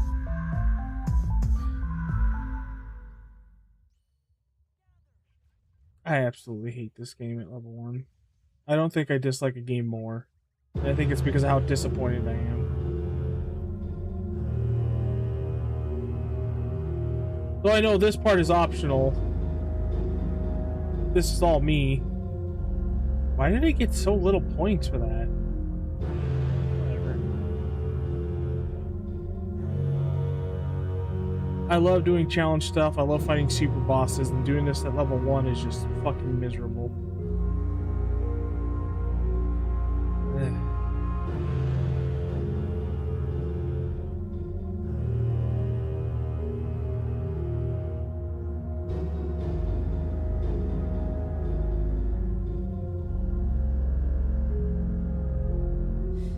You know, this is the same. This is the exact same thing with Xemnas. What? The only reason I couldn't beat Xemnas without using limit spam was because, yeah, at level 1, I couldn't practice his other phases and everything. And it was really just a fucking waste of time. One small mistake and the whole thing's over.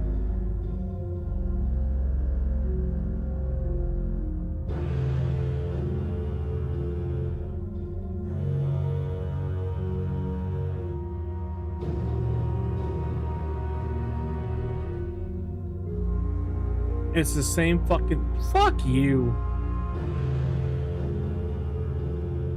Eat a cock. Man, I'm getting pissed. Again, when I start cursing like a fucking teenager, that's when you know I'm pissed.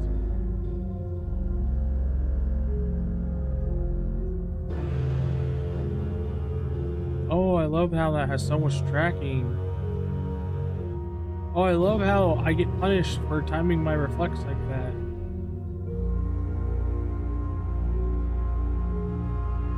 What the fuck?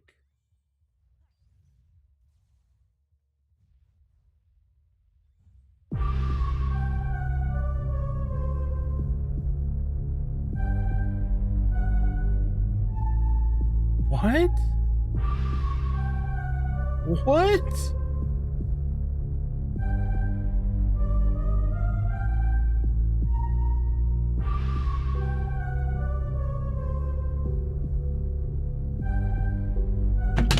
You gotta be fucking kidding me, dude. You've got to be fucking kidding me, dude. You've got to be fucking kidding me, dude.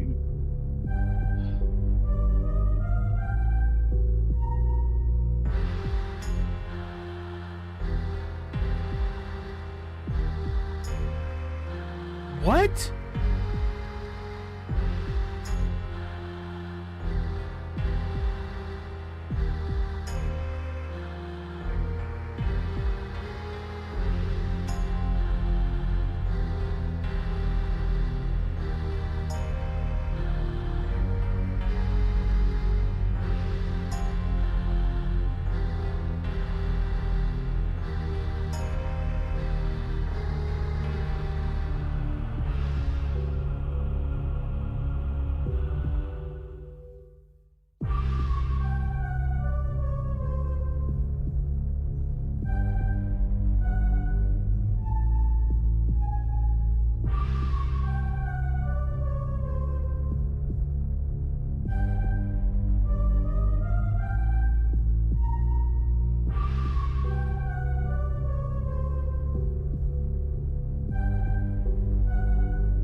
I just really didn't want to use Kira last time. Because I wanted to just get the fight over with.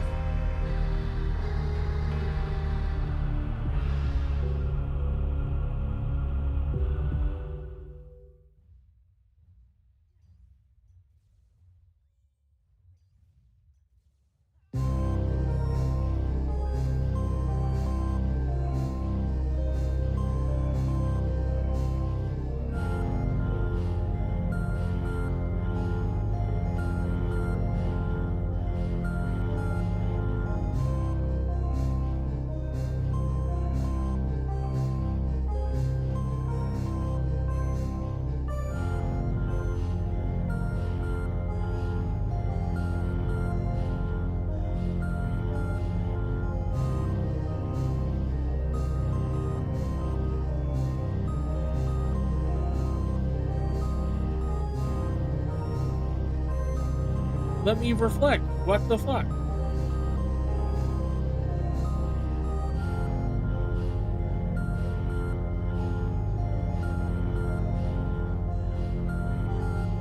What?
What?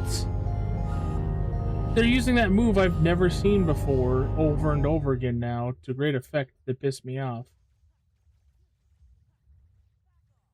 Why am I getting so little points? I was like getting 10,000 points all that fucking time now. It's like you get more points the longer you're not hit. No, I'm not gonna do it. I'm not gonna do it. I'm not gonna end that with only fucking 6,000 points. That just means I have to be using Peter Pan even longer. Like, what am I doing wrong now?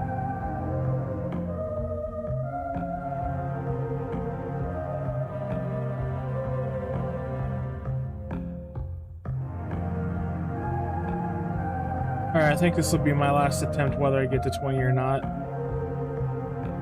I count that last one because, like, what the hell? I did what I've been doing every time since I got the 10,000 points, and they just gave me 6,000 for some reason. This game is super fucking finicky with how it dishes out.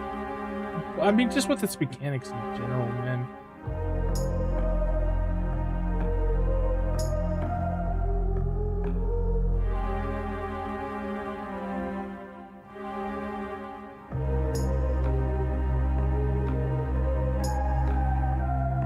Get fucked. They're just as annoying as the fucking boxes, man.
I don't know why I reflect there.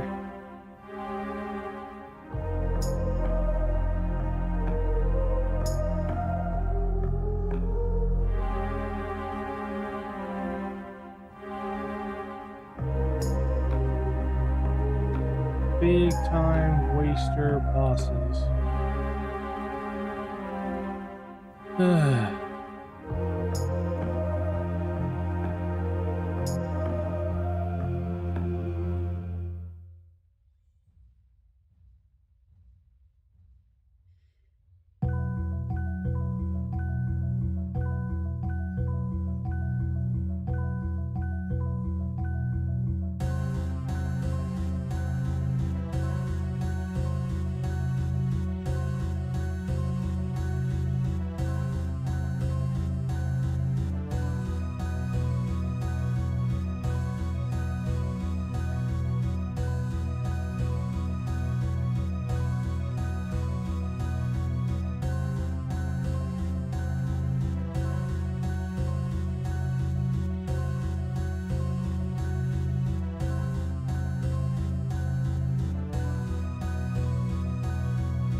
Alright, let's see if it decides to give me the points I'm due or if it wants to fuck me over again.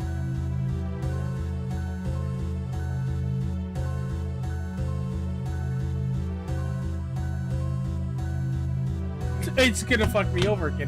What is this? I've been getting consistently 8,000 points every attempt I've had, but now I'm just getting 6,000 for some reason?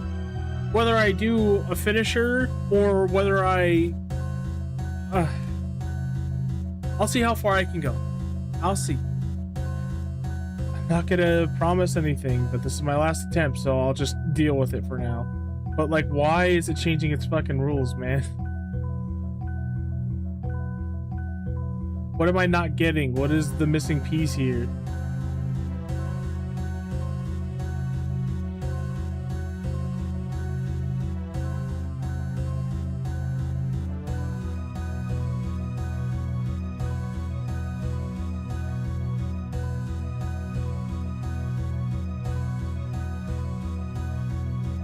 Like I have 10,000 points normally, but I had 12,000 points.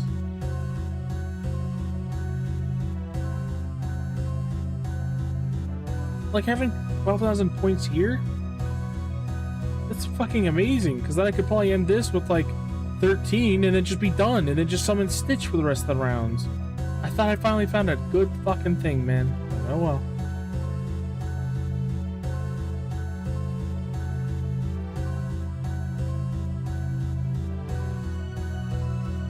Okay, just a little pepper hit out of fucking nowhere. Unearned. Oh man, I forgot I don't have Leaf Racer. 300 hours of playing this, and I forgot I don't have fucking Leaf Racer. God, how stupid am I?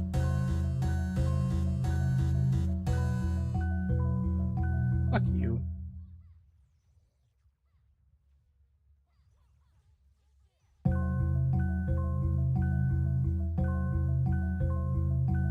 What? Why did... What? I'm just not understanding my inputs, how they were registered there. I was smashing square.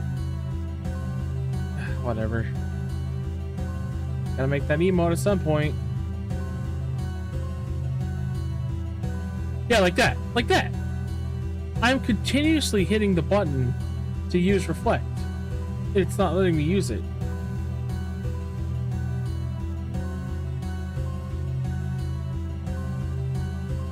What?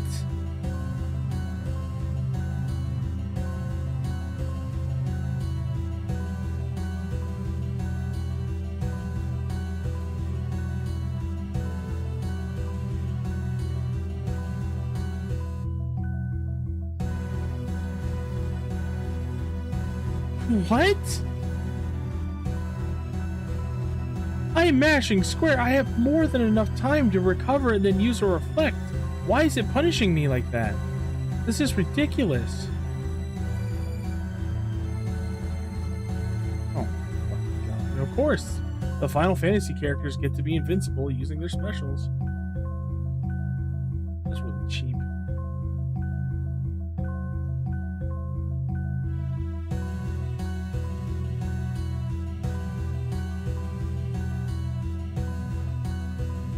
I'm being really unfair with this game and how I'm judging it right now. I know.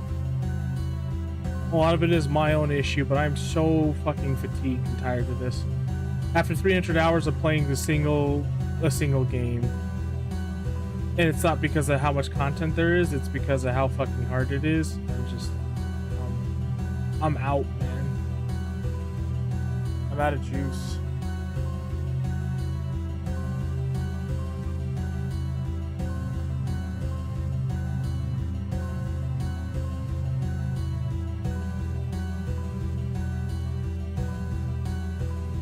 I love this game to death. It's my favorite game ever. This is rough.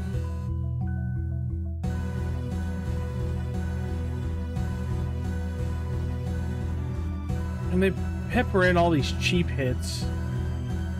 Again, why does it not do it right next to me? Okay, why did it not do it right next to me again? But okay.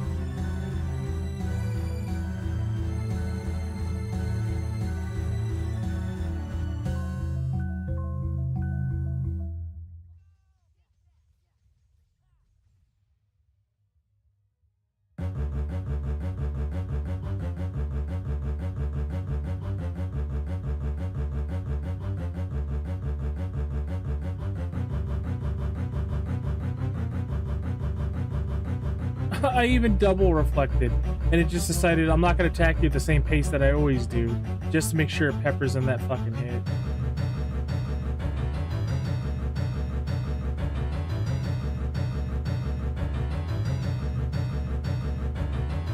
What?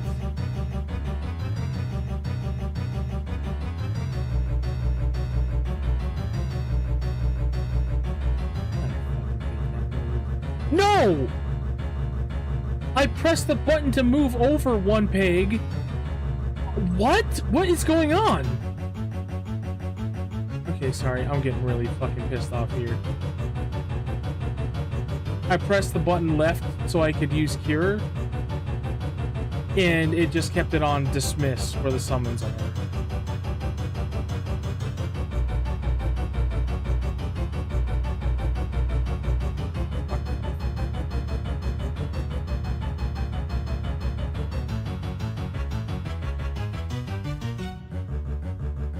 See, that's what it always does. That's what I was preparing for that first sprite.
What?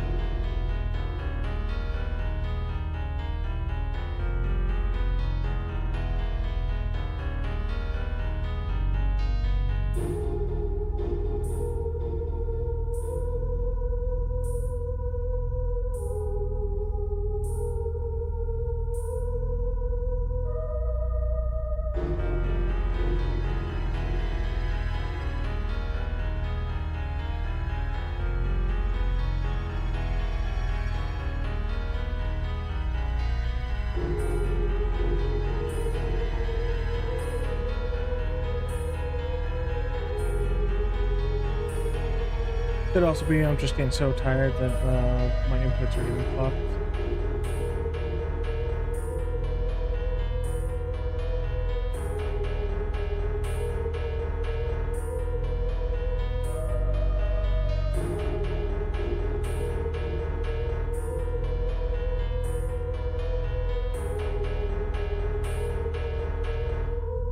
Like that.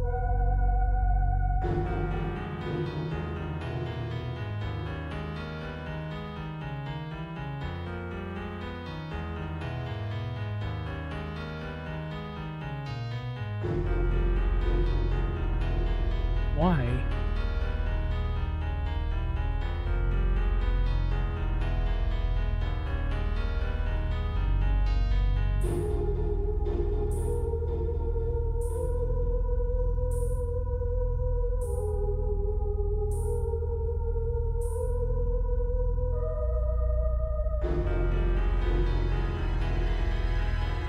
What happened to my reflect?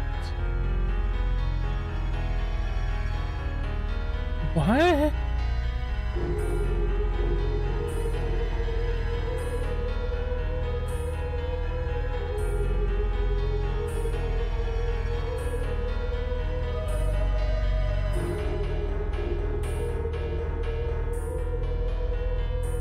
Oh my god.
Alright, got past round 20 at least.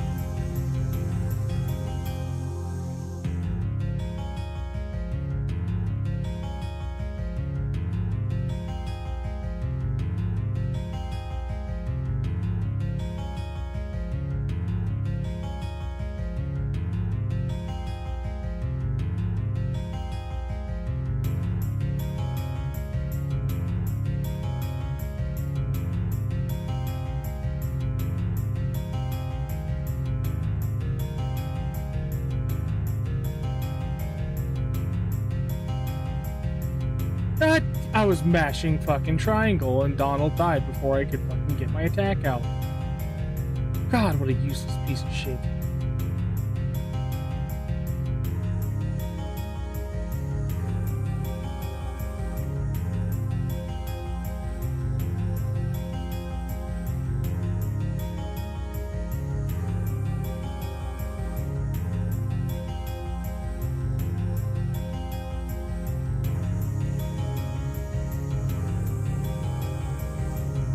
What?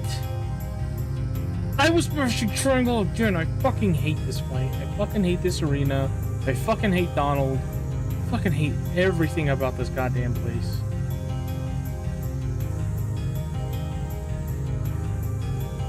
Maybe if Goofy didn't have such useless... Like, Whirler Goof does not do AoE like Donald's attack does.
Alrighty.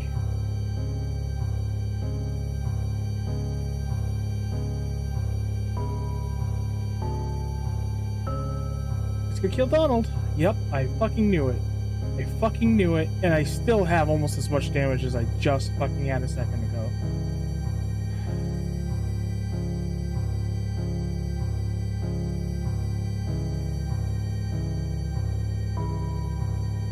What? Alright, I'm done. I'm done. I'm done. I'm done. I'm done. I'm done. I'm done. I'm done. I'm done.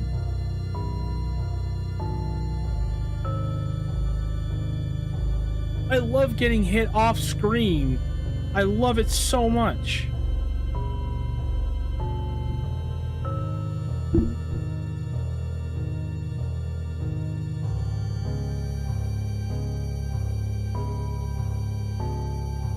Fuck, man.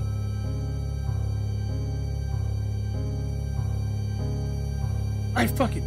Oh, I know I just repeating myself. It's just an endless loop, and I fucking hate this game at level 1.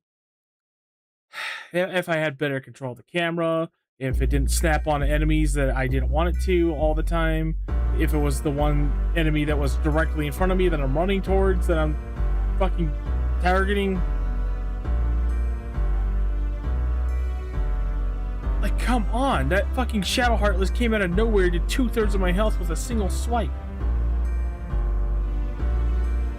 It's all because Donald died because I was trying to heal to try and avoid that.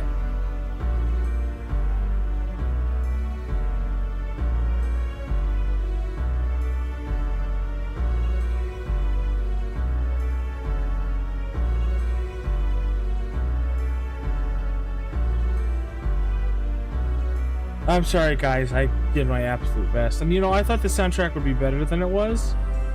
Half of it's kind of ass. I'm not going to lie. There are some real standout bangers in Kingsfield 4, but, what the hell?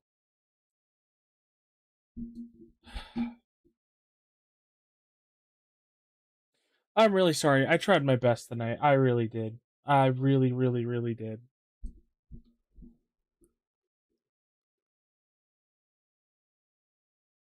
Yeah, and please understand that everything that I say isn't 100% accurate. Like, I understand a lot of the issues I'm having with this game right now are my own fault. I am having shitty inputs. There are some cheap things and some things that just...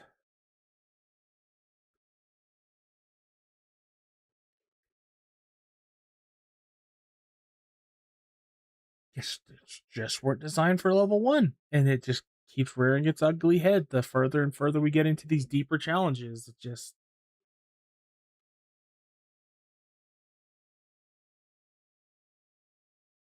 Next time, I'm going to be stupid. I'm going to take off all my defensive armor that halves the damage I take. And I'm just going to put the Shock Charm pluses on.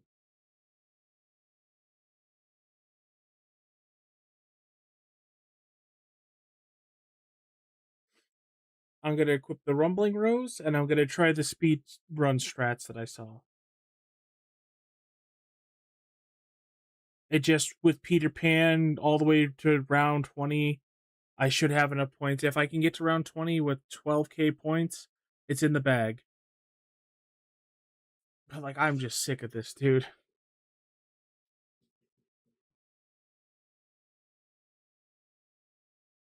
I believe too. I know I can do it. It just feels so cheap when I get hit from something off screen.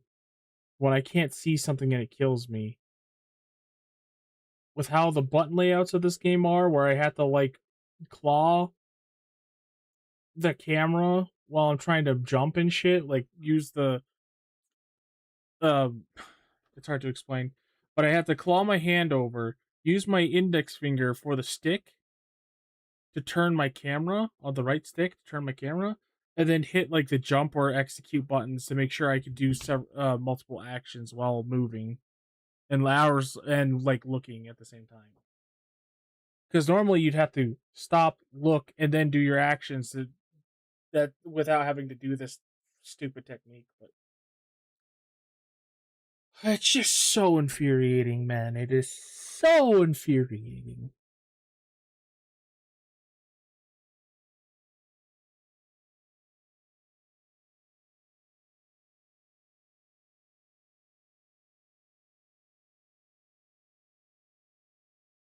Well, the more I do it, the more I learn, the better I get. I'll get it eventually. I was just hoping it wouldn't take this long. I'm sorry it's taking this long. This will be the focus of all the streams until we get it down, because I need it done before that new computer comes in. Let's see. Let's go to the dealing room. I'll watch something for like 10-20 minutes, and then I'm gonna call it. It's been a fucking emotional fucking day.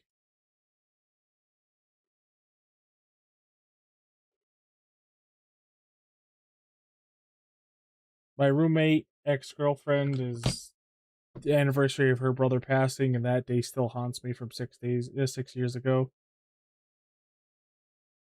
And then my sorry. Then my little sister passing was 5 days after today. That's weighing heavy on my mind.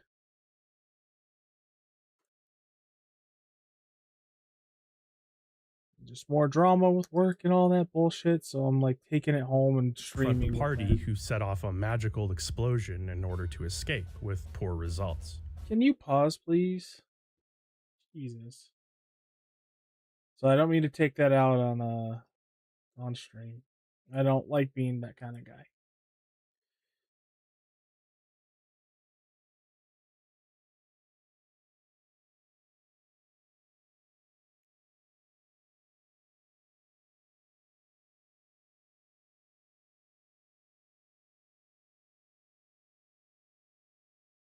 They end up captured on a...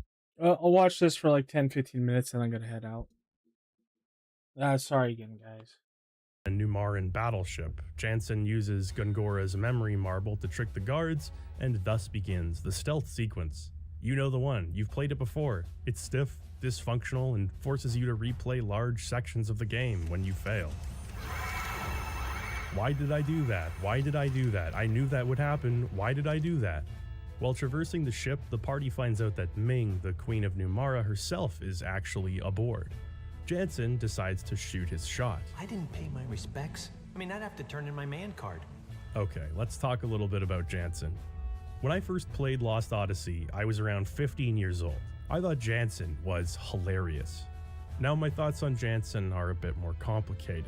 Where before I thought he was just a funny ladies' man, now I find him just kind of annoying. Which is good, because I think that's what the game wants you to see him as. You know, I thought he'd say that, my lord.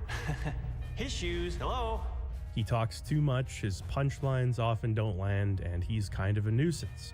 It's like looking into a mirror. Sometimes I just want him to shut the fuck up, as does Kaim, as does Seth. I couldn't sleep. I'm usually exercising, sparring with people, and I work out a lot. Was that all? Was what all? About what? You know what I mean. Yeah. Well, no, I don't know what you mean. What do you mean? Jansen, however, is a necessary foil at this stage in the game. His comedic antics bring a lot of levity to the story and situation that's very dry this early on. Kaim and Seth ruminate on their immortality a lot, and that would be a pretty bland dynamic if not for this wrench in the cog. Jansen is being encouraged to double-cross Kaim and Seth, but there is sort of a dorky innocence and curiosity to him that makes him endearing. If nothing else, it makes us question how loyal he actually is to Gungora. More than anything, I have to commend his English voice actor, Michael McGahern. He doesn't have many credits to his name, but his performance is absolutely bang on for Jansen in this game. I can't imagine hearing him in any other language. Leave this to me. I'm an expert in tonology. McGahern was told to heavily improvise during his scenes in order to make Jansen his own. His background involved improv theater as well as stand-up comedy, which makes him a perfect fit for this character. There's something incredibly unique about his line delivery. He rushes through dialogue, stumbling on words, with awkwardness just bubbling out of him. You're going to tell me what Ura is plotting. Well, see, now there's no surprise. They were going to throw your birthday party. Where's the queen? Most of the other characters are calculating each word, but Jansen, with his unfounded confidence, is just winging it. That helps him come across as more natural. Jansen, unlike many RPG characters, feels like a guy who could exist. You almost find yourself liking him, and then he puts Ming to sleep, starts kidnapping her, and alerts the entire ship to their escape. I do have to commend him for maintaining eye contact throughout their entire conversation. That took self-control. Oh, Jansen, come on now. Now, this scene is a bit strange. He puts Ming to sleep. Why exactly? What a woman. It's easy to assume the worst in light of Jansen being a horn dog, and that possibility would make him irredeemable. Yet we find out later in the story that he's not this person. In fact, immediately after, he shows a great deal of empathy. Whew. Close one. You're quite kind, aren't you?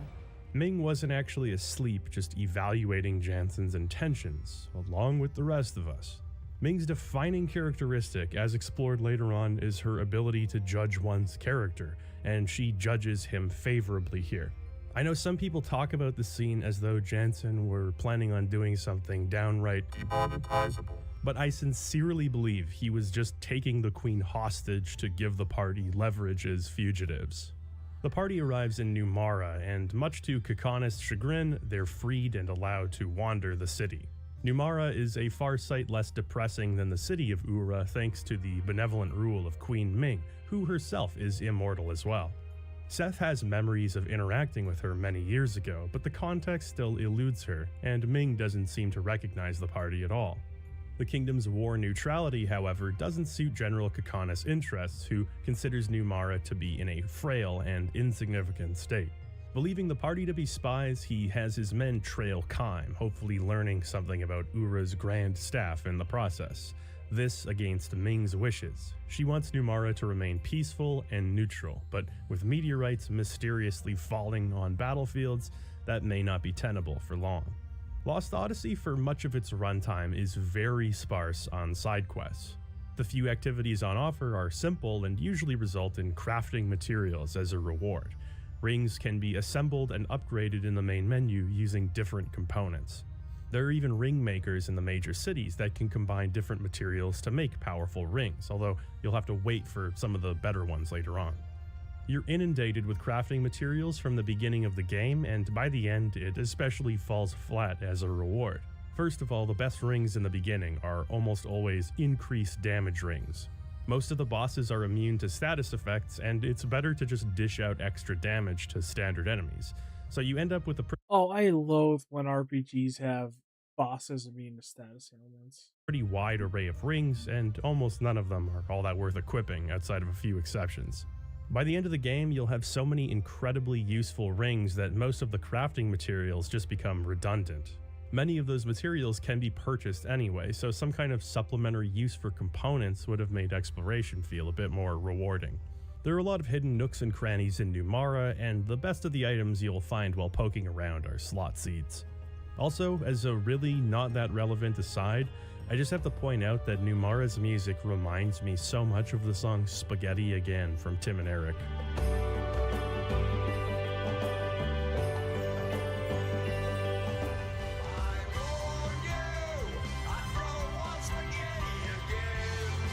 My mind is diseased. I want to briefly talk about Kaim's character, which I haven't done yet because it's kind of hard. Kaim is a blank slate in the beginning.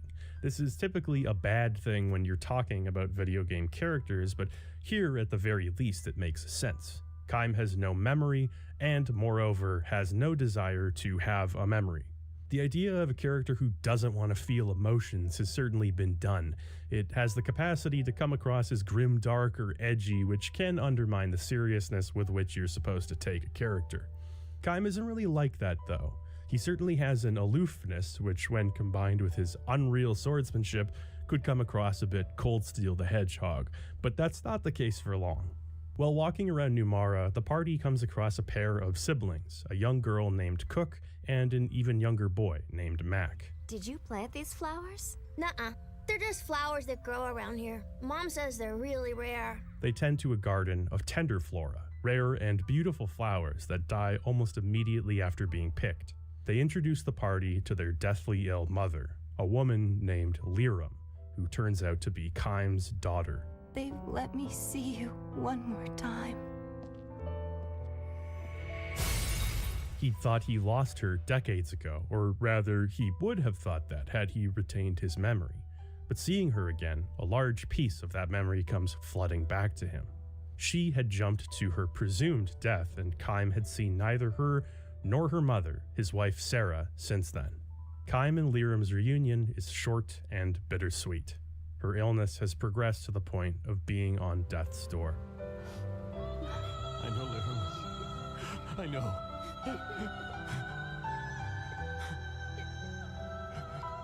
Liram! No, don't go. I'll bring Sarah here, I swear. Hang on, Liram. Mom! No! This is not the first time Lost Odyssey has choked me up, and it is far, far from the last. This moment reveals a new dimension to Kaim's character. Up until now, he was closed off, stoic, and unfeeling. Not only is this Kaim's first show of emotion, but he openly weeps, grieving for the second time with his grandchildren over a daughter he didn't even know was alive. The scene is heartbreaking, brought to life with excellent voice work, and of course, Nobuo Uematsu's incredible score, which we're not done discussing. From this point forward, Kaim is a changed man. Having surrendered himself to emotion this once, he's no longer the person we knew. This intense sadness that Kaim feels is at the very core of the story Lost Odyssey is trying to tell. Kaim is an immortal, someone who can never die. There are innumerable pieces of fiction in which a foolhardy villain seeks eternal life. It's the prize of prizes, a cure for the one thing which ails every living person. But the angle from which Lost Odyssey approaches immortality is one of deep and endless pain. Kaim has lived for 1,000 years. In that time, he's seen countless friends, loved ones, and even his own children grow old and die if they were lucky enough to reach old age. He's seen towns that he's called home leveled to the ground in countless wars. It's hard to put across just what immortality looks like, but Lost Odyssey's solution is surprisingly simple: 1,000 years of dreams.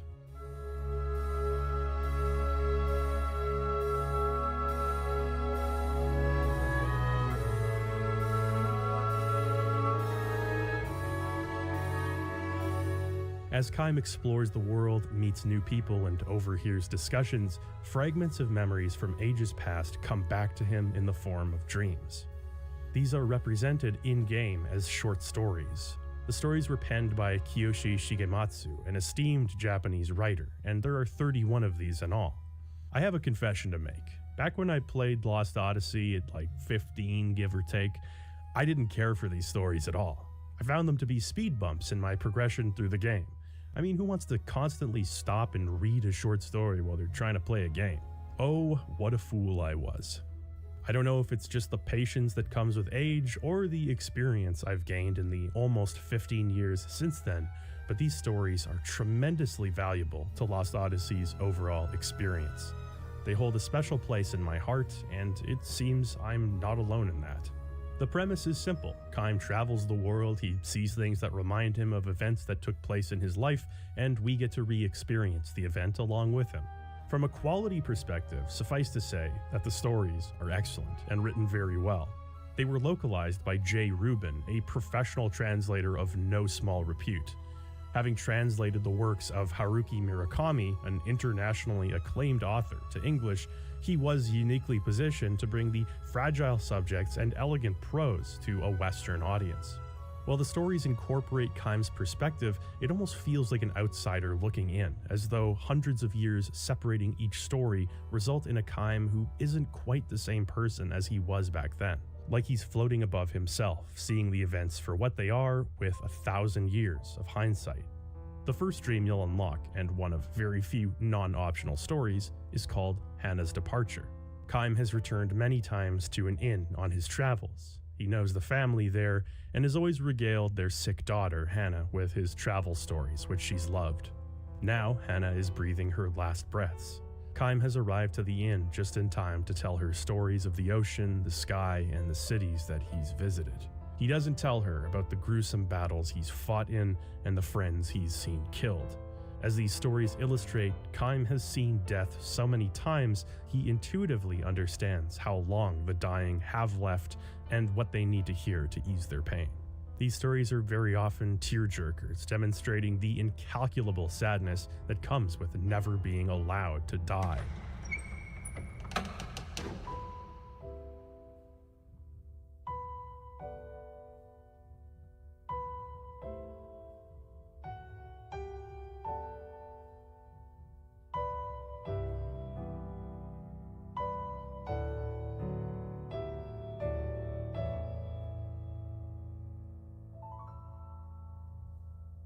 The music is always wonderful, and the few graphical elements on screen add a nice level of atmosphere without imposing upon the player's imagination.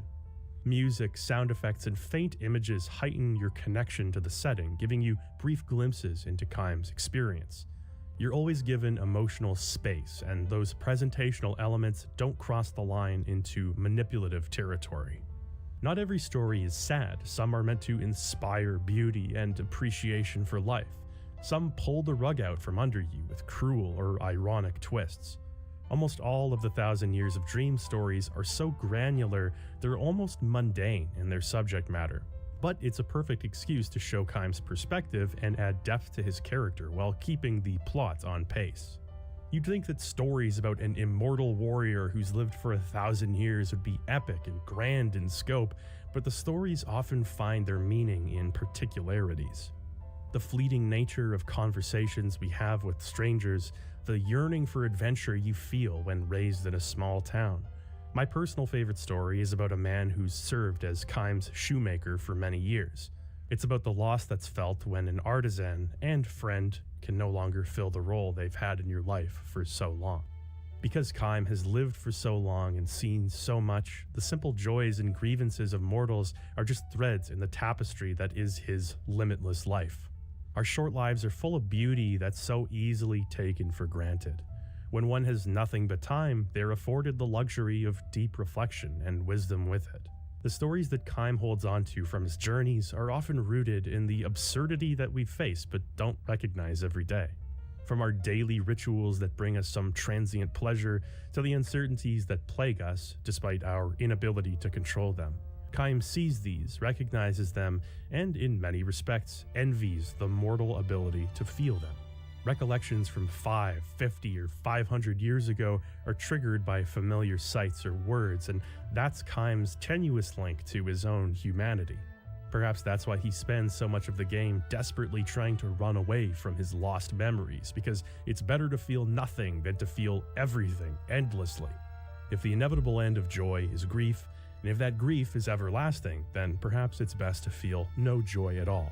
Or so Kaim thinks until he is able to feel again. He feels the pain of losing a child intensely, and not for the first or probably last time. But the joyfulness of being reunited with her, however briefly, and getting to meet his grandchildren brings about a new sense of purpose and determination in his life. The first time she died, my heart was filled with despair. The second time she died, though, it wasn't despair that filled my heart. It was hope. You'll find in these 1,000 Years of Dreams that Kaim finds purpose in living for others, since he has a limitless supply of living to offer them. Sacrificing his life or his time would be an impossible gesture, but he can sacrifice apathy. He makes the world a harder place for himself to live in, but a better place for others.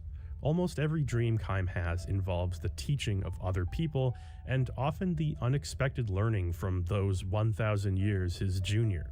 It could be this is reflected in-game through the fact that immortals always have the capacity to learn from their mortal counterparts. The more he dreams, the more it seems life has intrinsic value because it ends. Like a tender flora being picked, its beauty is intense but fleeting. Kaim will go on lamenting the fact that he can't die, but he can help shoulder the burdens of others, learning from them eternally and finding meaning in that long life. If there's one thing for which Lost Odyssey should be lauded, it's taking something as simple as a short story collection and turning it into an awesome feature. There's much to appreciate about these stories and the perspective they offer. Even if you don't plan on playing Lost Odyssey, I have to recommend you find the collection on YouTube and read through them. They are simply spectacular. With Lyram's passing, the party as well as Cook and Mac begin to make funeral arrangements. Meanwhile, in Ura, Tolton is attacked by Roxian while paying respects to his father. Wait, was the poison soup you're doing? Chairman, answer me! Forced into self-defense, Tolton kills Roxian as Gungora shows up conveniently at the 11th hour. Gungora tells Tolton that they must find a way to sweep this under the rug, or else people will assume that it was a political assassination. Tolton, with little life experience and implicit trust in his advisor, agrees to let him handle it. But it was a plot. Roxian wasn't actually Roxian, but a lifelike golem created by Gungora who goes on to kill the real Roxian. The citizens of Ura are led to believe he died in an accident, thus creating a power vacuum that will surely be filled by only the noblest and stoutest of heart.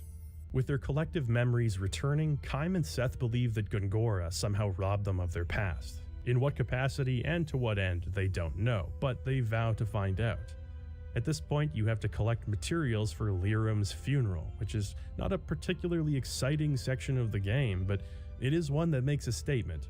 Lost Odyssey is the kind of game where you have to collect quest items in order to hold the main character's daughter's funeral. As uninteresting as this part is mechanically, it left an impression on me, and it's one of the few parts of the game I remembered many years later. There's just this air of deep sadness and uncertainty, which is really heightened by the gray, overcast sky. Mac and Cook, by the way, are fantastic. Adults voicing children often phone it in, but their performances are absolutely bang on. Their enthusiasm, Mac's propensity to burst into tears, and their sibling relationship, these types of things are, like Jansen's performance, strangely natural and not stiff like children usually are in RPGs. It's hard to write kids in media, and that's especially true for RPGs. In these games, dialogue is sequential and informative, but kids, God love them, are neither of those things. They step on each other's words, they stutter, they're curious but not stupid. Well, you know, some kids are stupid, but it's not a hard and fast rule. Jason, wait for me. Wait for your dad, son. Mac and Cook really embody that spirit of childhood in a way that sells them as characters. And I mean, come on, Kaim as their grandfather is the most endearing thing I've ever seen. After the funeral, Mac runs away to the Crimson Forest, a place where one supposedly can meet the souls of the dead. Although given that it's been dyed crimson with the blood of the people who were killed here, I can't imagine they mean meet the souls of the dead in a good way. Lost Odyssey's dungeons are nothing to write home about. They're usually very simple mazes with one or two light puzzle elements for you to overcome. For me, they're neither at the worst nor the best end of the RPG dungeon spectrum. I also find that they're usually quite visually uninteresting, with the bulk of dungeons in the game being grayish caves or brownish ruins. The Crimson Forest, among some others, is an exception. Where the real annoyance of dungeons comes through is in the game's battle system. The encounter rate in Lost Odyssey actually isn't too bad. However, the fights take a very long time under normal circumstances. Characters are animated extensively, which is good in a way. They look great in fights, spells look nice, there's a lot of enemy variety, and plenty of other visual flourishes which made the game a looker back in 07. The problem is that the runtime of these animations adds up and makes battles quite lengthy. This isn't a game where you can just attack every enemy, you usually have to engage some level of strategy to end fights quicker, even if those strategies aren't very unique. So, with the game's random battles, you might find yourself somewhat exhausted trying to make it through these areas or doubling back to something you missed. Running away is an option, and there's a skill called Turntail which guarantees escape success. The problem is that once you pass the party limit of 5, members not currently in the active party are placed on standby. Most RPGs will dole out experience to unused party members, even if it's only at a reduced rate. Lost Odyssey doesn't do this. Moreover, you'll be forced to use every member at some point in the game, so you can't just leave someone at a much lower level than the rest of the crew. As a matter of fact, one of my scant few memories of Lost Odyssey involved quitting in frustration as I was effectively barred from progressing for this reason. Seeing that part of the game was like unlocking my own 1,000 Years of Dreams, and, while remembering did make me cry, it wasn't in the sad Lost Odyssey way. The way experience points work is a little weird and I'm of two minds about it. There's some diminishing returns going on. Rather than requiring more and more experience to gain levels, as is standard for this type of game, you always require 100 XP to level up in Lost Odyssey. However, the amount of experience you gain is correlative to how difficult the enemies are for your level. A level 28 character might gain 30 experience points for one enemy, while a level 33 character will gain 1 or 2. This makes grinding almost impossible without manipulating the game. This is especially true since you'll immediately stop gaining experience on level up, which gives you a hard cap on how much can be earned at once.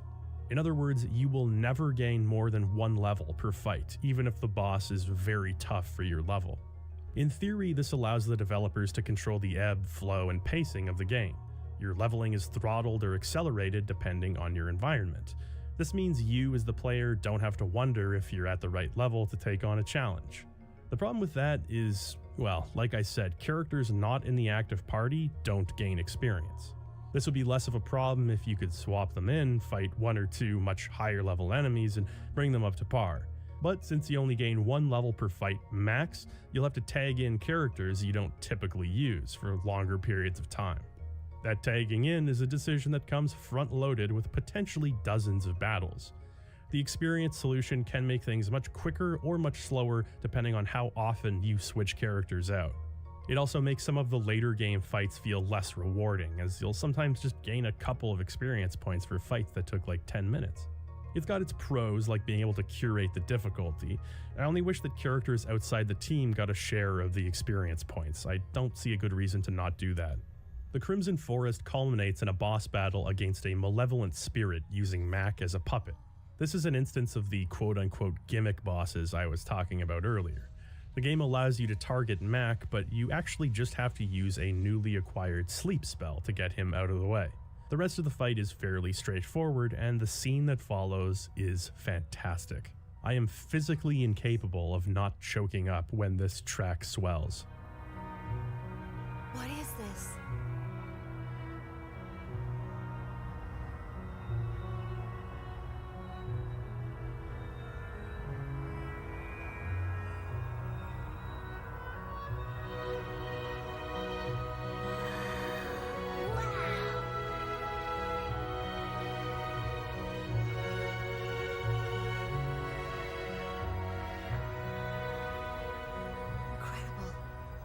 It's a miracle. This is a miracle. It's Mom. Yeah, Mom's here. I know she's here. She heard us. She felt us. Mom, look. We're doing fine, Mom. The warmth of her soul. Liram's brought us a miracle, Kain.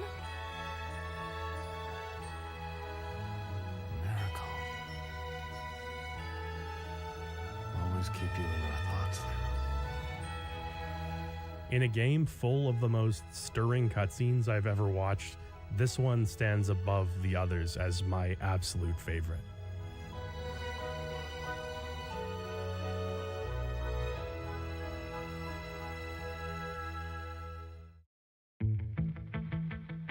This is where Disc 2 begins. As a result of being possessed, Mac now has access to spirit magic. Cook primarily uses white magic and Jansen black, both of which are self-explanatory. Spirit magic is sort of the wild card of this game. Lots of unusual buffs/debuffs and non-elemental magic damage. One spell called Gamble deals a random amount of physical damage on an enemy, scaling with the user's level. It's easily one of the best spells in the entire game. Either way, Mac and Cook both justify their position in the party. Look at these cute little mage outfits they get now. Oh, look at that oversized wizard collar. Wait, where did you get these? Speaking of pertinent questions, I know there's one on everybody's mind. What happened to General Kukanis? Well, worry not, his coup is going great. When the party returns to Numara, the court sorcerer finds a magical spyglass hidden by Gongora in Jansen's eye. Accused of being spies, the party flees, taking Ming hostage and dealing with some boss fights along the way. The animation for the move Tank Hit will never not make me smile. You can tell Seth desperately wants to move, but since it's a turn-based battle, she's duty-bound to just stand there and get run over by 60 tons of Numaran steel. Taking Ming hostage was the pretense for getting her out of Numara, but the reality is she's just as driven to restore her memory as the other immortals. While the party are forced out of Numara, Ura has problems of its own. With Roxian passing away from a sudden illness, Tolton decides to re-establish the monarchy with Gongora as royal advisor. Not only that, but with evidence of Numara's increased militarization, Ura declares the nation as an enemy. It becomes more important than ever that the party find Gongora and stop his various plots. On the upside, you do get a boat at this point, although the degree to which the game opens up is somewhat misleading. The way it works is the boat can be docked at various ports throughout the game. From there, the areas you have access to from the world map selection screen expand. At least they do, depending on how far into the story you are. You're not really given freedom to the level of, say, Chrono Cross after getting the boat. You're still very much railroaded down a particular path, with a few exceptions. This will probably be the point of contention for some people. I personally enjoy having the ability to explore in these games, running around and maybe even getting into trouble. Lost Odyssey keeps you on a very tight leash, and as mentioned, the side content is sparse for most of the game. The boat, at least at this point, almost feels like a pointless gesture. It gets you all excited to explore, and then it's like, well, okay, not really. Not even sure what the point of the jump button is here. Establishing sea dominance, I guess. Now, the party's only able to pilot this ship because of Seth's experience. Prior to having her memory taken by Gongora, she was a well-known pirate. Counter to Kaim, her personality in the early game is much more optimistic and excitable. Her maturity and impatience for bullshit does surface during interactions with Jansen, but for the most part she's good-natured and straightforward. At this point though, we get a somewhat unusual 1,000 Years of Dream story. While the vast majority are dedicated to Kaim, there are a few instances where Seth will remember something about her past. She recalls bits of her pirate's life, mostly with fondness, but for one occasion. In a moment of carelessness, she was knocked unconscious by a rival pirate. She was dragged to the back of a pitch-black cave on a remote island, chained to a boulder, and left there to sit in darkness eternally. Forced into reflection, Seth begins to fear the concept of eternity. Out on the high seas, she has swashbuckling adventures to distract her, but here, in the darkness and silence of the cave, she has nothing but time in the most horrifyingly literal sense. After many hours, days, or even weeks of hopelessness, the cave is illuminated by a bright light. An angelic creature called Anaira, the last of his white-winged species, arrives to comfort and free Seth, having sensed her solitude. Anaira will never find another member of his clan. His life goes on eternally lonely. Thus, he and Seth become fast companions, having found solace in each other's endless, companionless lives. Across the 1,000 Years of Dreams, mostly encompassing Kaim's past, this story is very interesting, particularly the way in which it was written. I'd mentioned that most of Kaim's stories are written from a third-person perspective, but unequivocally having been experienced by Kaim. Seth's dream is written from a first-person perspective, with an uncharacteristically poetic prose considering the Seth we know. For Kaim, it's as if he's on the outside looking in. The stories are called 1,000 Years of Dreams rather than 1,000 Years of Memories, after all. Dreams feel as real as anything while they're happening, but the connection to them fades easily after waking up. Even the dreams which leave the biggest impression are reduced to fragments with time. It can make them feel unreal, as though you have to manually construct your own memories over top of the dreams to keep them from fading away. With Kaim keeping his memories at arm's length, the distance from them and ability to recount the experience directly makes sense. When something is particularly difficult, it only makes sense to disassociate and try to see it for what it was. Seth, on the other hand, has demonstrated an eagerness to regain memories. Her ability to slip into the person she once was is wholly different from Kaim's approach to remembering. The difference between them as we know it is that Kaim's most profound memory is losing his daughter, splitting from his wife, and having his life changed for the worse.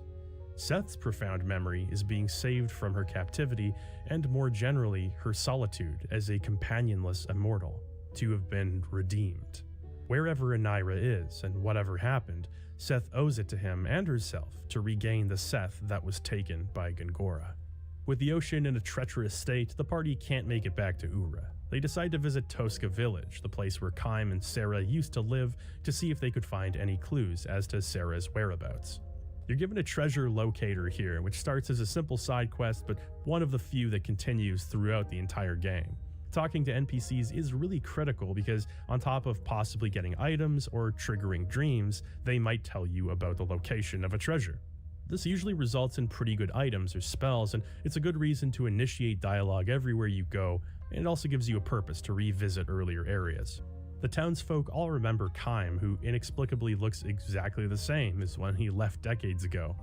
After recruiting Mac and Cook, we already see a much warmer and more personable side to Kaim, especially here chatting with his old buddies in the village. Meanwhile, there's something of a romance blooming between Jansen and Ming, despite his unsuccessful casting of Rufiaga not 2 days ago. The party head to Kaim and Sarah's old house, which has supposedly been occupied by new denizens. My name is Chris Boris, and I'm the world's first ghost behaviorist. I've come up with a groundbreaking ghost classification system that brings ghostly contact to a whole new level. The now haunted mansion represents a more intensive puzzle than most of the others in Lost Odyssey. I distinctly remember hating this part when I was younger, but I actually didn't find it so bad now. The music is awesome, the enemy designs are some of the most creative in the game, and the puzzle is simple but effective. You have to step through mirrors to go to a different version of the mansion where objects can be manipulated, and then that carries over to the original world. Now, an item of this nature can definitely be the root cause of a lot of the problems they're suffering because, one, there could be a lot of spiritual attachments to it, or two... I think the frustration I originally felt may have come from the enemy encounters, which get longer and longer. We can't just one-hit kill the cannon fodder of the Epsilon Mountains anymore. The enemy parties now consist of many different elemental and damage types, meaning there's not really a one-size-fits-all strategy anymore. This carries over to most of the dungeons in the game. Some enemies will be weak to fire or immune to physical damage, while the back row might have a different property entirely. There's very few target all enemy spells, and the ones that are there are often ineffective, so battles are slow going, one enemy at a time. It drags at times, I won't pretend it doesn't drag, but I don't know, it's not eye-roll worthy like Skies of Arcadia can be. Of course, there's a chance you'll get hopelessly lost or stuck, and yeah, trying to experiment and figure out puzzles with random encounters happening, that shit's annoying. Kind of an unavoidable fact of random encounters. I don't know if I just got really lucky in the directions I chose to go, but I got through the area without too much trouble. At the end of the dungeon, you fight a ghostly enemy who reveals itself to be a possessed Sarah, Kym's wife. It seems after the profound sadness of losing Lyrum, she became prime fodder for the supernatural. Losing their daughter trapped both Kym and Sarah, but in completely different ways. Together, Mac and Cook sing a lullaby that Lyrum used to sing to them, which brings Sarah back into her right mind. Thanks to the extensive journals she's kept, she recognizes Kym as her husband, despite not remembering much else. You remember? No, my memories are gone. But you, I know you're my husband. I know what we left behind in this house. Journal I kept. I know you are Kym. The only man I've ever loved. I've been waiting for you. That wasn't in Gungar's plans. I don't care how crusty and stone-hearted you are, if this game doesn't make you smile or expel at least one tear, you're not human. At this point, we've recruited all of the immortals, Kym, Seth, Ming, and Sarah. The four of them share a common history. They all faintly recognize each other, and they've all had memories stolen by Gangora, Ming included. They remember another piece of crucial information at this point. They aren't of this world. They're from somewhere else, sent here to do something very important, but they don't know what. They sense a dark energy coming from the ocean, and so travel to the port town of Saman to see what's going on. Now, Saman is brimming with potential to be a top-tier comfy town. As a trading port, it's cool to see all the different cultural influences in the buildings, the nation's flags displayed in the pub, for instance. The world building is a bit lacking in the game, with few of the NPCs providing broader context, so it's nice to at least have the designs tell you a story about the world. I love the nighttime ambience here, the ornate street lamps, the over-exaggerated European architecture, and the giant clock. As a YouTuber, I'm reticent to offer design advice to any game developer, but if there's anything I say that you should take to heart, let it be this. Clock towers offer a free 2-point bonus to the comfy scale of any town. A 6 out of 10 can become an 8 out of 10 with a well-placed clock tower. It's comfy MSG. The one thing holding Saman back is the fact that everybody is a zombie. Some kind of dark power has taken hold of the townspeople's minds, having them wander around aimlessly. Accordingly, the music track, if you even want to call it that, is built to rob you of comfort. Most uncomfy indeed. A talking crow that gives you random junk for money kind of helps alleviate things, but not by much. A local crew is heading out to investigate the magical disturbance, and the party agrees to join them. On the journey, a bright light washes over the ship, and Seth's dream from before is continued. We find out that long after meeting Anira, Seth became a mother. She named her baby boy Sed, and the three of them became a family. Years later, Seth set off to a place called the Tower of Mirrors to complete her goal and confront Gungora, leaving Sed in Anira's care. She was to return to her original world along with the other immortals. In the world of mortals, Seth was a prisoner, not in a literal sense aside from being trapped in the cave, but in a metaphorical one.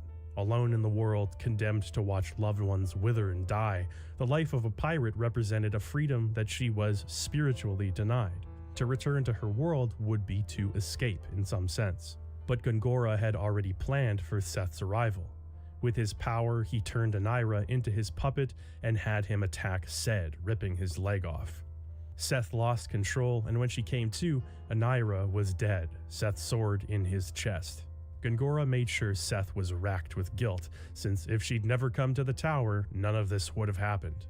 He sent her back to her prison. With her faithful companion dead and her emotions uncontrollable, he sealed her memories, and that's the last thing Seth recalls until the game begins. Even though the 1,000 years of memories focus on Kaim, it doesn't feel as though you're always consciously meant to see him as the main character solely. Now Seth takes the limelight in many scenes, and we begin to understand her with a depth comparable to Kaim. The main characters all get their due at some point or another, but it feels like a story led by the Immortals rather than just Kaim or anyone else. Attention between characters is shifted so subtly you almost don't notice that the game has been immersing you in someone else's story for long periods of time. That becomes especially true later on, but for now the party arrives at the Experimental Staff, a facility under the watchful eye of Gungora. Get used to this industrial tech-base look, by the way. You'll be spending a lot of time in industrial tech bases in this game. Gungora is confronted, fully aware of his past evil deeds, and even gloating about them. Seth, you got it wrong. It was you who killed Anira. No, it was you, Gungora! I just know this guy drives a Ford Raptor and leaves his fucking brights on all the time. He tells the Immortals that they were all brought here for a reason. They all tried to commit atrocities except for Gungora, who is the only one sticking to their noble cause. But the time for talk has passed as the battle begins. I gotta point out how awesome Gungora's battle music is. It's hilariously evil and extremely hype-inducing.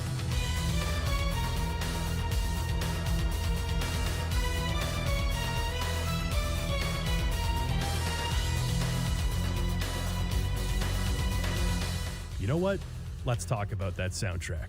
Sakaguchi collaborated with his longtime friend and associate, Nobuo Uematsu, who surely needs no introduction. His work is legendary, often combining an eclectic mix of influences to produce some of the most memorable, epic, complex, and heart-wrenching music to ever be in a video game. As big of a claim as it may be, I believe that Lost Odyssey might represent some of Uematsu's absolute finest work. The vast majority of the soundtrack is orchestrated. Uematsu's music sounds iconic, whether he's sequencing tunes on an NES sound chip, using an SC-88 Pro synth, or leaving it in the hands of an orchestra. That's a testament to his versatility as a composer, and versatile is exactly the word I would use to describe Lost Odyssey's soundtrack. There's often a need in RPGs to have emotional scenes accompanied by stirring pieces of music. That's especially true for the Final Fantasy series, for which Uematsu composed much of the music. Even in comparison to those games, Lost Odyssey's tracks are filled with emotional highs and lows which are beautifully realized by the use of an orchestra. Still, many of the game's more minimalistic tracks carry the same level of emotional weight. There's a small pool of tunes which are often used in the 1,000 Years of Dream sequences, and these are among the game's most evocative pieces. The track Parting Forever does a wonderful job of communicating 1,000 years of love and loss.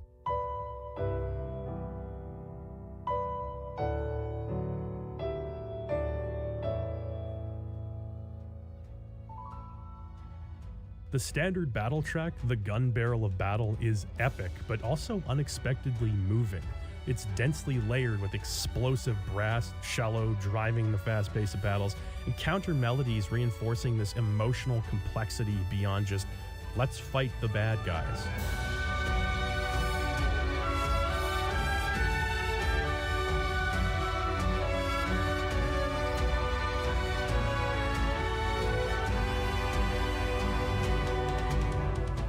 This is the regular battle theme. You hear this while fighting these things.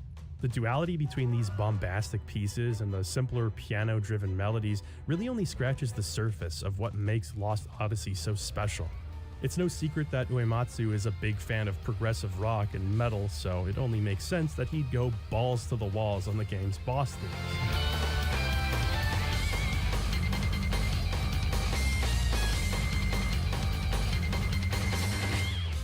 So many of these tracks are just cool, they're so much fun, and the game always properly exercises restraint in which theme it uses for which boss. More significant story bosses are given suitably more grounded or emotional themes, while the zanier, more off-the-wall tracks are saved for the game's less important bosses. Sometimes the game uses minimalistic or no music at all during the more harrowing scenes, such as the destroyed city of Kent.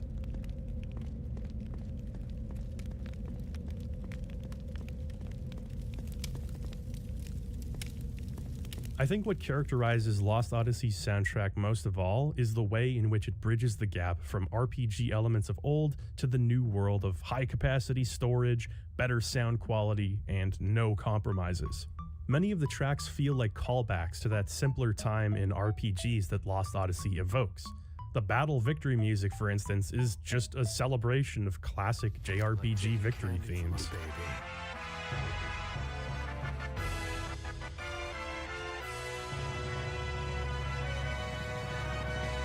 Synthesized sounds are heavily reminiscent of the sound font used for titles like FF7 as well.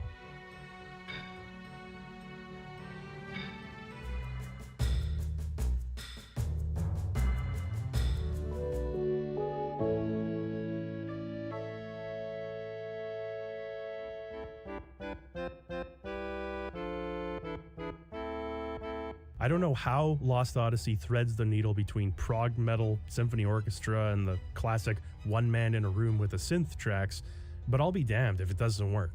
The soundtrack, like the game itself, is a love letter to the past and an exciting look at the potential of the future. No expense is spared in setting atmosphere, creating adrenaline, shedding tears, and inspiring nostalgia. It's a fantastically arranged soundtrack, packed with variety, but always cohesive, and it is a tremendous boon for Lost Odyssey. Back in the fight with Gongora, no matter how well you do, you'll find that this boss fight is unwinnable. Tolton, who's joined Gongora at the staff, happens to walk into a very suspicious scene. Gongora assuages Tolton's worries by painting the party as assassins and initiates a staff self-destruct in which the party narrowly avoids. The rules of immortality are somewhat ambiguous in Lost Odyssey, as while the immortals can't be killed by normal means, it seems they can be destroyed. I'm assuming that's why Gongora used the self-destruct sequence instead of just killing them, but I don't know, maybe I'm giving him too much credit. At this point, Disc 3 begins. This disc contains the most unique stretch of plot in the game due to how it's structured. First of all, the dark magic keeping hold of Saman is dispelled. I gotta tell you, this is a massive comfiness overcorrection. The nighttime ambience is gone. And what happened to the crow? The party decides to head to the enemy nation of Gotsa. Ming, as Queen of Numara, will arrange a meeting with Gotsa's king, and the party hopes to acquire a ship that can make the trip to Ura. Gotsa is indeed a technologically advanced civilization. Its industry and military surpass Ura's, and the city is experiencing growing pains as a result. There's a massive disparity in the quality of life between the upper echelons of the city and the have-nots sequestered in dingy apartment blocks. It's here where the parties split up in order to follow different leads. Kaim and Sarah unexpectedly bump into an old acquaintance, King Mars of Gotsa. Many years ago, the couple saved the young Mars from dying of exposure. From there, they spent a lot of time with him, teaching him about the importance of truth and how it alone endures no matter the destruction or lies that are wrought on a nation. It's a lesson that the king once took to heart but no longer does, believing political lies and deception to be a necessary evil in running a nation. For immortals, truth is a perfectly convenient reality. For mortals, truth can be an obstacle, a discomfort, and something they may not even be alive to see prevail. This is the justification Mars uses. Truth must be circumvented when reality calls for it. Despite the king's change in disposition, Kaim and Sarah tell him about Gongora's plot, encouraging him to seek peace with all of the other nations. Meanwhile, Mac and Cook hear about an aurora where deceased loved ones can visit the living. They sneak onto a train and take off, which is stupid, but like, what am I gonna do? Get mad because 2 kids miss their dead mom? Anyway, disaster ensues. When Kym and Sarah find out, they run off to find their grandchildren. The remaining party members head to a diplomacy meeting between the rulers of the 3 nations. Gongora, taking advantage of Tolton's absence, announces to the world that Tolton has died at Goats' hands and the war against them will rage on. He declares himself new ruler of Ura, using Grand Staff to summon meteorites and freezing spells in Gotsa. Tolton, who's been inadvertently feeding info back to Gongora with a spyglass, uses a teleportation spell to escape to Ura and accidentally brings Seth along. That's a lot of plotting. From here, the story of Lost Odyssey isn't told in sequential order. You flash back and forth between the stories of Jansen and Ming on the freezing train, Kym and Sarah, as well as Mac and Cook trying to find each other, and Tolton and Seth avoiding Gongora's patrols in Ura. The game has been linear up to this point, but that is especially true now. What could be a veritable gauntlet through endless dungeons actually turns out to be relatively enjoyable for a few different reasons. First of all, it's nice to see the character dynamics at work. Kym and Sarah, though the circumstances aren't the most romantic, are working together as a team again after many years of being apart. Mac and Cook are in a very dire spot. It's interesting to see Mac, having been the crybaby up till now, finding the strength he's admired in Kym. Ming and Jansen make a surprisingly compatible duo, although Ming is a somewhat less interesting character right now. Her stiff royal upbringing contrasts well with Jansen's silliness though, and they manage to even each other out. Ming becomes a little more open and honest, while Jansen puts aside the ladies' man facade, clearly developing feelings for Ming. Seth and Tolton, I swear you could have a game centered around these two. How dare you! I am Tolton, your king! You shallow babe! Silence, fool! What? Seth is a hyper-competent and irreverent pirate, while Tolton is naive, clumsy, and easily embarrassed due to his sheltered upbringing. Tolton, we're trying to keep a low profile. Do you have to wear the diamond-studded armor? Take me with my diamonds, or you can't have me at all. Kym and Sarah manage to find Cook and Mac, using what little strength they have left just keeping themselves warm. Just when all seems well, a magical energy seizes them with excruciating pain. Sarah slices the train in half, saving Cook and Mac, but seemingly condemning her and Kym to death. Meanwhile, a human sacrifice takes place in Ura, which will supposedly seal Gongora's royal coronation. Goats and troops then invade. That's what the giant helmets are for? Ziplining? I've never seen such a chilling sight in all my days. Seth and Tolton go to free the prisoners that were meant to be sacrificed. Like many scenes in The Lost Odyssey, the one that follows is both touching and ridiculous. Sid!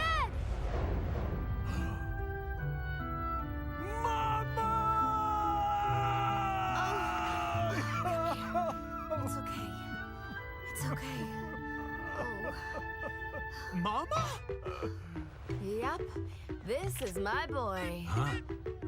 So they find Ced, Seth's son and a feared pirate in his own right.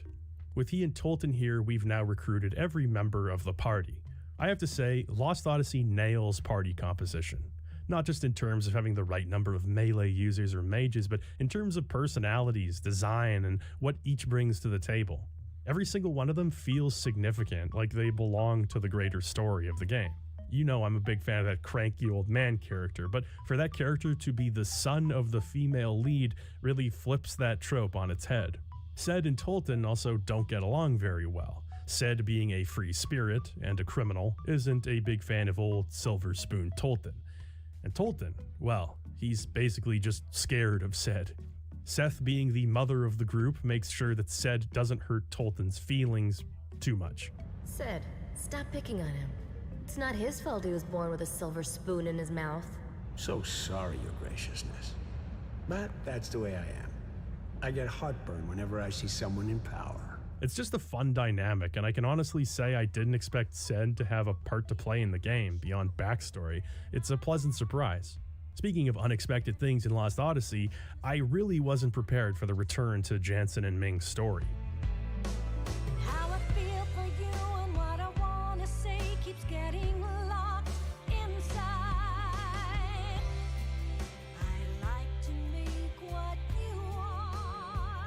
power ballad?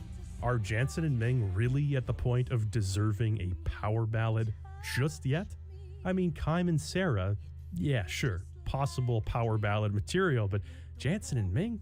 There's been like 2.5 instances of light flirting. Interestingly enough, this song was recorded by Sheena Easton for Lost Odyssey specifically. Easton is an incredibly successful singer.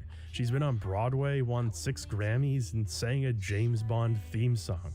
Your mom and dad probably have a cassette tape of her somewhere in the basement. And I never in a million years expected to hear her voice in Lost Odyssey. Sakaguchi himself apparently wrote the lyrics. The game's design is uniquely Japanese, but I feel like some of the presentation is influenced by Western sensibilities. Rather than being dubbed later, the game was originally recorded in English, with cutscenes synced to that version, making it the definitive one, I suppose. The focus on improv and more organic back and forths is somewhat uncommon in the genre. There's also a lot of movement and careful framing of shots in the cutscenes as well, including some comic book style panels showing certain characters and their expressions, or manga style if you prefer. At the same time, there's something very gritty and raw about the cutscenes. It's as if many of the shots are made using handheld cameras, giving it the intensity of an action film. The larger movements in most cutscenes are motion captured by their actor, while facial expressions are keyframed by hand. I think it looks great. It really helps to see how characters carry themselves. The handmade facial animations are a special touch that communicates subtle expressions. These betray a character's true feelings, even when those are left unsaid. In any case, I can't help but think that Sakaguchi's 4-year-long Hollywood tribulations informed the presentation of this game. Unreal 3 also inherently grounds the game in something less colorful and extravagant than the typical JRPG. It'd be interesting to know if Microsoft pushed Mistwalker in this direction, or if it was an in-house decision to appeal to Western audiences. I digress. The two wander back to Gotza, which has been ravaged and frozen over entirely by Gungora's spell. Following in the footsteps of Kaim and Sarah, they come across Mac and Cook on the train tracks. There's a boss here, and this is the one where I really screwed myself over back in the day. You have to use Jansen, Ming, Mac, and Cook. But back then, I didn't use Mac and Cook at all, so they were dead weight. The fight was over in a matter of seconds. Even now, having very intentionally leveled my characters, this is not an easy fight. In fact, it's one of the few where I died. This fight, more than any, I think, showcases just how important it is to keep that GC bar up. If it drains, it's very likely that the boss can just wipe your entire party out in one turn. 4 mages do not make for a particularly effective bulwark, so I slapped a ring on Mac that turns him into a killing machine. These eyes hide a deep pain. I know there's a question on everybody's mind. Where's General Kakanis? Oh, no? That's not what you're asking? Oh, does the game have a sewer dungeon? That's what you're asking. Yes, this game has a sewer dungeon, and seldom do they come in a more laborious package.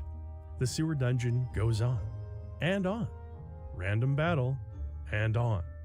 There are switches to activate, platforms to traverse, doors to open, walkways to move.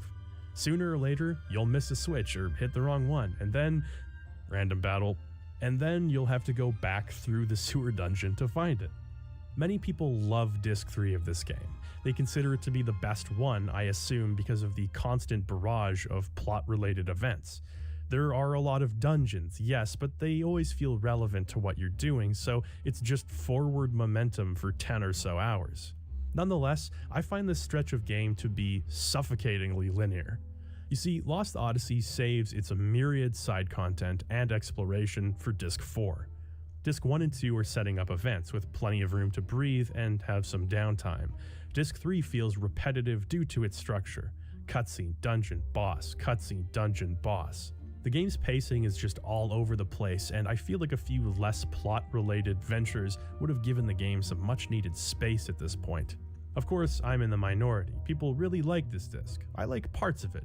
The introduction of certain characters and plot elements really sends the game into overdrive. You know shit's hitting the fan soon. One such plot event is Grandstaff bringing to life a herd of dormant magical creatures which wreak havoc on Urins and Goatsons alike at Gungora's behest. These monsters are armored with plates reminiscent of ancient magic ruins, kind of a cool spin on the biomechanical look. They remind me of the weapons from FF7, both in terms of design and the circumstances in which they arrive. Seth, Ced, and Tolton are confronted by one in the underground, but manage to fend it off thanks to Ced's crack shooting. I love guns in turn-based games, have I mentioned that? It's nice to have a gun guy. Down here we find Ced's impounded pirate ship, the Nautilus, which is highly advanced and whose underwater capabilities kicks off some QuickTime events. Well, it was 2007, so I guess it had to happen sooner or later. Throughout all of these events, the banter between Tolton and Ced is absolutely charming. I can't help but feel bad for Tolton. There's something about his sheltered puppy dog personality that makes me want to see him succeed. And that's something he wants for himself as well, having lived in the shadow of his father. With the monarchy being torn down and replaced with a republic, his identity is completely shattered. He holds no ill will towards the people for wanting a change, but with no father figure to guide him, he, like the immortals, needs to find out who he is. Although he never would have associated with a criminal like Ced before, Tolton finds many admirable traits in him and aspires to become more like the pirate. Ced puts aside his sardonic attitude, surprised to see legitimate potential in Tolton. I just love to see it.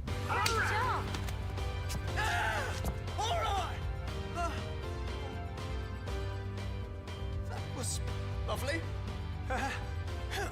Meanwhile, Jansen, Ming, and company find the site of Kime and Sarah's train crash, which leads them into a deep cave. Near the end, they find the couple near death, but manage to bring them back. The Nautilus then appears in the nearby underground lake. I find myself asking, how did they know where to find everybody? Well, apparently Ming's pendant actually works as a magical homing beacon. But then I'm wondering, wait a minute, doesn't Tolton have a spyglass showing Gongora where he is? And the game answers that too. Nope, we got rid of it. I'm not kidding when I say every time I feel like I'm jumping on a plot inconsistency, the game provides me with answers minutes or sometimes seconds later. It's kind of refreshing to have all the bases covered. I guess that's the benefit of a more digestible plot like this. The team decides to hunt Gongora down, likely on the now mobile Grand Staff as opposed to in Ura.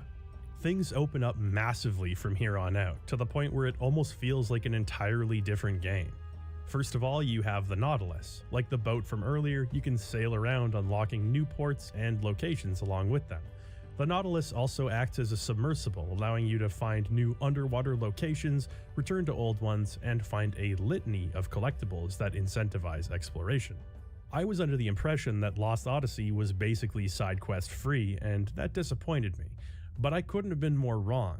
This just so happens to be one of the most backloaded RPGs I've ever played, along with Shadow Heart's Covenant maybe.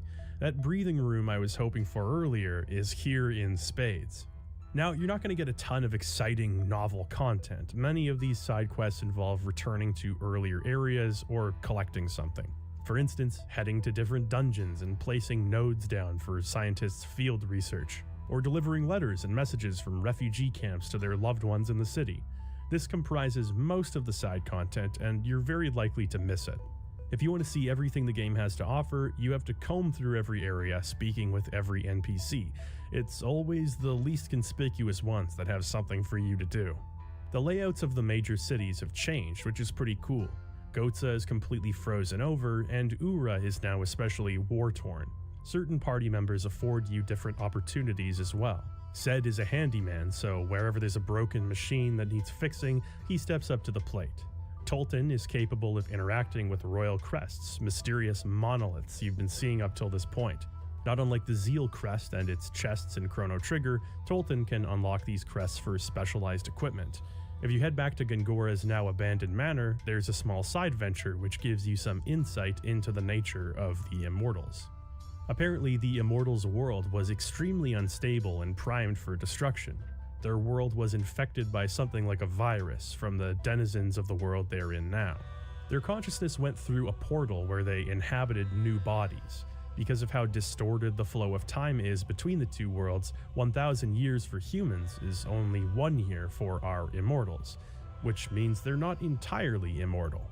Kime, Seth, Ming, Sarah, and Gongora were actually investigators sent here on a mission. It seems only Gongora really remembered that. Much like how Sarah kept the memory of Kime alive through record keeping, so too has Gongora been keeping recordings to periodically remind himself of his mission should his memory be lost. The most important thing revealed with this recording is the nature of this virus. Emotions, human emotions, despite their short lives, are powerful enough to distort the fabric of the other world's reality. It seems emotions do not exist wherever the immortals come from. Those emotions have proved irresistible for the Five.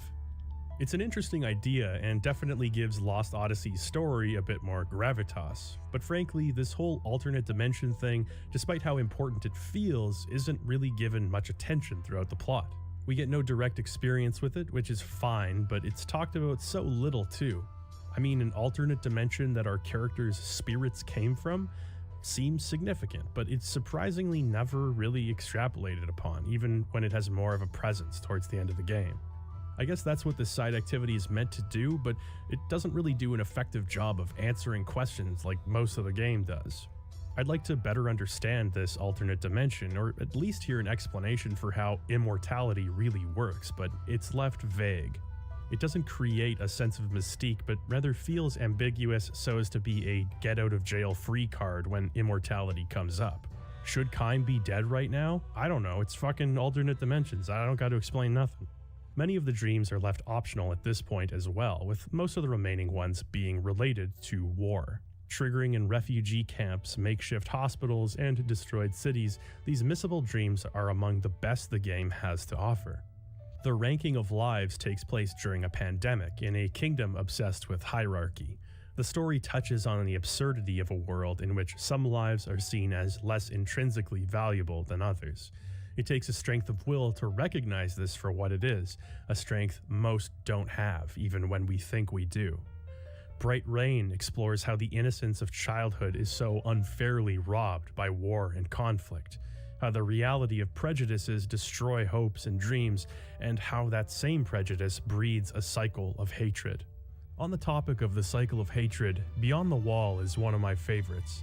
The wall between two previously warring nations is coming down in what should be a time of jubilation, but some see the new alliance as a tragedy. Fed propaganda from birth, the hate for the other is so strong in the heart of one man that without that hate, he's lost. It's a beautiful story of redemption and how the dismantling of walls we build literally and within ourselves is sometimes more difficult than it looks in hindsight. Lost Odyssey is an anti-war game, which, of course, is a pretty easy and vacuous thing to say on its own. But it goes beyond war bad. The benefit of the granularity in the Thousand Years of Dreams is personifying the evil and often the side effects of conflict that aren't easily explored. War is usually talked about in the abstract, in terms of historical significance or death numbers, which is hard to internalize. In video games, war is often portrayed as romantic, especially RPGs where death itself is superficial. Kime's 1,000-year tour of battlefields has given him an insight that's crucial to the game's storytelling. When you face one war in your life, it's significant. When you face hundreds of wars, it becomes routine, predictable, and pointless. From the elderly woman who refuses to abandon her farm in the middle of a battlefield to the troubled conscience of a general who orders the slaughter of innocents, Lost Odyssey shines a light on the stories underneath the bravado of conflict. The stories told in Lost Odyssey showcase a heightened awareness of mortality, how cruel and senseless it is that such already short and fleeting lives are cut down in war. War over disagreements that one day won't even be significant enough to warrant a full page in a history book. Kime's long life, with its extensive hindsight, is the perfect platform with which to explore these topics. It's especially impressive that Lost Odyssey makes such an impression with content that's entirely optional and missable. The side content doesn't end there though, not by a long shot. First of all, you've got the optional super boss, Persona. This is arguably the most complex boss in the game for a number of reasons. Its face changes, swapping between physical and magical resistance. The kicker is the special attack it uses, called Darkness, which causes massive damage to health and MP, as well as causing random status effects. This is a fight you'll probably need to lose at least once or twice to get a full understanding of how it works. From there, you'll have to take advantage of immortals with their skill slots, meticulously planning out your resistances. Certain options like nullifying petrification and healing when using the guard option are necessary. If you don't cleverly game the system, you'll almost definitely have your ass kicked.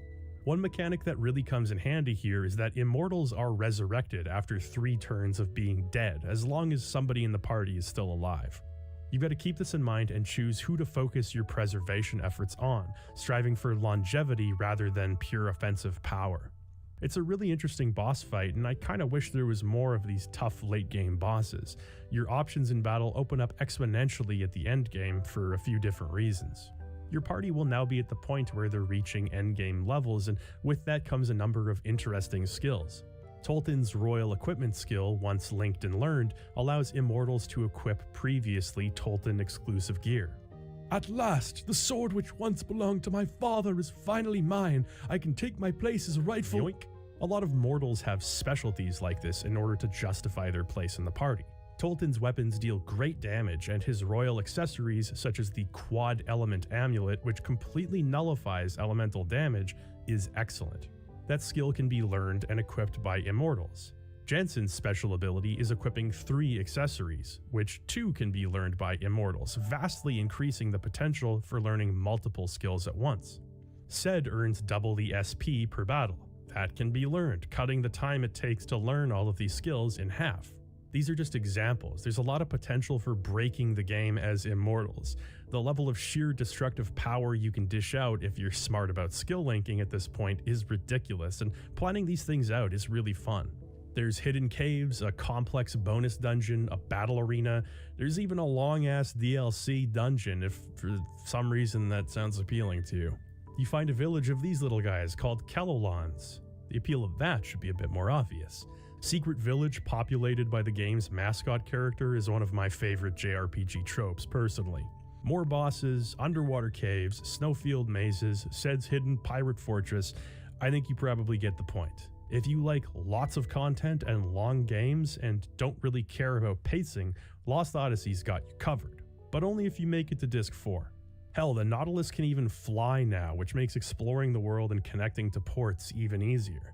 Once you've had your fill of side content, it'll be time to return to the main quest. At this point, the story focuses more on Ming, whose characterization has been somewhat neglected till now. Long ago, Gongora set his monsters loose on Numara, promising to call them off only if she allowed him to seal her memory, which she did. Now, with her memory returning, the monsters that were sealed long ago are resurrected and begin marching towards Numara. This kicks off a mini-game wherein you have to hunt down the 4 monsters in your boat before they make it to Numara. The clock is always ticking. Even while fighting one of them, the other 3 will continue marching. You have to make quick work of them, even resorting to putting them to sleep in order to buy more time.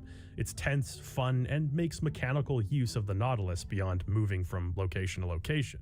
In that way, it's reminiscent of chasing the ultimate weapon in FF7, just makes the whole situation feel bigger, more intense.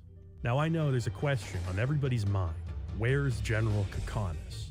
Well, he's pretty disappointed to see everybody returning to Numara, which forces him to accelerate his coup. This results in a fight that's surprisingly hard. What can I say? Hail to the king, baby. After defeating him, Ming temporarily passes control of the kingdom to her handmaidens, knowing that her destiny leads her to Gongora.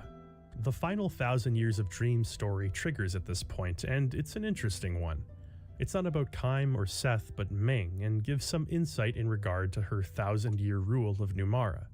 Namely, it shows her to be quite cynical, and an amazing judge of character. With so many of her trusted advisors and generals dying of old age and passing on the torch, she's had to become shrewd. If nothing else, it illustrates the fact that Kakanis is one of dozens, if not hundreds of people who thought they could get the better of Ming, and he is among the less clever. With Numara in capable hands, we find the White Boa. It's a massive steamship that can destroy ice and allows us to access more areas in the world map. It's extremely difficult to control, accelerates very slowly, and looks like a shoe. You can dock the Nautilus in the White Boa and take it to places it wouldn't otherwise be able to reach. It's pretty cool, another example of the game opening itself up to exploration with so very little time left. Romance between Jansen and Ming is now in full bloom as she takes the reins and gives us our first on-screen intermortal kiss.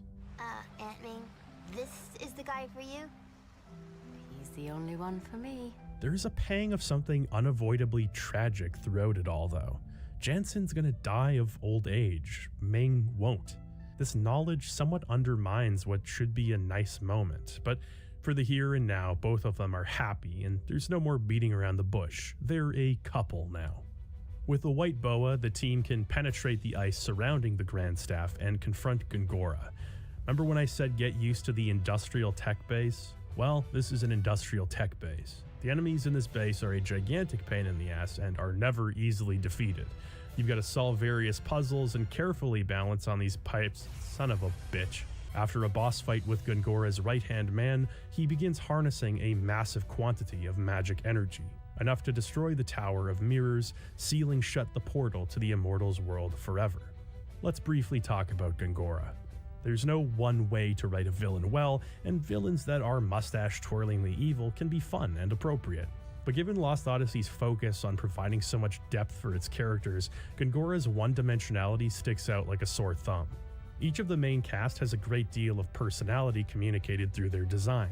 Kaim is neither a stereotypical hyper-masculine protagonist, nor is he androgynous. He actually looks incredibly ordinary for an immortal protagonist, yet he's tall, graceful, and carries himself with a quiet self-assuredness that comes from 1,000 years of experience. The jury's still out on the strategic potential of exposing the small of your back, though. Seth wears a simple dress with armor covering her legs and arms. With her hair up, ready for battle, she's a pirate warrior. Function over form, with enough lightness to move around easily, paralleling her quick wit and carefree nature. The point I'm trying to make is this: almost everybody's design communicates something about their personality or status. So what is Gongora's trying to tell us? That he's an asshat?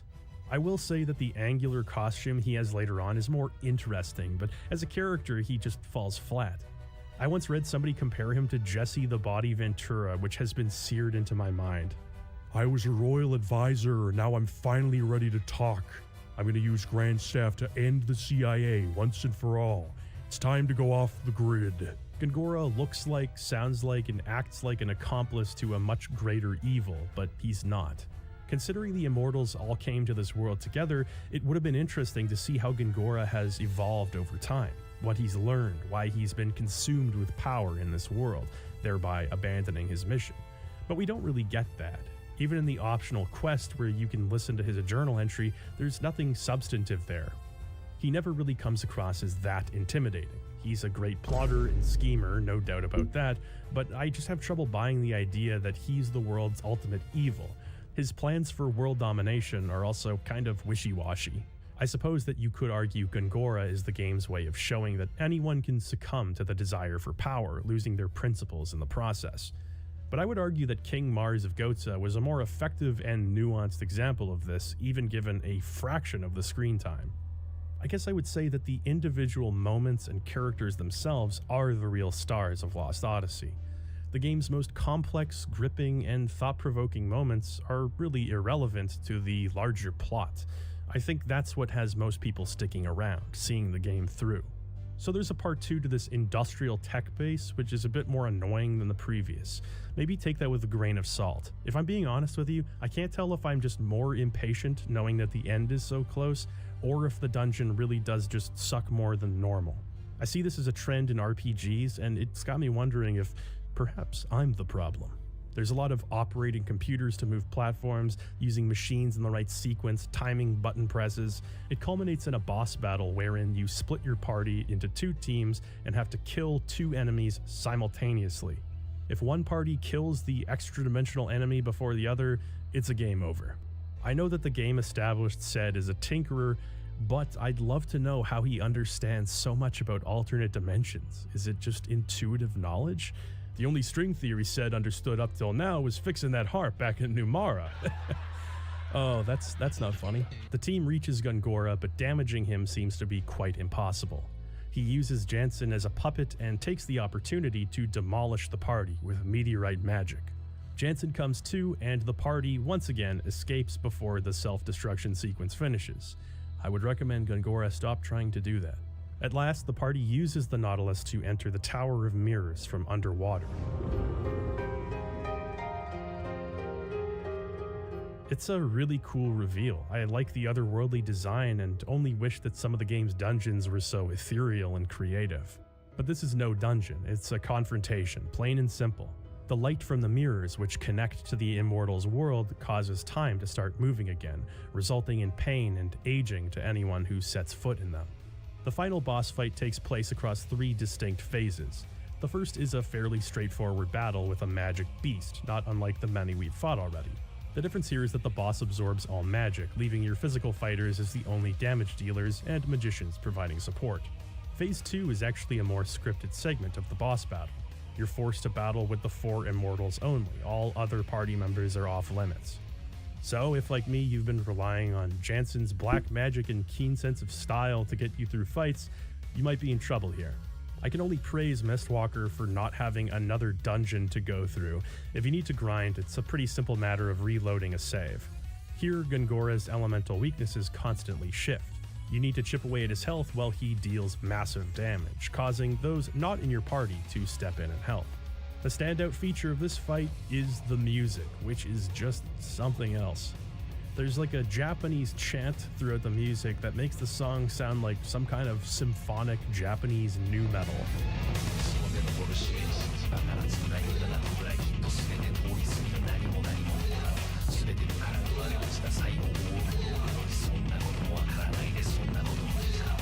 Completely unique, and don't you dare pretend you're too cool to have this hype you up. I see your wallet chain there, you can't hide from me. The mortals use what power they have left to block the mirrors, which are providing Gungora power. Thus launches into the final phase of the battle. Like before, his elements periodically switch, which is easily dealt with as long as you have the analysis ability.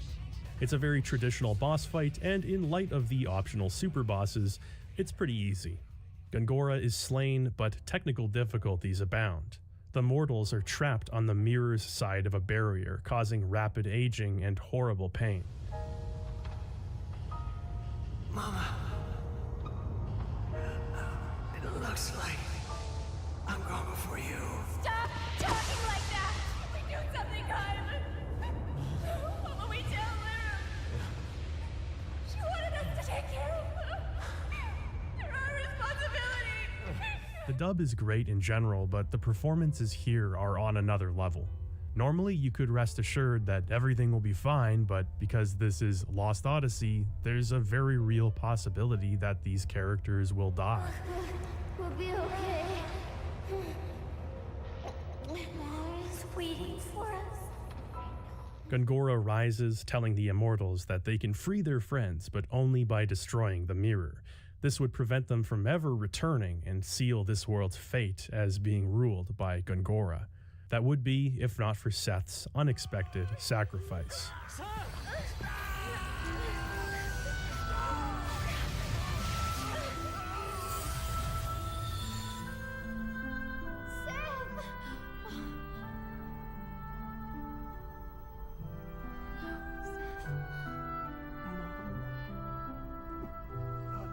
There's something about an old man crying for his mama that will always make me sad. Thanks to Seth's sacrifice dragging herself and Gungora back into their gray, emotionless world, the party and the world is saved. In a way, it feels like Seth paying her penance for the killing of Anira, something that's saddled her with guilt for years. It's a particularly cruel fate, knowing that not even the release of death awaits her, but an easy decision when faced with outliving her baby boy. The controls of the Nautilus are magically jammed, but a mysterious force arrives to loosen them, allowing the party to escape. Mama.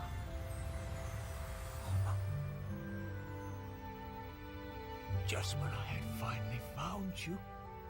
Just when I had finally found you is the line that ties everything together for me. Not long after the story began, Kaim was reunited with a daughter who died only minutes later. The virus of emotion that's long infected the mortals has found its way into the hearts of the immortals too. Nobody is safe from caring, for better or for worse. Kaim and the others were meant to return to their world after carrying out their mission. Simple, only they found so much that matters to them that by the time they could return, doing so was akin to a death sentence. Instead, Kaim and Sarah stay behind. They start a farm near Lyram's home, choosing to raise their grandchildren together and giving them the childhood that Lyram never had. Thankfully, they stay in touch with Uncle Sed, who now has a family, even if not by blood. What a great-looking family!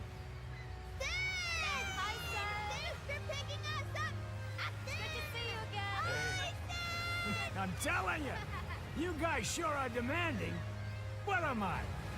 Your chauffeur? If you can't help but smile all the way through this ending, you, like me, may be a sentimental boomer. Friends and family make their way to the royal wedding of King Jansen and Queen Ming, with King Tolton officiating. His people may eventually be pissed when they realize they were finessed back into a monarchy, but for now, they celebrate. Kym and Sarah have made their peace with immortality, resolving to, and I quote, "Take it easy." Yet, like Jansen and Ming's relationship, there's something bittersweet about the entire ending. They get to live as a family, but one day they'll have to watch their grandchildren grow old and pass away, and their great-grandchildren. In a way, it's tragic, but that's what Lost Odyssey is all about. Beyond the beauty in life, the simple things, and the milestones, tragedy and pain are inevitable. To love is to lose, and to lose is agonizing. But grief, like life, is a journey from which new strength can be found and lessons can be learned. If there's one thing Lost Odyssey's 1,000 Years of Dreams teach, it's that sorrow wouldn't be so profound if goodness itself wasn't such a miracle. War, deception, and cruelty may tear apart homes, countries, and kingdoms, but in 1,000 years, the embers that are goodness and empathy still live.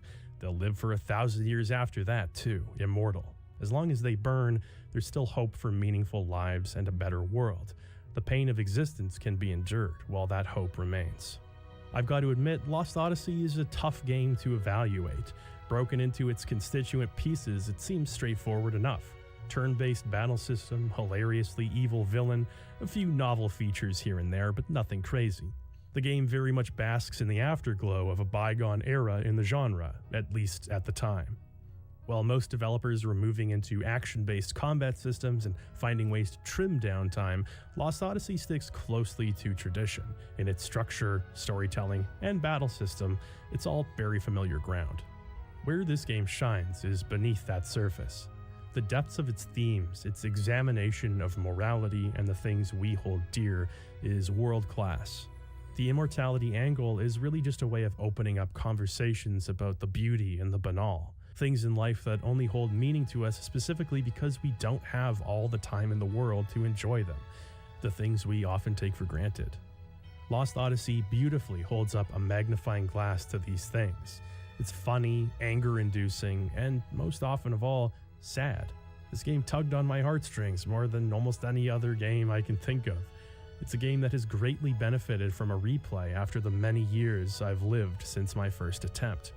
The short stories may not be exciting, the immortals may not be wildly eccentric characters with shonen anime powers, for the most part, but reading between the lines, you'll find something intensely identifiable, a depth of appreciation that only comes from life experience. In that way, Lost Odyssey is the antithesis to its predecessor, Blue Dragon. It's a game that takes its time, that shines when you offer it patience and move to its rhythm. It's a game that reminds us that life is about the journey, not the destination. For all of those reasons and more, the game deserves to be remembered beyond that JRPG on the Xbox. And at the same time, there is a lot to look past in order to get the most out of the game. Its pacing ranges from languid to breakneck, without enough breathing room to get the most out of its excellent cast. The heavily aliased visuals, along with enough browns, greens, and grays to last a lifetime, aren't likely to inspire joy like many of the traditional RPGs released since. Puzzles that fall flat, dysfunctional stealth sequences, and a world map that begs to be explored for 90% of the runtime all drag this 50-plus hour game down. Yet thanks to its writing, it endures. The 1,000 Years of Dreams elegantly handle delicate subjects, and each of the stories is a worthwhile read in their own right. Likeable characters and a gorgeous soundtrack elevate the game's fairly average plot to heights it never would have reached otherwise. Lost Odyssey is a game worth visiting, and as an adult with a deeper understanding of the world around you, revisiting too. Life is short. It's nice to reflect on what makes it sweet. Mistwalker is still kicking. After a few more noteworthy outings, including 2011's The Last Story, they began to scale back their operation. Rather than working with larger studios, they operate alone, having largely spent the years since Lost Odyssey working on mobile games. Sakaguchi has repeatedly spoken about his retirement over the years and declared that he would be stepping away from full-time development with the release of 2021's Fantasian. Creativity and ambition are perennial traits, so let's take that with a grain of salt. Still, were it true, Lost Odyssey would stand as the jewel in Mistwalker's crown, a poignant reminder of the JRPG's humble roots and an enduring meditation on the terrible beauty of life itself. Thank you for watching this Lost Odyssey retrospective. I hope you enjoyed the video. It wouldn't have been possible without the support of my Patreon. Well, I said I'd watch like 20 minutes, ended up watching the whole video. Almost forgot I was streaming. Sorry I was so quiet. I might take the next couple days off of streaming until the 24th is over. It's just a rough time of the year for me, so I apologize. They have a lot to say during that, but I hope you guys enjoyed that video by Madular. Anyway, I'm gonna head off for tonight. I hope you're all doing okay, and I'll talk to you later. Have a good night, everybody.